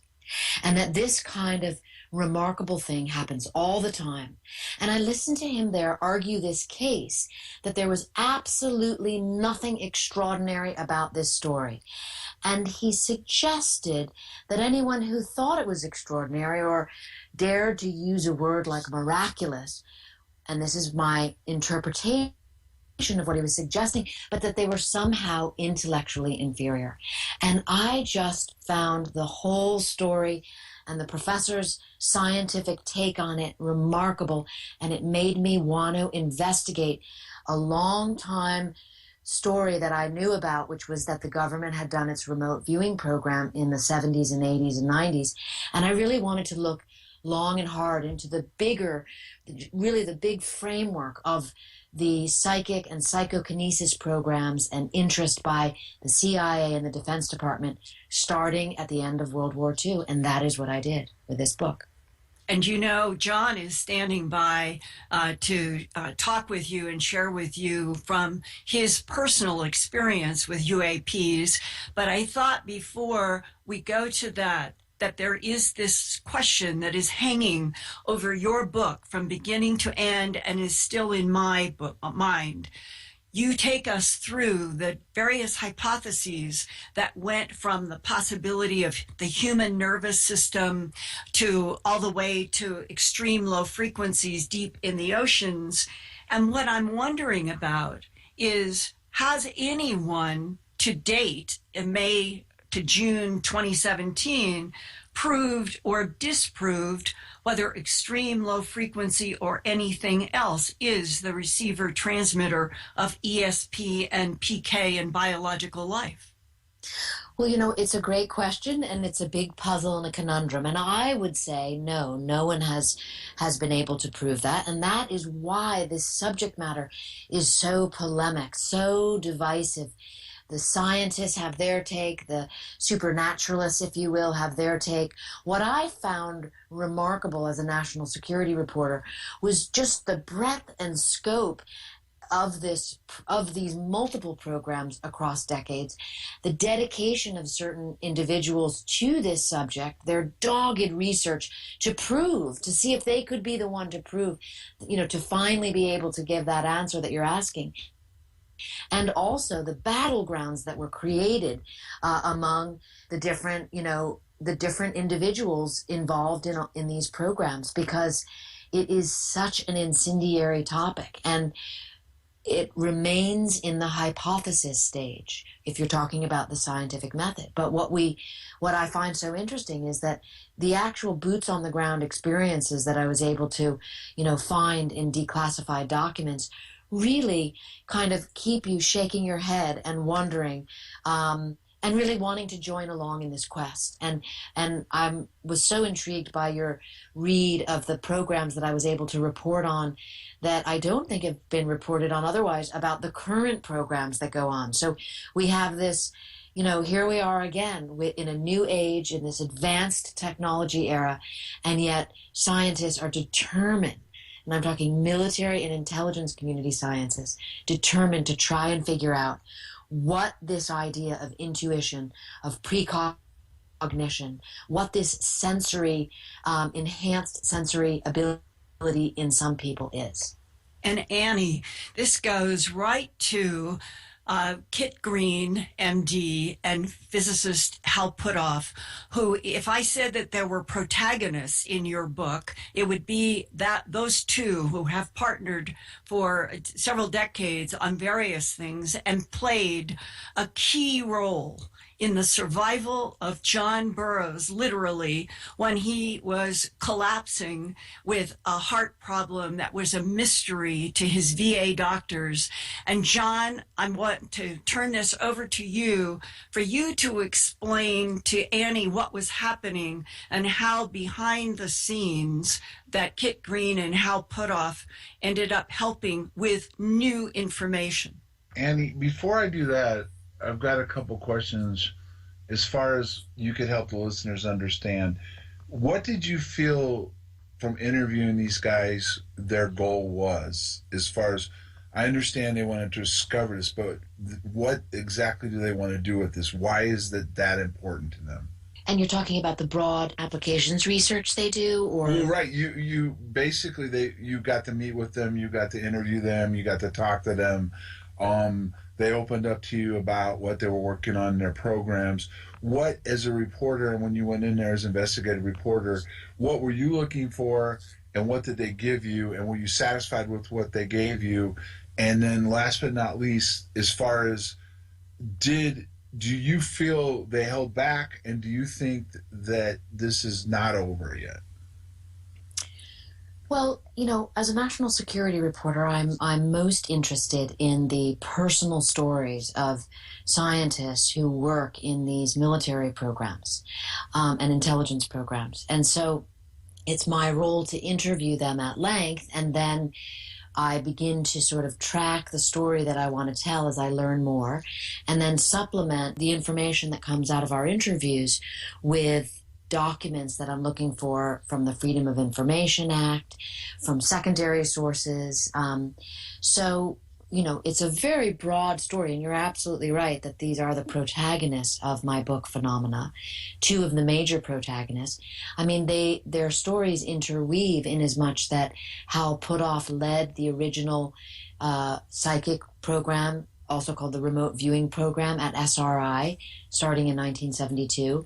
And Dr. Christopher Kit Green was brought in as the biologist. As Green told me, he ran what was called the Weird Desk at CIA. It was his job to track everything anomalous that was going on around the world.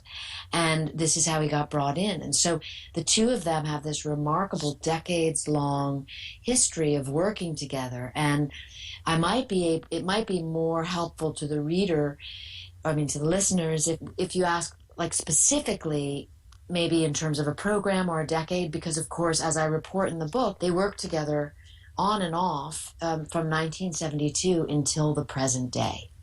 And I thought that it would be important to go into some of the details that you share that are so fascinating about Ingo Swann and Uri Geller, the Faraday cage in that chapter, and we can work our way through. But John, would you like to share with Annie about why those two scientists have played such an important role in your own life? If you go to your book in the 400 page area, you started exploring or going in more into DNA and UAPs. Was that introduced to you by them, or did you already have a working knowledge and start asking them questions about it? Well, so what we're talking about now is a program that takes place at the Nolan Laboratory. It's run by Gary Nolan, who's a leading geneticist. And Nolan's probably best known for his work in large-scale mapping of human cell features. And as I learned through my reporting, Green is working with Puthoff and Dr. Gary Nolan is working with Puthoff and Green on a program to look at the genomics of individuals who have anomalous mental phenomena capacities, allegedly, and also individuals who have been injured by UAPs. So my understanding, John, is that you fall into that category based on what you shared with me about your experience. And so to answer the question, what did I know? I think it's interesting to consider the reporter's job. So reporters, like myself, hear lots of things and ask lots of questions. It's then a process about a source, in this case Puthoff and Green, revealing to the reporter, me, what they're comfortable with, and then part of that process, it's an ongoing kind of organic process, in as much as that then I do further interviews with other individuals who are involved, who are willing to talk to me, and I begin to unpuzzle the situation. And I'm not meaning to be coy, I'm trying to give the listener a sense of the process of being a reporter, which I happen to think is one of the most interesting jobs in the world. And so I think that is how the information comes about. In other words, I don't think anyone really ever sits down with me and says, here's my story. Because usually I'm right at the edge of stories that people are not necessarily willing to share in entirety. And so it's my job to help the sources feel comfortable enough to be able to share with me what it is that they are working on, knowing that there's a trust that goes on with the reporter. In other words, you're talking about very incendiary subjects here. And you're also talking about scientists with big labs, big reputations, and big contracts.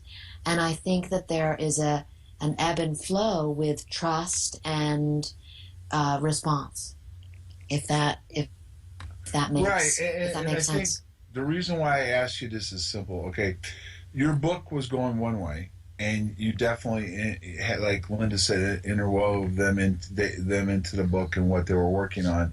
And then it seems like right towards the end of the book, it took a right turn, and you all of a I think sudden, you're right. yeah, and you went into the UAP subject. And Yes. my question was it? Were you aware of it, or did they bring that up to you? Do you feel it all plays a factor in your book? I know you put it in there, so you must have felt it was important enough. But how does that relate to the rest of your book? And how much importance do you feel there is to it? And then I can go a little bit into what interaction I've had with them. Then. Yes, of course.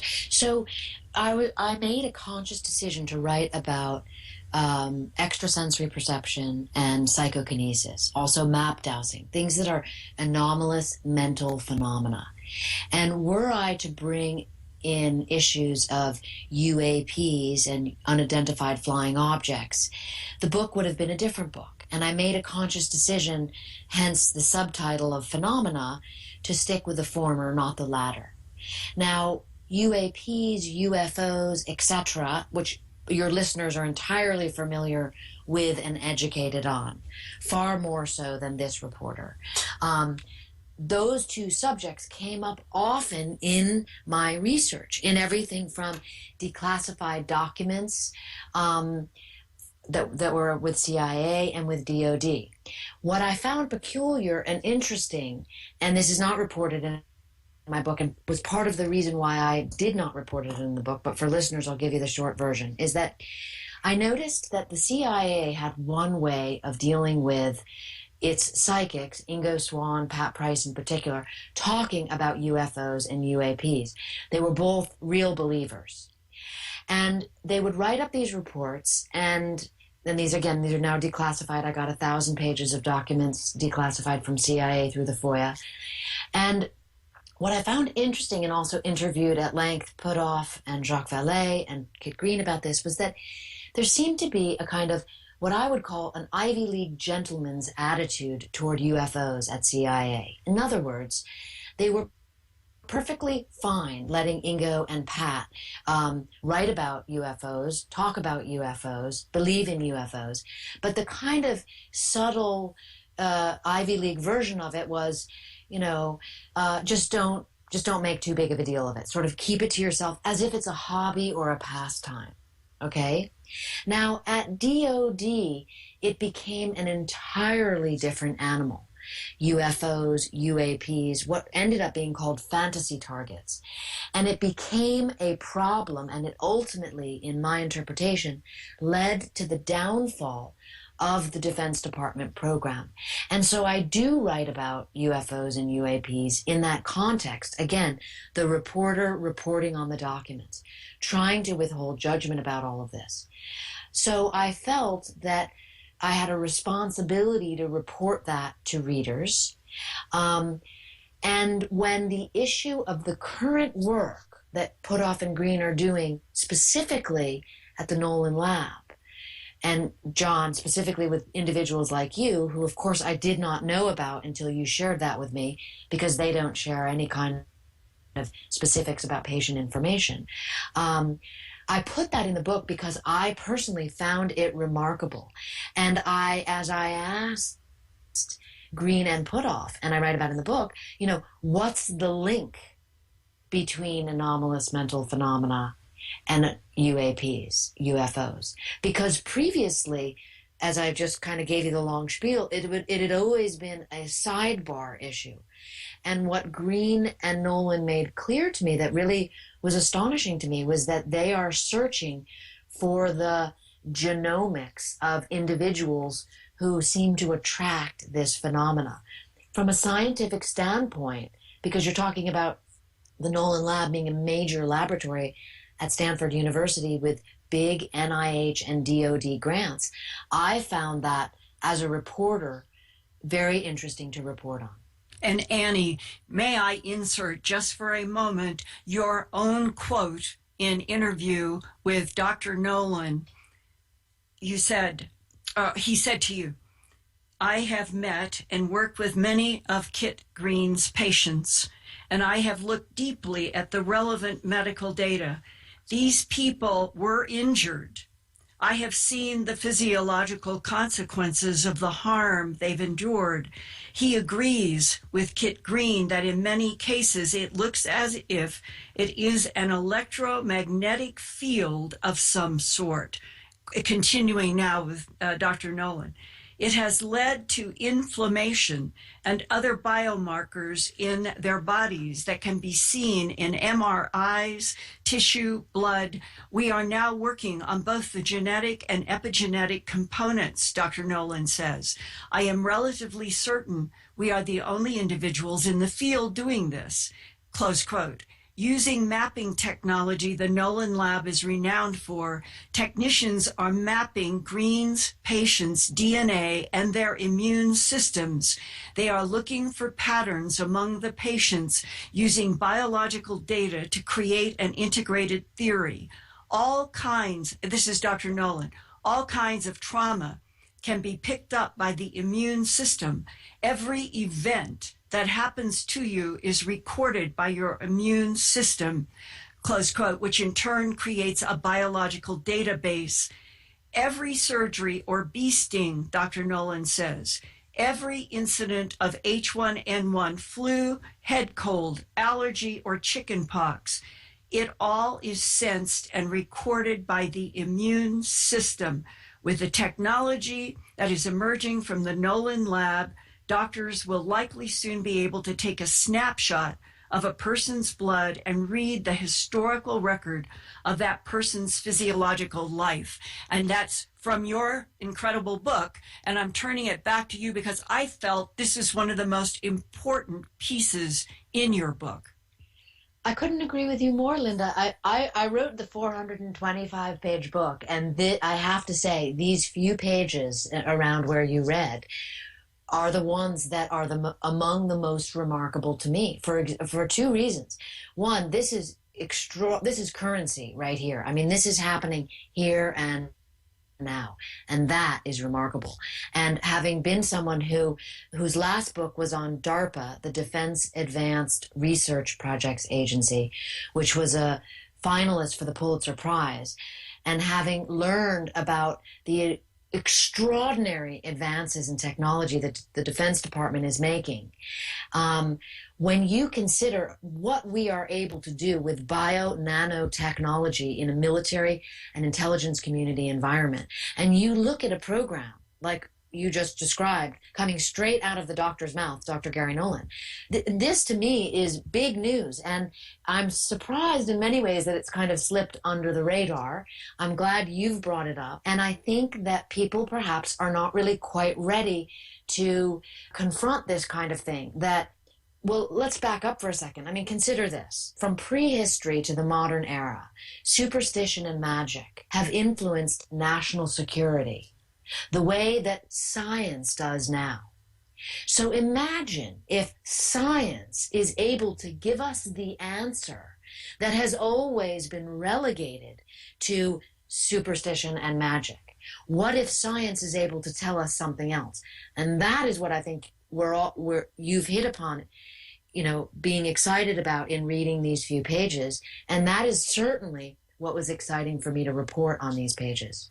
And Annie, it ties directly to the now somewhat famous, at least through the reporting that John and I have been doing on Phenomena Radio for the past 2 years, the UK Eyes Only DI 55 Science and Technical Report on unidentified aerial phenomena that was handed over to the MOD head in 2000 without any of us knowing anything about it, and then was very quietly under the radar, unclassified in 2006. And nobody, including Nick Pope in England, who had worked at the MOD, knew that it had been unclassified. And it was in the 2012 to 2013 time period when John Burroughs became extremely ill with a mysterious heart failing, and that in that period, both Kit Green and Hal, Nick, and some others, we ended up getting at first pieces of that original 460-page, highly classified UK report of UAP frequency emissions that we were then told were defined as terahertz frequencies emitted from unidentified aerial phenomena. And in the 460-page report, in Appendix F, as in Frank, very difficult to find, even in the National Archives, but it is there. And I made it really clear at Earth Files so people could read it themselves. It says, under a subtitle, mental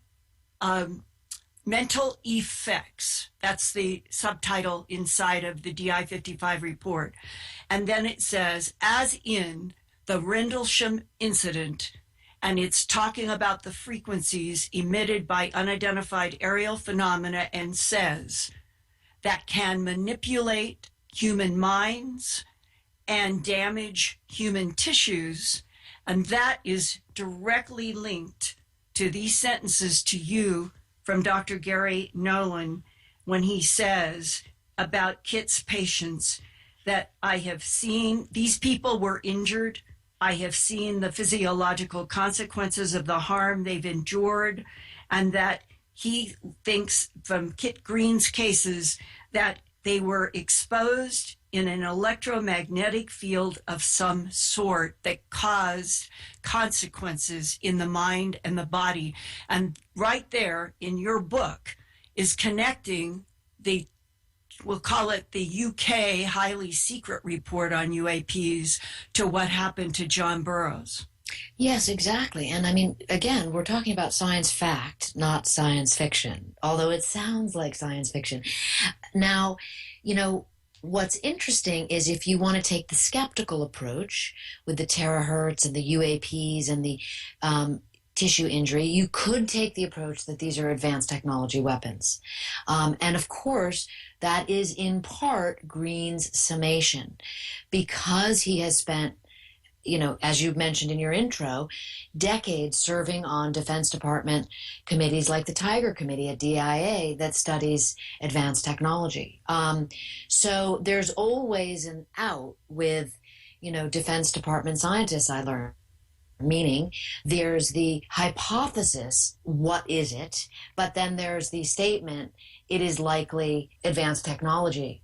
But of course, the subtext of all of this that one is writing about when they're writing about phenomena is the bigger question, and the same question that Andrea Puharich so interestingly asked way back in the 1950s.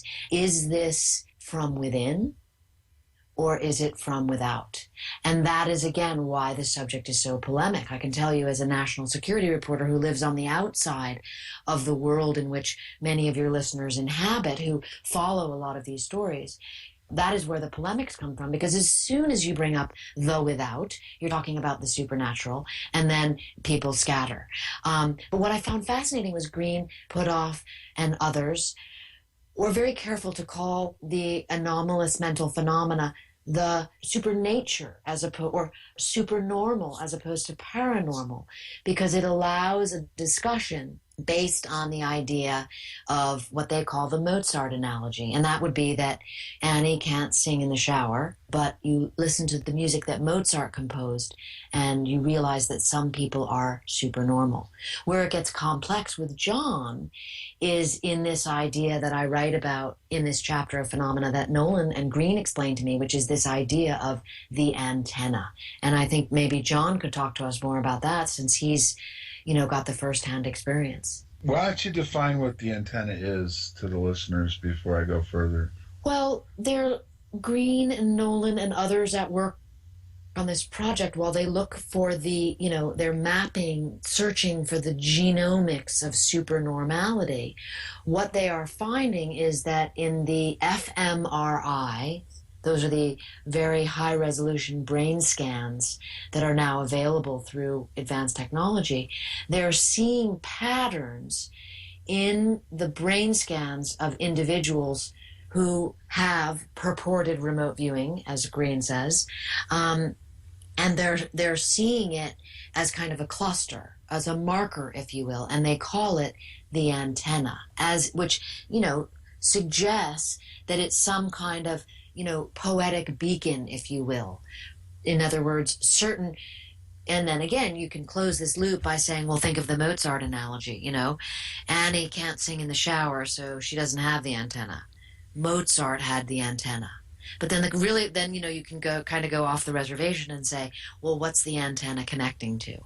And that's where any scientist who's working in this world, who has a big reputation and a lot of experience, will be very careful with how they finish those sentences. Right. And what intrigued me the most is that they even brought it up to you. They actually felt comfortable enough, not, nothing against you, just the fact that they would start introducing this, because there's no doubt they want this program, they want the program to be put out there for the public to start to digest. Would you agree? Yes. I mean, and again, it goes back to, I had some information that I had, and I asked Green about it, and over time we developed a rapport in our ongoing hours and hours of interviews that apparently made him comfortable enough to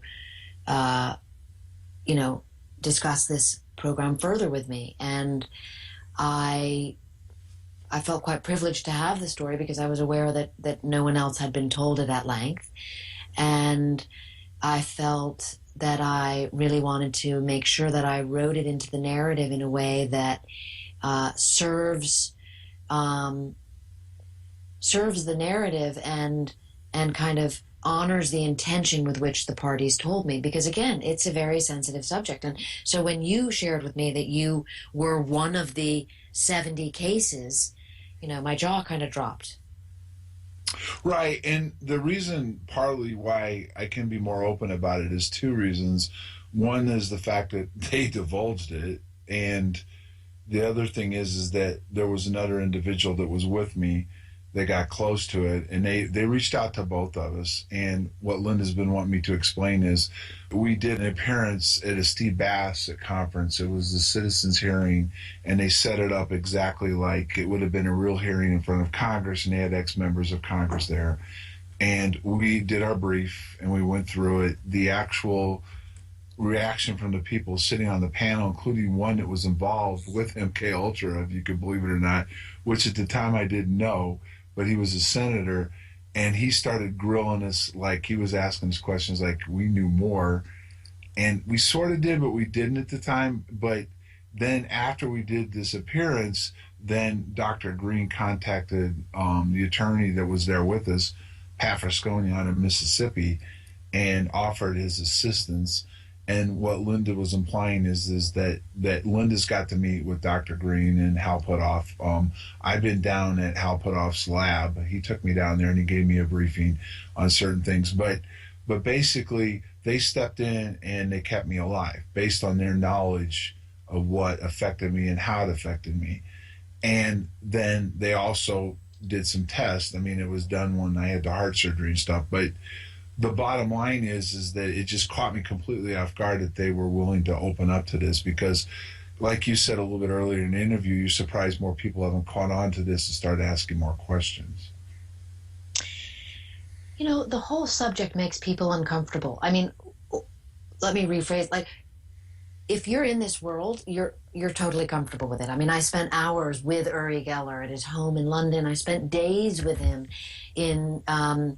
at his home in Israel, and his wife and his whole, group of people. And, we wound up at Netanyahu's house. I mean, there are people who are super comfortable talking about the world in which, psychokinesis, extrasensory perception, UAPs is a common theme and a puzzle to explore.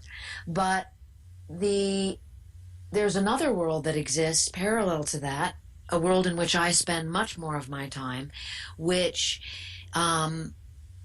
has, sort of gets hives when any of these subjects are brought up, just speaking candidly. And I have written enough books and feel comfortable enough in my reporting that I'm not,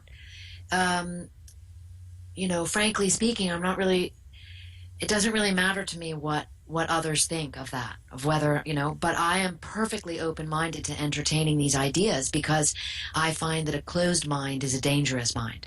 However, most people do not agree with that. And, most people who are on the, I write about the sheep and the goats in my book as that analogy, and the goats get very, very intimidating. As I report in the book, any of the skeptics I interviewed, tore into me time and again, reiterating that same concept by the British statistician we talked about earlier, that somehow anyone who's going to contemplate these subjects is intellectually inferior. What's remarkable about guys like Green, Puthoff, Nolan, Vallée, they are so far advanced in their thinking, and they have decades of experience as physicists, as scientists, as neurobiologists, as astrophysicists. Those are some of the individuals who have held top secret clearances longer than anyone I know and have interviewed. And I've interviewed presidential science advisors and Nobel laureates. So to me, this is really interesting stuff, and I'm far more interested in it than I am afraid of it. And Annie, on page 178 in your chapter, The Unconscious, going to what I thought was perhaps the most interesting part about Uri Geller that I had never heard about before, you said in the winter of 1975, Uri Geller was in Northern California to do a project at Lawrence Livermore, and that Kit Green was serving as a contract monitor for the CIA that was behind this research. And that what happened is scientists set up an experiment in a laboratory adjacent to Lawrence Livermore in an old wooden World War II barracks on University of California property. 2 sets of experiments were to take place. In the first, high-quality lasers were fired at a target, and the question was, could Uri Geller interfere with that beam? For the second test, the scientists placed magnetic computer program cards in a lead container and sealed it. Could Geller affect what was inside? And I'm wondering if you could now explain to the audience what Geller was able to do with something you would think that difficult and complex, and then what were the ESP PK consequences on scientists working there at Lawrence Livermore that were exposed to Uri Geller in those tests? Well, this is an extraordinary program you've brought up, or incident rather. And it speaks to John Burroughs' situation because it's essentially the origin story for Kit Green, for his interest in these anomalous events where people get injured, where you have somehow the mind and the body are affected by an anomalous situation.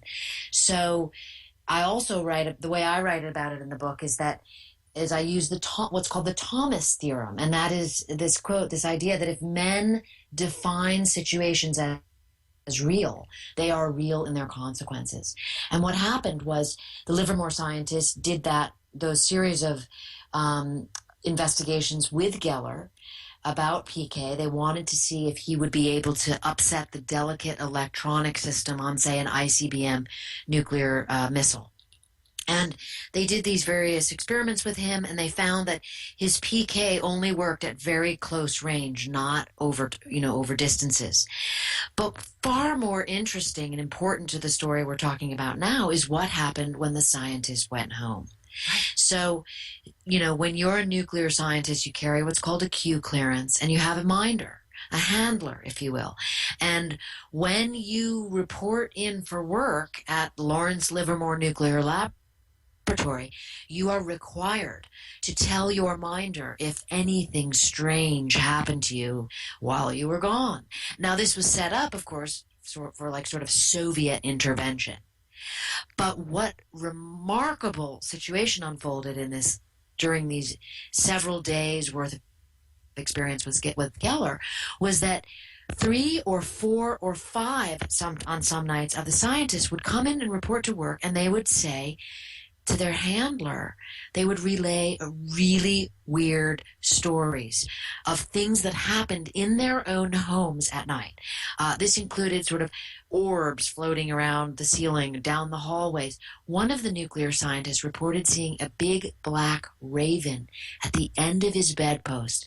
Okay, it's the 70s. You maybe say, maybe there were drugs involved. But the man also said his wife saw it. And so the handler that was the AEC liaison, got really concerned and called up the CIA, who was sent out to investigate what was going on, but Kit Green. And what he told me that he found was that these scientists with the Q clearances were not crazy. They were not on drugs. You can't take drugs when you have a Q clearance. They were experiencing something that he could not explain. And so he reported back to CIA security that this was just an anomalous situation. But it planted a seed inside of him, he said. And over the decades, he began to collect similar stories. Stories where men's minds were affected by these individuals who had anomalous mental phenomena, sort of powers. And also, he began to collect stories about people who their physiology, like John Burroughs, was affected by experiences with inexplicable, unidentified aerial phenomena, UAPs.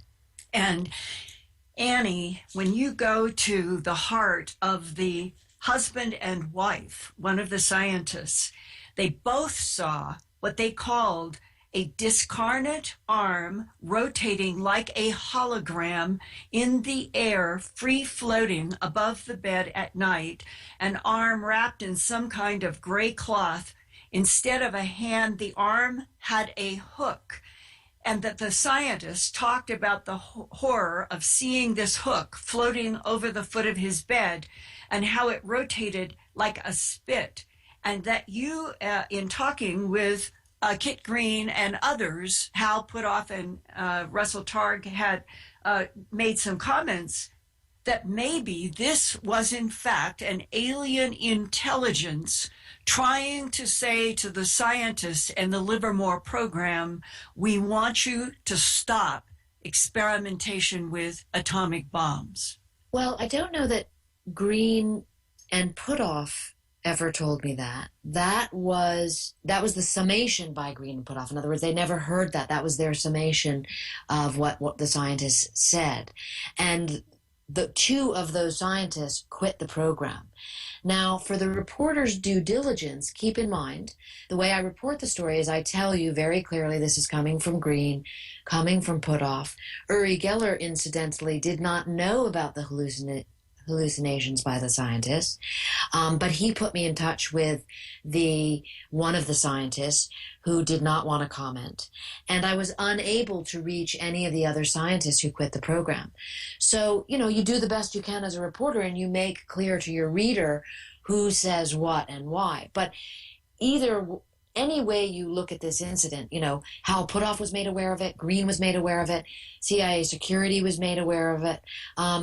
It's an inexplicable, anomalous event. And again, what I found most interesting, and again, you could write it, you could also say it's simply a example of the Thomas theorem, that if men define situations, there are real consequences. So who knows whether the psychological underpinnings underneath it. But what I found fascinating from a reporter's point of view is that this stayed with Green. It dogged him. He wanted an explanation. And 50 years later, he's working to find that explanation at the Nolan Laboratory with Gary Nolan. And that's dedication. Yes, thank you. Let's pick it up now on the other side of this break, going further and deeper with Annie Jacobson into her remarkable book, Phenomena. Thank you, Linda. This 50-minute uninterrupted segment of Phenomenon Radio is brought to you. And while the commercials are running, I want to say hello to everybody on YouTube that are watching. It seems like the activity seems to have quieted down, but it was really active for the last hour. And we still have a good hour or so left. Perseids, the radiant point is just above those trees, lower center area. So keep an eye on that. Toward the top center is Cassiopeia. So we still have a nice window here for at least the next hour. Hopefully, if it stays clear, we'll see some more activity. So I'm just going to do a quick shout out to everybody in chat. The diehards hanging out at this time of the morning. We have Arnie and Codis, Duplicat, Fantasy, Tara, and Tony the Night Owl. So we still have quite a bit of people hanging out, and hopefully we'll get some more activity. So I'm going to continue the show. And I think I said Duplicat. I hope I said Duplicat. Okay, so let's get back to the show. I'm going to do this pop out again. Get this all set. And keep an eye on the sky. I think I've got 2 of them open here. Yep. All right. Let's squeeze this over here. And Jello. And Fantasy. I think I said Fantasy, but if I didn't, I did now. And good night to Tara. All right, so we still got a little time left. Let's see if we get any activity. Environmental disaster in human history. It's almost never talked about by politicians. Above the bed at night, an arm wrapped in some kind of gray cloth. Instead of a hand, the arm had a hook. And that the scientists talked about the horror of seeing this hook floating over the foot of his bed and how it rotated like a spit. And Jay. And that you, in talking with Kit Green and others, Hal Putoff and Russell I didn't forget you, Jay. Made some comments that maybe this was in fact an alien intelligence trying to say to the scientists and the Livermore program, we want you to stop experimentation with atomic bombs. Well, I don't know that Green and Putoff ever told me that. That was the summation by Green and Putoff. In other words, they never heard that. That was their summation of what the scientists said. And the 2 of those scientists quit the program. Now, for the reporter's due diligence, keep in mind, the way I report the story is I tell you very clearly this is coming from Green, coming from Putoff. Uri Geller, incidentally, did not know about the hallucinations by the scientists, but he put me in touch with one of the scientists who did not want to comment, and I was unable to reach any of the other scientists who quit the program. So, you do the best you can as a reporter, and you make clear to your reader who says what and why. But any way you look at this incident, Hal Putoff was made aware of it, Green was made aware of it, CIA security was made aware of it. It's an inexplicable, anomalous event. And again, what I found most interesting, and again, you could write it, you could also say it's simply a example of the Thomas theorem, that if men define situations, there are real consequences. So who knows whether the psychological underpinnings underneath it. But what I found fascinating from a reporter's point of view is that this stayed with Green. It dogged him. He wanted an explanation. And 50 years later, he's working to find that explanation at the Nolan Laboratory with Gary Nolan. And that's dedication. Yes, thank you. Let's pick it up now on the other side of this break, going further and deeper with Annie Jacobson into her remarkable book, Phenomena. Thank you, Linda. This 50-minute uninterrupted segment of Phenomenon Radio is brought to you by OnlineVibes.com, your personal connection to mind, body, and spirit, committed to connecting you with healing modalities that can manifest a true and healthy change in your life. Visit the website at OnlineVibes.com. That's vibes with a Z. Tonight's very special guest, National Security Investigative Journalist Annie Jacobson, will join the program right after these messages.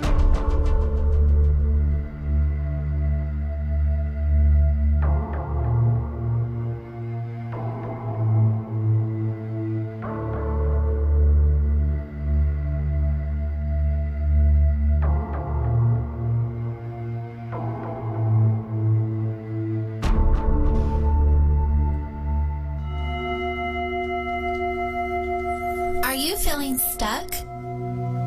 Is there a cloud hanging over you? Are you trying to find your purpose? Are you holding on to negative energies or beliefs?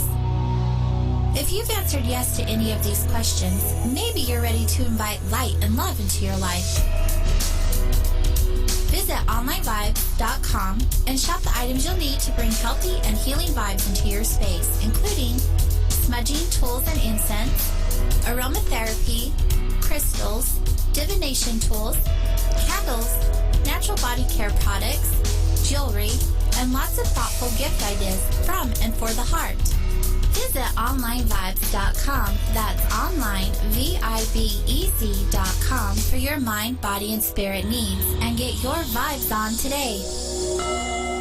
Can you name the worst environmental disaster in human history? It's almost never talked about by politicians, establishment scientists, or the news. No, it's not global warming. It's Fukushima. This severely damaged nuclear power plant releases 300 tons of radioactive waste daily, continuously contaminating the Pacific Ocean. Because our precious groundwater is threatened by nuclear elements, inspired the creation of FalloutFreeWater.com. FalloutFreeWater.com offers the highest quality water filtration products for radiation-free drinking water. Our exclusive filters are the most laboratory and field-tested of their kind in the world, designed to remove radioactive elements, bacteria, and viruses. Environmentally safe and BPA-free in today's world. Safe drinking water is a primary concern. Go to FalloutFreeWater.com right now to get the radiation-free water supply you need. Remember FalloutFreeWater.com for a complete line of affordable, high-quality products to keep you and your family safe. That's FalloutFreeWater.com. So, you love talk radio? Then you'll love TalkStreamLive.com. TalkStream Live is always on, 24/7 with the best streaming talk shows. Find your favorite talkers and discover some new ones. It's free, readily available online or on mobile with any smartphone or tablet. Finding your favorite talk shows all in one place has gotten a whole lot easier. Just go to TalkStreamLive.com. Be sure to download the free apps from Google Play or the iTunes App Store. Not on my watch, our military service members say, as they volunteer to serve, as they move out, stand firm, and take fire. So not on our watch, we say, to the severely ill or injured veterans who can't get the care they deserve to live full and independent lives, even when there's no government funding or a nursing home seems like the only option. We won't leave one warrior behind. Not on our watch. Join us at findwwp.org. Your contact for current news and trending topics. KGRAradio.com.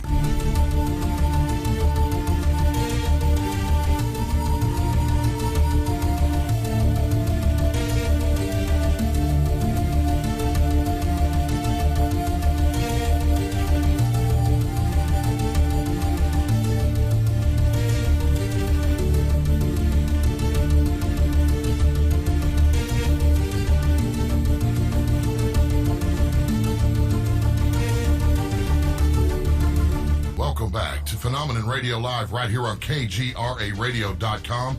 You're listening to Phenomenon on KGRA Digital Broadcast Station, the Global Radio Alliance, Salt Lake City, Utah. Before we can begin hour 2 of tonight's interview with Annie Jacobson, it's time for the news brought to you by EarthFiles.com. Here's Linda Moulton Howe. Thanks, Race. You know, it was 2 years ago, on October 22nd, 2015, that senior scientist Gerald Harp at the Search for Extraterrestrial Intelligence Institute, also known as SETI, in Mountain View, California, reported, quote, "We either caught something shortly after an event like two planets crashing together, or we've got alien intelligence," close quote. And that headline, that quote, went around the world. He was talking about a very strange star that astronomers call KIC 8462852. This large Meteor star, 1,480 light years from Earth, has the strangest starlight dimming and brightening pattern of some 150,000 stars in the Milky Way galaxy studied by the Kepler Space Telescope and the Planet Hunters Project. Kepler was launched specifically to look for Earth-like planets orbiting other stars. Also, 2 years ago on September 14th, 2015, Professor Tabitha Boyden at Yale University, an astronomer, published in the Royal Astronomical Society Journal a 14-page paper with graphs of what the Kepler telescope had observed of this KIC star for at least 4 years. Normally, a planet orbiting a distant star will cause the star's light to dim about 1% as seen from Earth. But KIC has had a series of dimming downs, one as much as 22%. The implication is that something gigantic is periodically coming between KIC and Earth. Now, 2 years later, on May 19th, 2017, the KIC star began another dramatic dimming from 3% dim to more than 20% in only 3 Earth days. And then by May 22nd, the KIC star returned to normal brightness. The increasingly serious question about this unique pattern of dimming: is it an orbiting megastructure built by advanced intelligences to harvest energy from that sun? Recently, scientists at Carnegie Institute published their research of the dimming and brightening patterns of that KIC star over several decades of records and conclude the pattern of dimming is not consistent with comets or any other type of naturally occurring space debris. In fact, the astronomers found there were 3 different patterns of dimming, and no one knows how to explain all 3. And that is why Professor Jason Wright, a Penn State astronomer, says, quote, "Whatever is blocking the star's light has a very complex structure," close quote, which raises a concept first described by physicist and mathematician Freeman Dyson in a 1960 paper in which Professor Dyson proposed that other intelligences in this universe with very advanced technologies could harvest energy from their sun by building a megastructure that would completely encompass a star and capture most or all of its energy output. So what if the far-out answer to the mysterious periodic dimming of the KIC star is because it has a Dyson sphere? Professor Wright told me, quote, "Well, that would be pretty cool. That's why we work on SETI. That would be amazing if it happens to be proved," close quote. So stay tuned for more news about the KIC star at Earth Files and KGRA Radio, and visit every day my science, environment, and Real X-Files news website, earthfiles.com, for more on breaking stories about our universe, our solar system, and the planet we live on. And that's the news, brought to you by earthfiles.com. Now back to tonight's interview with our honored guest, Annie Jacobson. Linda?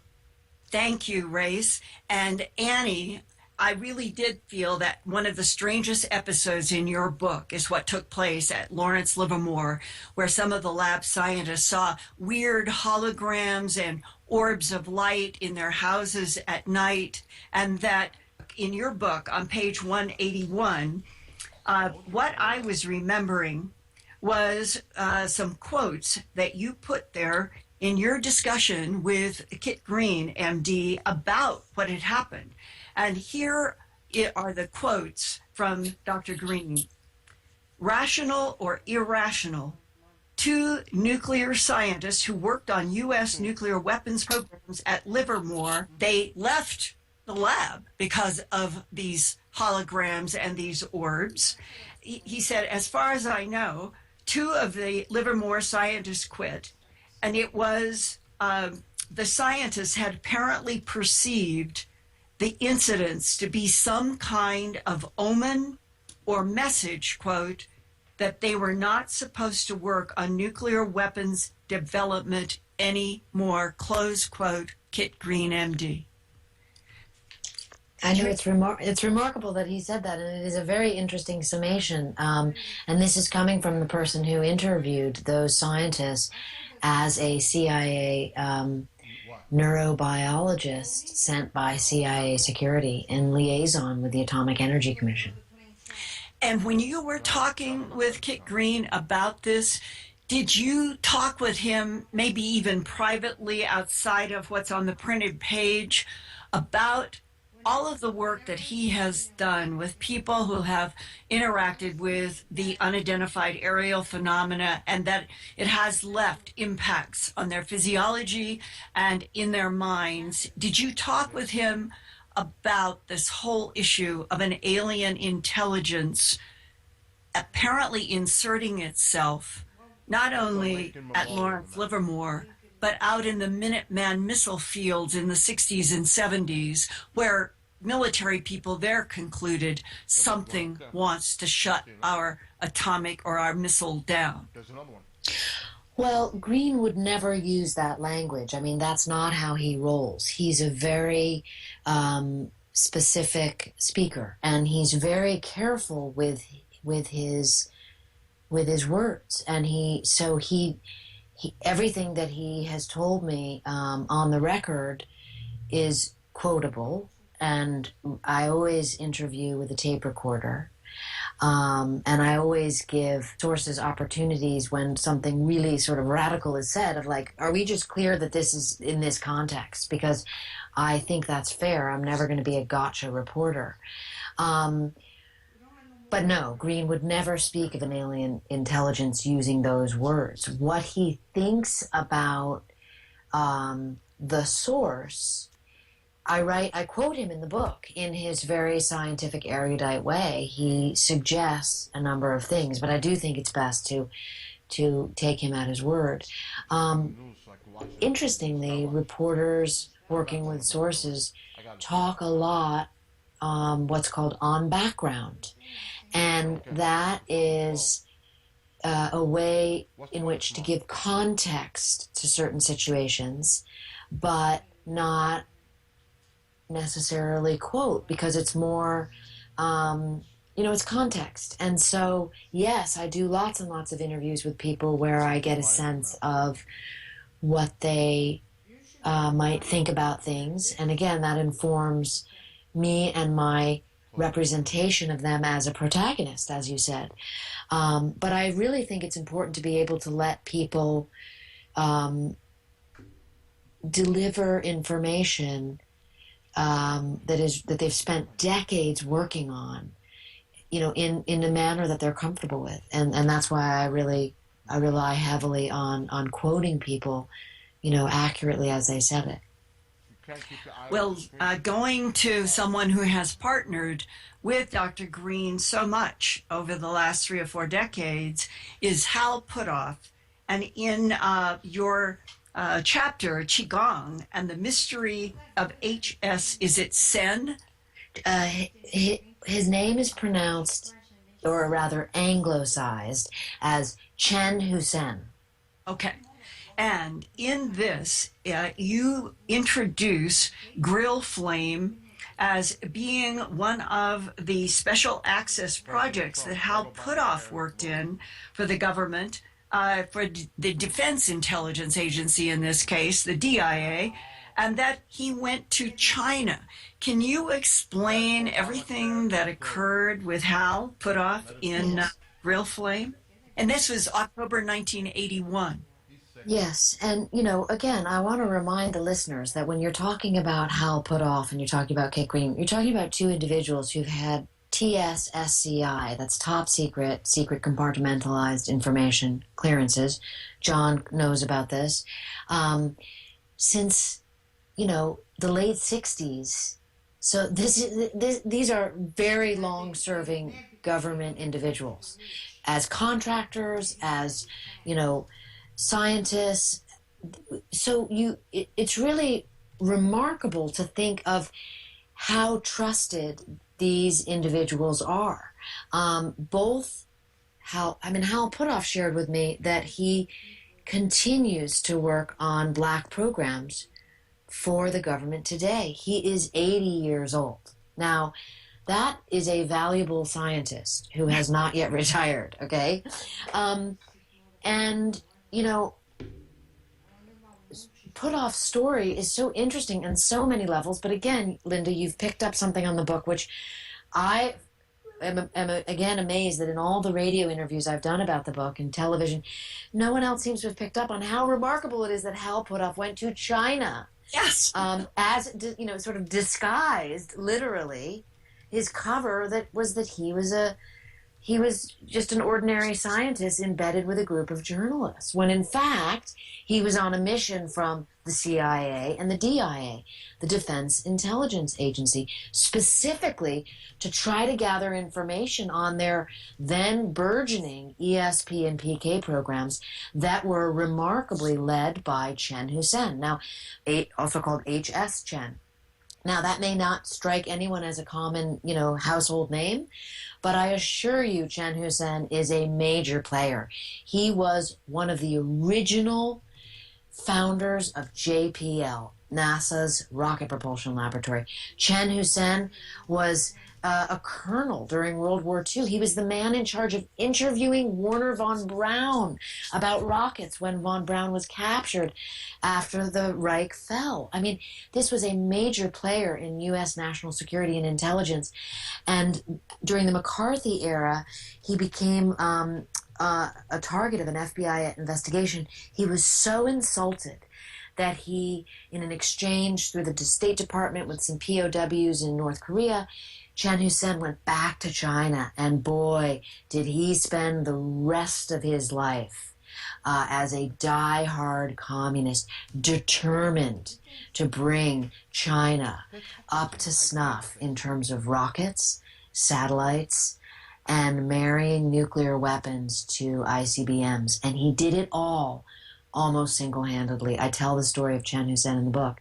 And so in 1979, when the CIA learns that China has an ESP, PK, even teleportation program, this is astonishing because Chairman Mao, has been anti all of this. So why did it happen? Well, Hal Puthoff is sent to investigate, and what he can confirm is that Chen Hussein, the former U.S. JPL co-founder, is the man behind all of it. And I mean, the tension that you could feel, that I felt reading the CIA documents about this program, their discovery that Chen Hussein was behind it was remarkable. And it was extraordinary to be able to interview Hal Puthoff about this journey and hear his take on it. And, listen to him describe to me. Puthoff told me he saw a set of two Chinese boys who were twin brothers teleport nuts, little sort of seeds between their pockets. He had some remarkable memories. It was really a privilege to interview him about this. And Annie, did Hal indicate that he thought that the teleporting of the nuts between the kids' pockets was the same kind of force that everybody has been trying to understand is behind ESP and PK? Yes, and in his scientific, nomenclature, he stated that he saw it. Okay, so that's a first-person witnessing POV. What he saw, he does not know and does not claim to know. I mean, was it teleportation, as in sort of science fiction teleportation? Was it him seeing, did they have an effect on his mind? In the book, I write about his interpretation on that. All kinds of theories abound, but this is that area of what the Chinese have been working on for thousands of years. I mean, they call it Qi Gong, vital energy. And Chen Hussein, in a declassified document I was able to have translated from Chinese, declares at this National Security Symposium in China that this is how the East will beat the West, because China knows about such things as anomalous mental powers, going all the way back to the I Ching, the Book of Changes in 1000 BC. And this, again, freaked the CIA out. I mean, you've got Chen Hussein saying this is how we're going to beat the West. And you have a quote from Dr. Jack Verona at DIA about all of the ESP PK in China, and he said, now, China was added to a list of national security threats and he said, quote, "A potential threat to U.S. national security exists from foreign achievements in psychoenergetics in the USSR and China," close quote. That's right. That's right. You're absolutely right. And that's the moment where China gets added onto the psychic arms race list. And it really is a remarkable one. And psychoenergetics, by the way, is just a sort of fancy dressed up name for psychokinesis.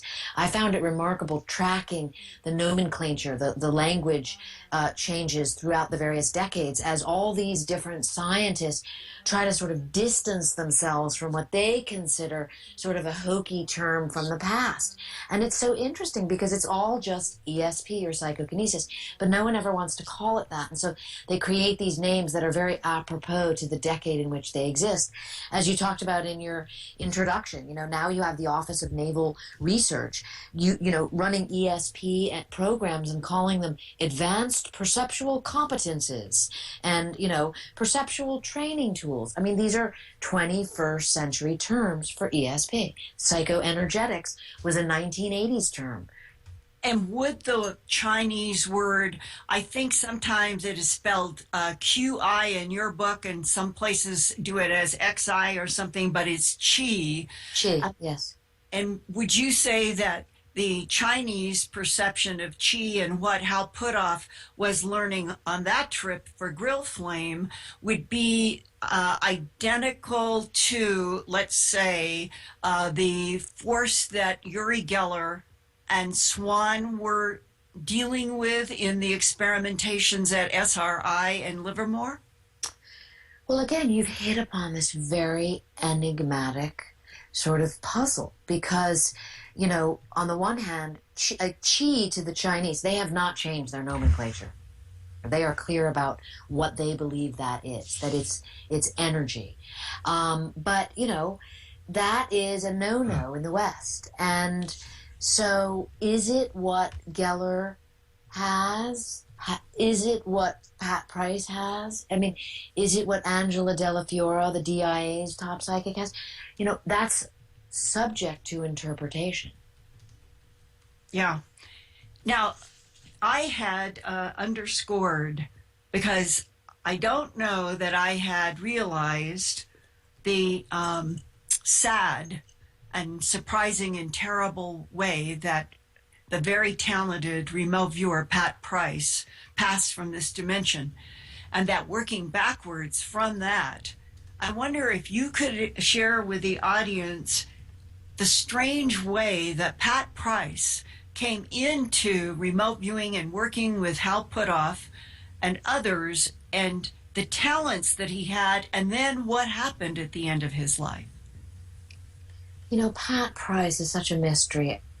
I mean, anyone that you speak to who was involved in the program in the 70s will tell you that Pat Price was the most talented remote viewer they ever worked with. They talk about him, he's way up on the pedestal. I mean, Kit Green worked with him at length, and Kit Green was very interested in studying Pat Price's physiology. I write in the book about a couple really strange instances in which Green acted as the handler for Pat Price during, one of these, the outbounder, if you will, during one of these remote viewing experiences when Price had a heart attack or kind of a heart event, if you will. But the way in which Pat Price came into the program is so mysterious. Ingo Swann and Hal Puthoff set off from the office one day around Christmas, this is in 1973, to go get a Christmas tree at nearby, in the next suburb over, a Christmas tree farm. And there's Pat Price, this kind of grizzled face, spry smile. He's short, he's in his mid-50s, and he says, if you ever need any help, I can handle anything. And he kind of metaphorically winks. And both Swan and Price, are perplexed by it, like, what do you mean? And he says, I know about the psychic research program. Well, flash forward a couple months later, Puthoff is in a conundrum with Ingo Swann, trying to remote view what turns out to be an NSA underground facility back east, and the phone rings, and it's Pat Price saying, I can help. I mean, it's so uncanny you kind of either think, and this is before the days of, cell phones. I write the story out at length, and it leaves you it leaves you wondering. It certainly left the skeptics going, yeah, right.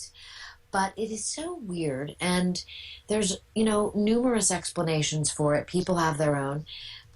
Sort of the end of the story, the sad, tragic end, is you're absolutely right, is that, Pat Price, first, he gets secreted away from SRI, from being under Hal Puthoff's domain, if you will, and CIA begins working with him themselves. Price doesn't tell Puthoff that. He finds that out later. And Price is back in Washington working with the CIA secretly, and on the way back to the West Coast where he lives, he stops in Las Vegas to gamble. He invites some friends to gamble with him. He says, I'm not feeling well. He goes to his hotel room, and when the friends come and check on him, they find he's had a heart attack. He's dead. Green gets wind of it, and in my interview with Green, he explained very dramatically, going out to the hospital. How did Pat Price die? All kinds of rumors about. Did the Soviets kill him? Did the CIA kill him?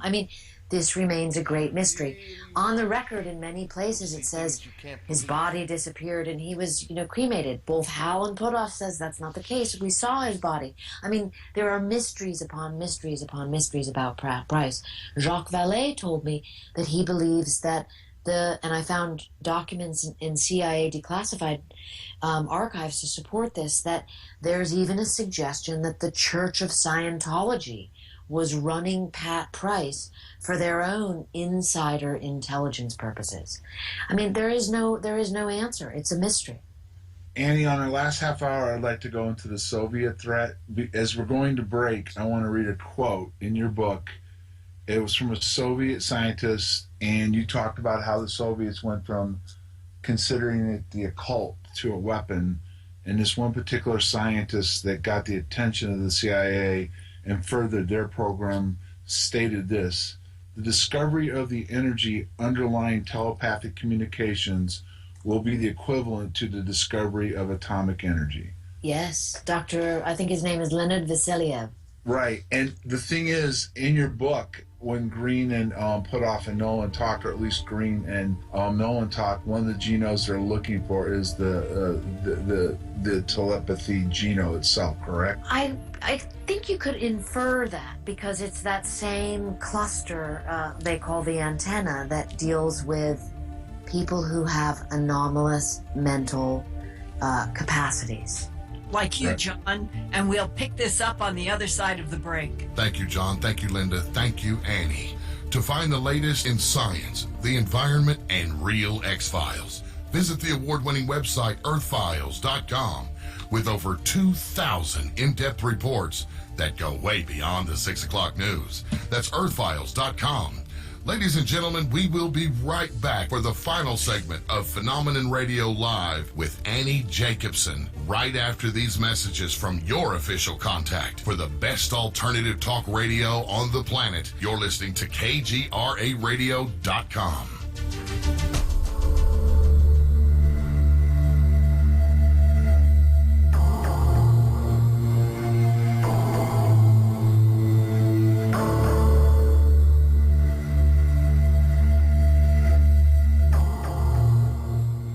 Something is happening in the skies all over the world. I'm talking about the burgeoning Let's do a shout out to everybody that's watching on YouTube and to everybody in YouTube chat. You've been listening to Phenomenon Radio with Linda Moulton Howe and John Burroughs, and the guest was Annie Jacobson. And so far, a little action here or there, a lot of satellites, but earlier, it was tremendous. It was really great earlier. And I'm surprised because right now, Perseids is really like in the middle of the screen. Lower center, but really, we're in prime area right now. So we're going to go about another 37 minutes. I'm going to call it at 4. Next week, the activity really should pick up, being the Perseids is the peak on August 12th. So it should really start to ramp up next week. Hopefully the weather will cooperate. And I'm just going to do a quick shout out to all our good friends in the I was going to say KGRA. I'm so used to being in the KGRAradio.com chat room. Okay, let's see who's hanging out right now. We have Dark Slash, Arnie, Sherry, Codus 99, Duplicat, Jello, and Tony the Night Owl. And Ma in the background, as you could hear her. All right, so we're going to continue with the show, and we'll go for a little bit more. Hello, everybody. And there's Mom. She's watching as well. All right, so let's continue on with the show.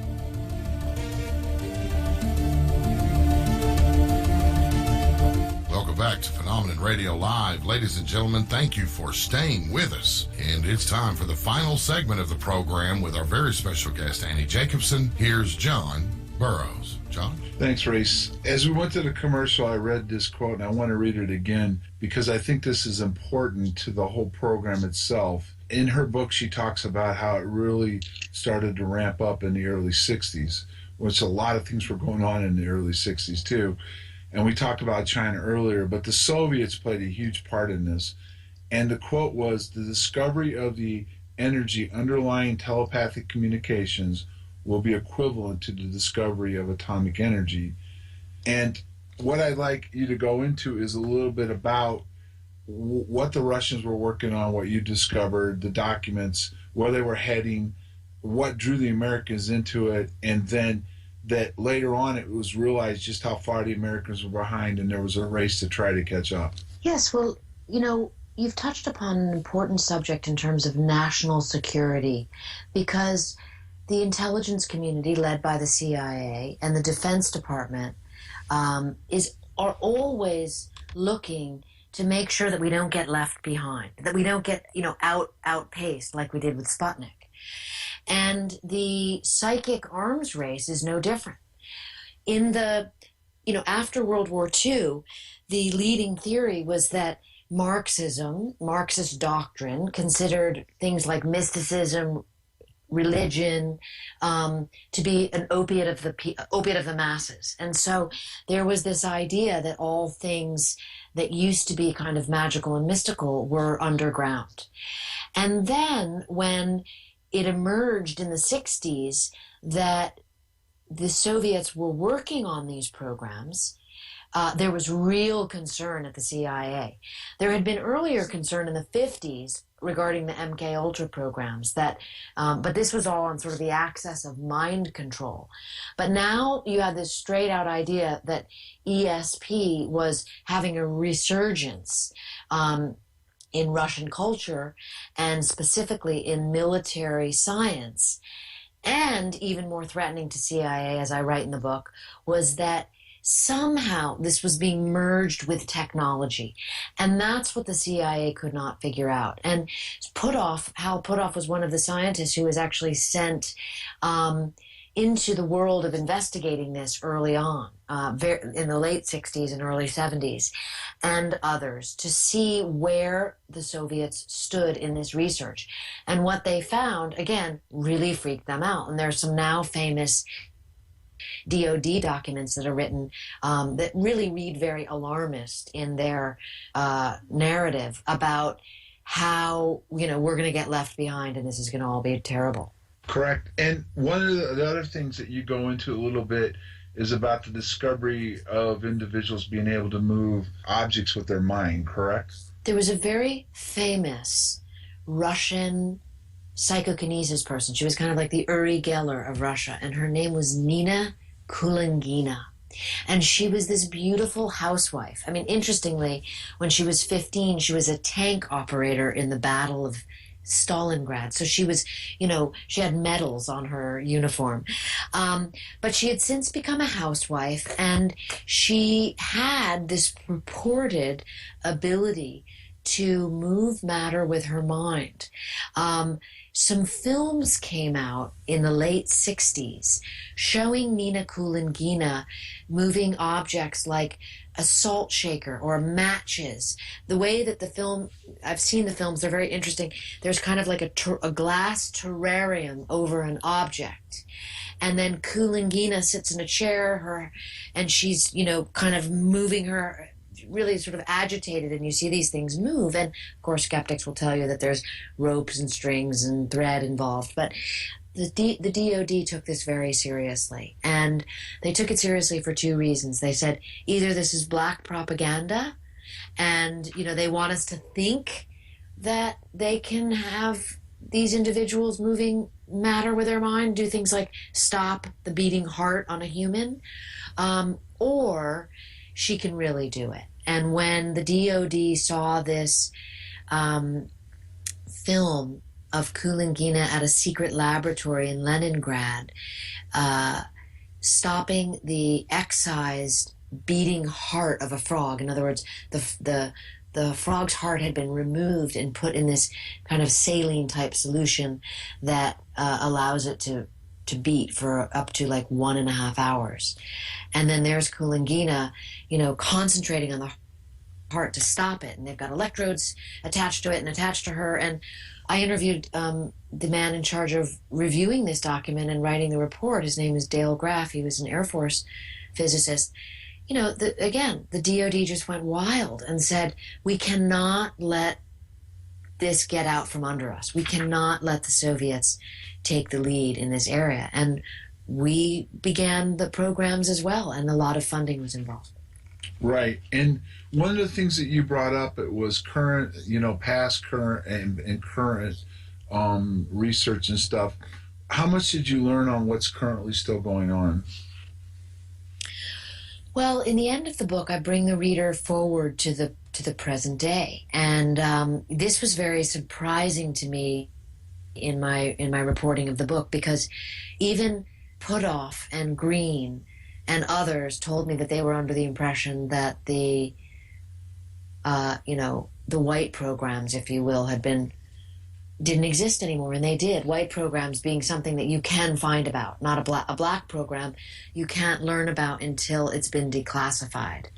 But the programs I report on in the book, which were not really known, are these Office of Naval Research programs born out of the war theater in Iraq, as Linda spoke of in the introduction, where soldiers had sort of premonitions or precognition about an IED buried in an alley ahead of them, stopped their men from going forward.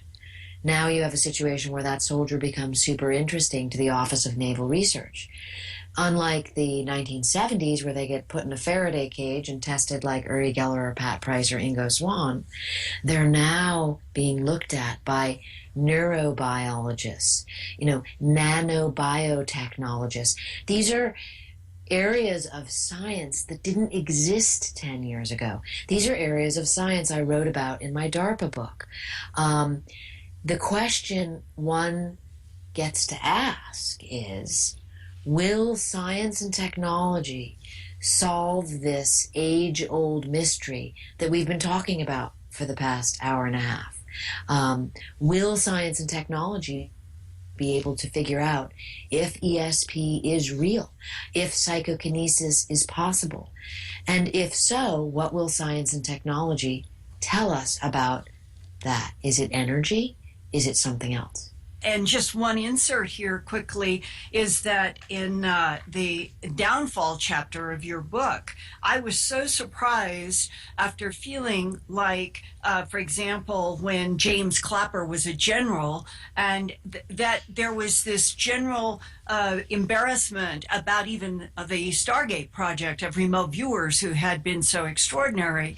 And yet, even though James Clapper and the Department of Defense and the CIA took a kind of schizophrenic position to the public that, no, it didn't work, but behind the scenes, it was a different attitude. And you had this statement.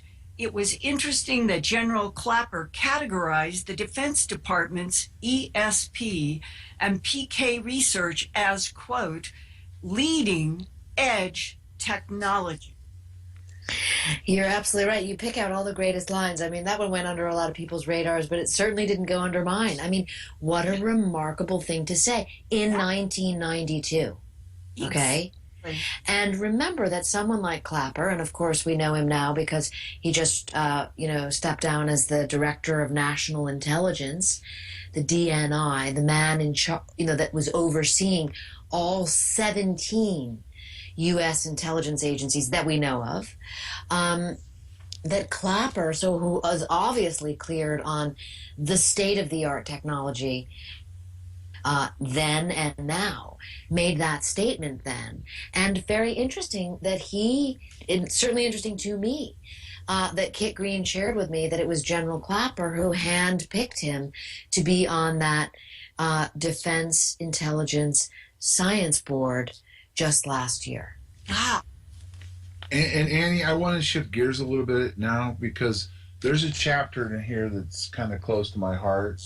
Chapter 7, Edgar Mitchell. Yeah. And I'd like you to go into that, but I want to start with this. I have to be careful what I say, but I did, before Dr. Mitchell passed, was able to talk to him. And all I want to say is this. He was clear with me towards the end of our conversation that the phenomenon Condyne played a part in all of his work. So I'd like you to kind of talk about that chapter and your feelings on Dr. Mitchell. And Condyne is the UK UAP report. So Mitchell, to me, was one of my favorite people to be able to interview for this book. I mean, I just found him remarkable, and I find it really interesting to this day that the scientific skeptics, slag him off, and it's just remarkable to me because I sat and read the 1,150-page report about what went on from the moment Apollo 14 left this Earth and went to the moon, and how that all went down. And talk about extraordinary human functioning. Ed Mitchell has it. I mean, what a hero. It was such a remarkable mission. So many problems came about because Apollo 14 was right after Apollo 13. They were under this extraordinary pressure to appear as if everything was rosy, when in fact there were some life-threatening situations, and I write the short version of them in the book, or you can read the whole report that NASA has. Ed Mitchell came back from the moon having had a conversion experience that he spoke about with me in our interview at length. This idea of realizing that we were so much more, that man is connected to something greater than himself. What a lovely idea. I don't need science to explain that, at least to me. But of course, again, the ridicule that he faced from scientific skeptics was just extraordinary. And what I liked writing about him was how he persevered and how he stayed dedicated to his pursuit of ESP and psychokinesis, separate from what anyone thought happened to him. What did he experience physically and mentally and spiritually? Yes. So you must back up just a moment to when he was on the moon to get the full impact of what happened to him on the way to the moon. At least I think so. And it has to do with the other reason I wrote Phenomena. And that's because of an image I found in the Apollo image library of a man on the moon reading a document. And that's Ed Mitchell. And the document, Mitchell told me, I went all the way to his home in Florida to find this out, was a map. He was reading a map of the moon on the moon. And the reason he was reading a map was because he and Al Shepard had gotten lost. And this I found remarkable. I mean, getting lost is a great metaphor for everything we've been talking about. Some people pursue this mystery to the gates of hell. And, who decides what it means to get lost? But there they were on the moon. They traveled 240,000 miles, hit the target, and then they got lost locally. And what getting lost meant to Mitchell and Alan Shepard was that they couldn't get to their target, Cone Crater, where they were supposed to gather gather rock samples to bring home to geologists on Earth who told them that these rock samples from Cone Crater might be able to solve the mystery of how old the moon was. I mean, talk about a tall order. And they couldn't do it because they got lost. And they had to go home. I mean, NASA, could read their physiology in real time, saw the heart rates, knew they were running out of oxygen, and said, get back to the lander and get yourself off the moon, and they did. So what a disappointment. And that was the whole prelude, Mitchell told me, to, how he felt in the moon. And there he was in the moon, I suppose you could say depressed, certainly upset, disappointed beyond measure. And then he had this moment, which, he says it's so much better, and I quote him in the book, but he had this moment looking out the window where he realized that, everything from war to, destroying the environment, this was all, nuts. My words, not his words. And that we were more than this. We were capable of more. We should be doing more. And we should be trying to figure out how we are all connected through consciousness. The universe had the answers, Mitchell believed. And that's what he dedicated the rest of his life to study. Do you feel, when you talk to him, do you think it took getting outside the EM field of Earth and away from man's consciousness that obviously is, well, we're not doing a very good job. Do you think it took going to the moon and being away from all that created that effect? I don't know. I mean, look, Mitchell had some very far out ideas. I mean, he talked to me about a lot of things in our recordings. And I part and parceled our discussion because, I wanted to keep my reporting of him on the axis of his personal narrative.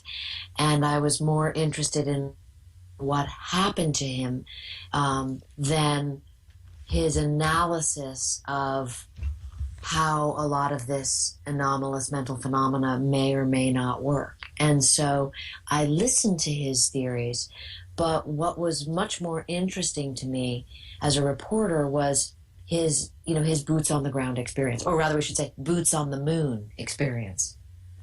And Annie, I have found on page 115, because I felt, and I know John does too, that what Edgar Mitchell described and what you described in the book, in this fascinating chapter, you say, sitting there in the command module, he experienced what he later described as a, quote, flash of understanding.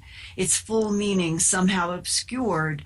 It was silent and authoritative, but with simple clarity, he understood one universal truth. Man is connected to other men through consciousness, and that was the link between inner space and outer space. He felt a peacefulness he had never experienced before. Later, he would identify the feeling as a samadhi, a term from ancient Sanskrit that means perfect oneness with the universe. And at that moment, that oneness, I'm wondering, where do you think, after all the work that you've done, where do you think that the force, the energy in ESP and PK lies? I do not have the answer. What I have is the reporter's experience of relaying to you the different points of view and the different deep understandings of these individuals who've spent decades thinking about it. And I think anything that I would have to say would cheapen that. I mean, look, what you just read from my book, those quotes from Edgar Mitchell, those are beautiful. I mean, he said it.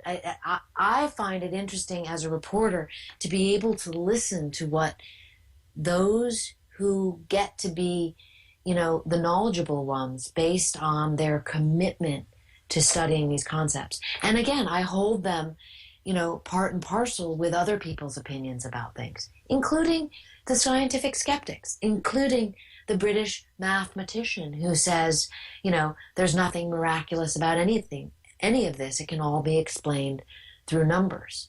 I hold that idea as well, because for someone like myself, I'm interested in looking at all the different pieces of the puzzle. And maybe when I get older, I'll be able to have an answer.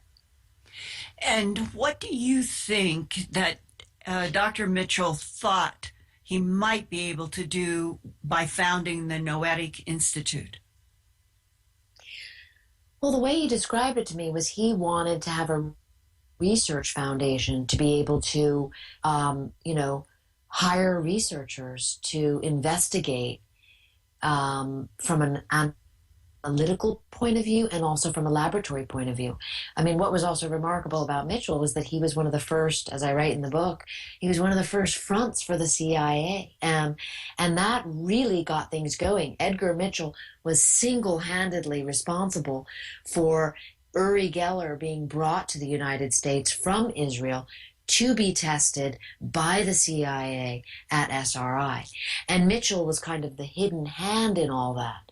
Another remarkable thing about him was that he, sometimes when they would sort of run out of funds, Mitchell would get sent to CIA. He told me a great story, which I was able to confirm in declassified documents, about meeting with George H.W. Bush when he was CIA director to try to get some more money, because of course he was a hero.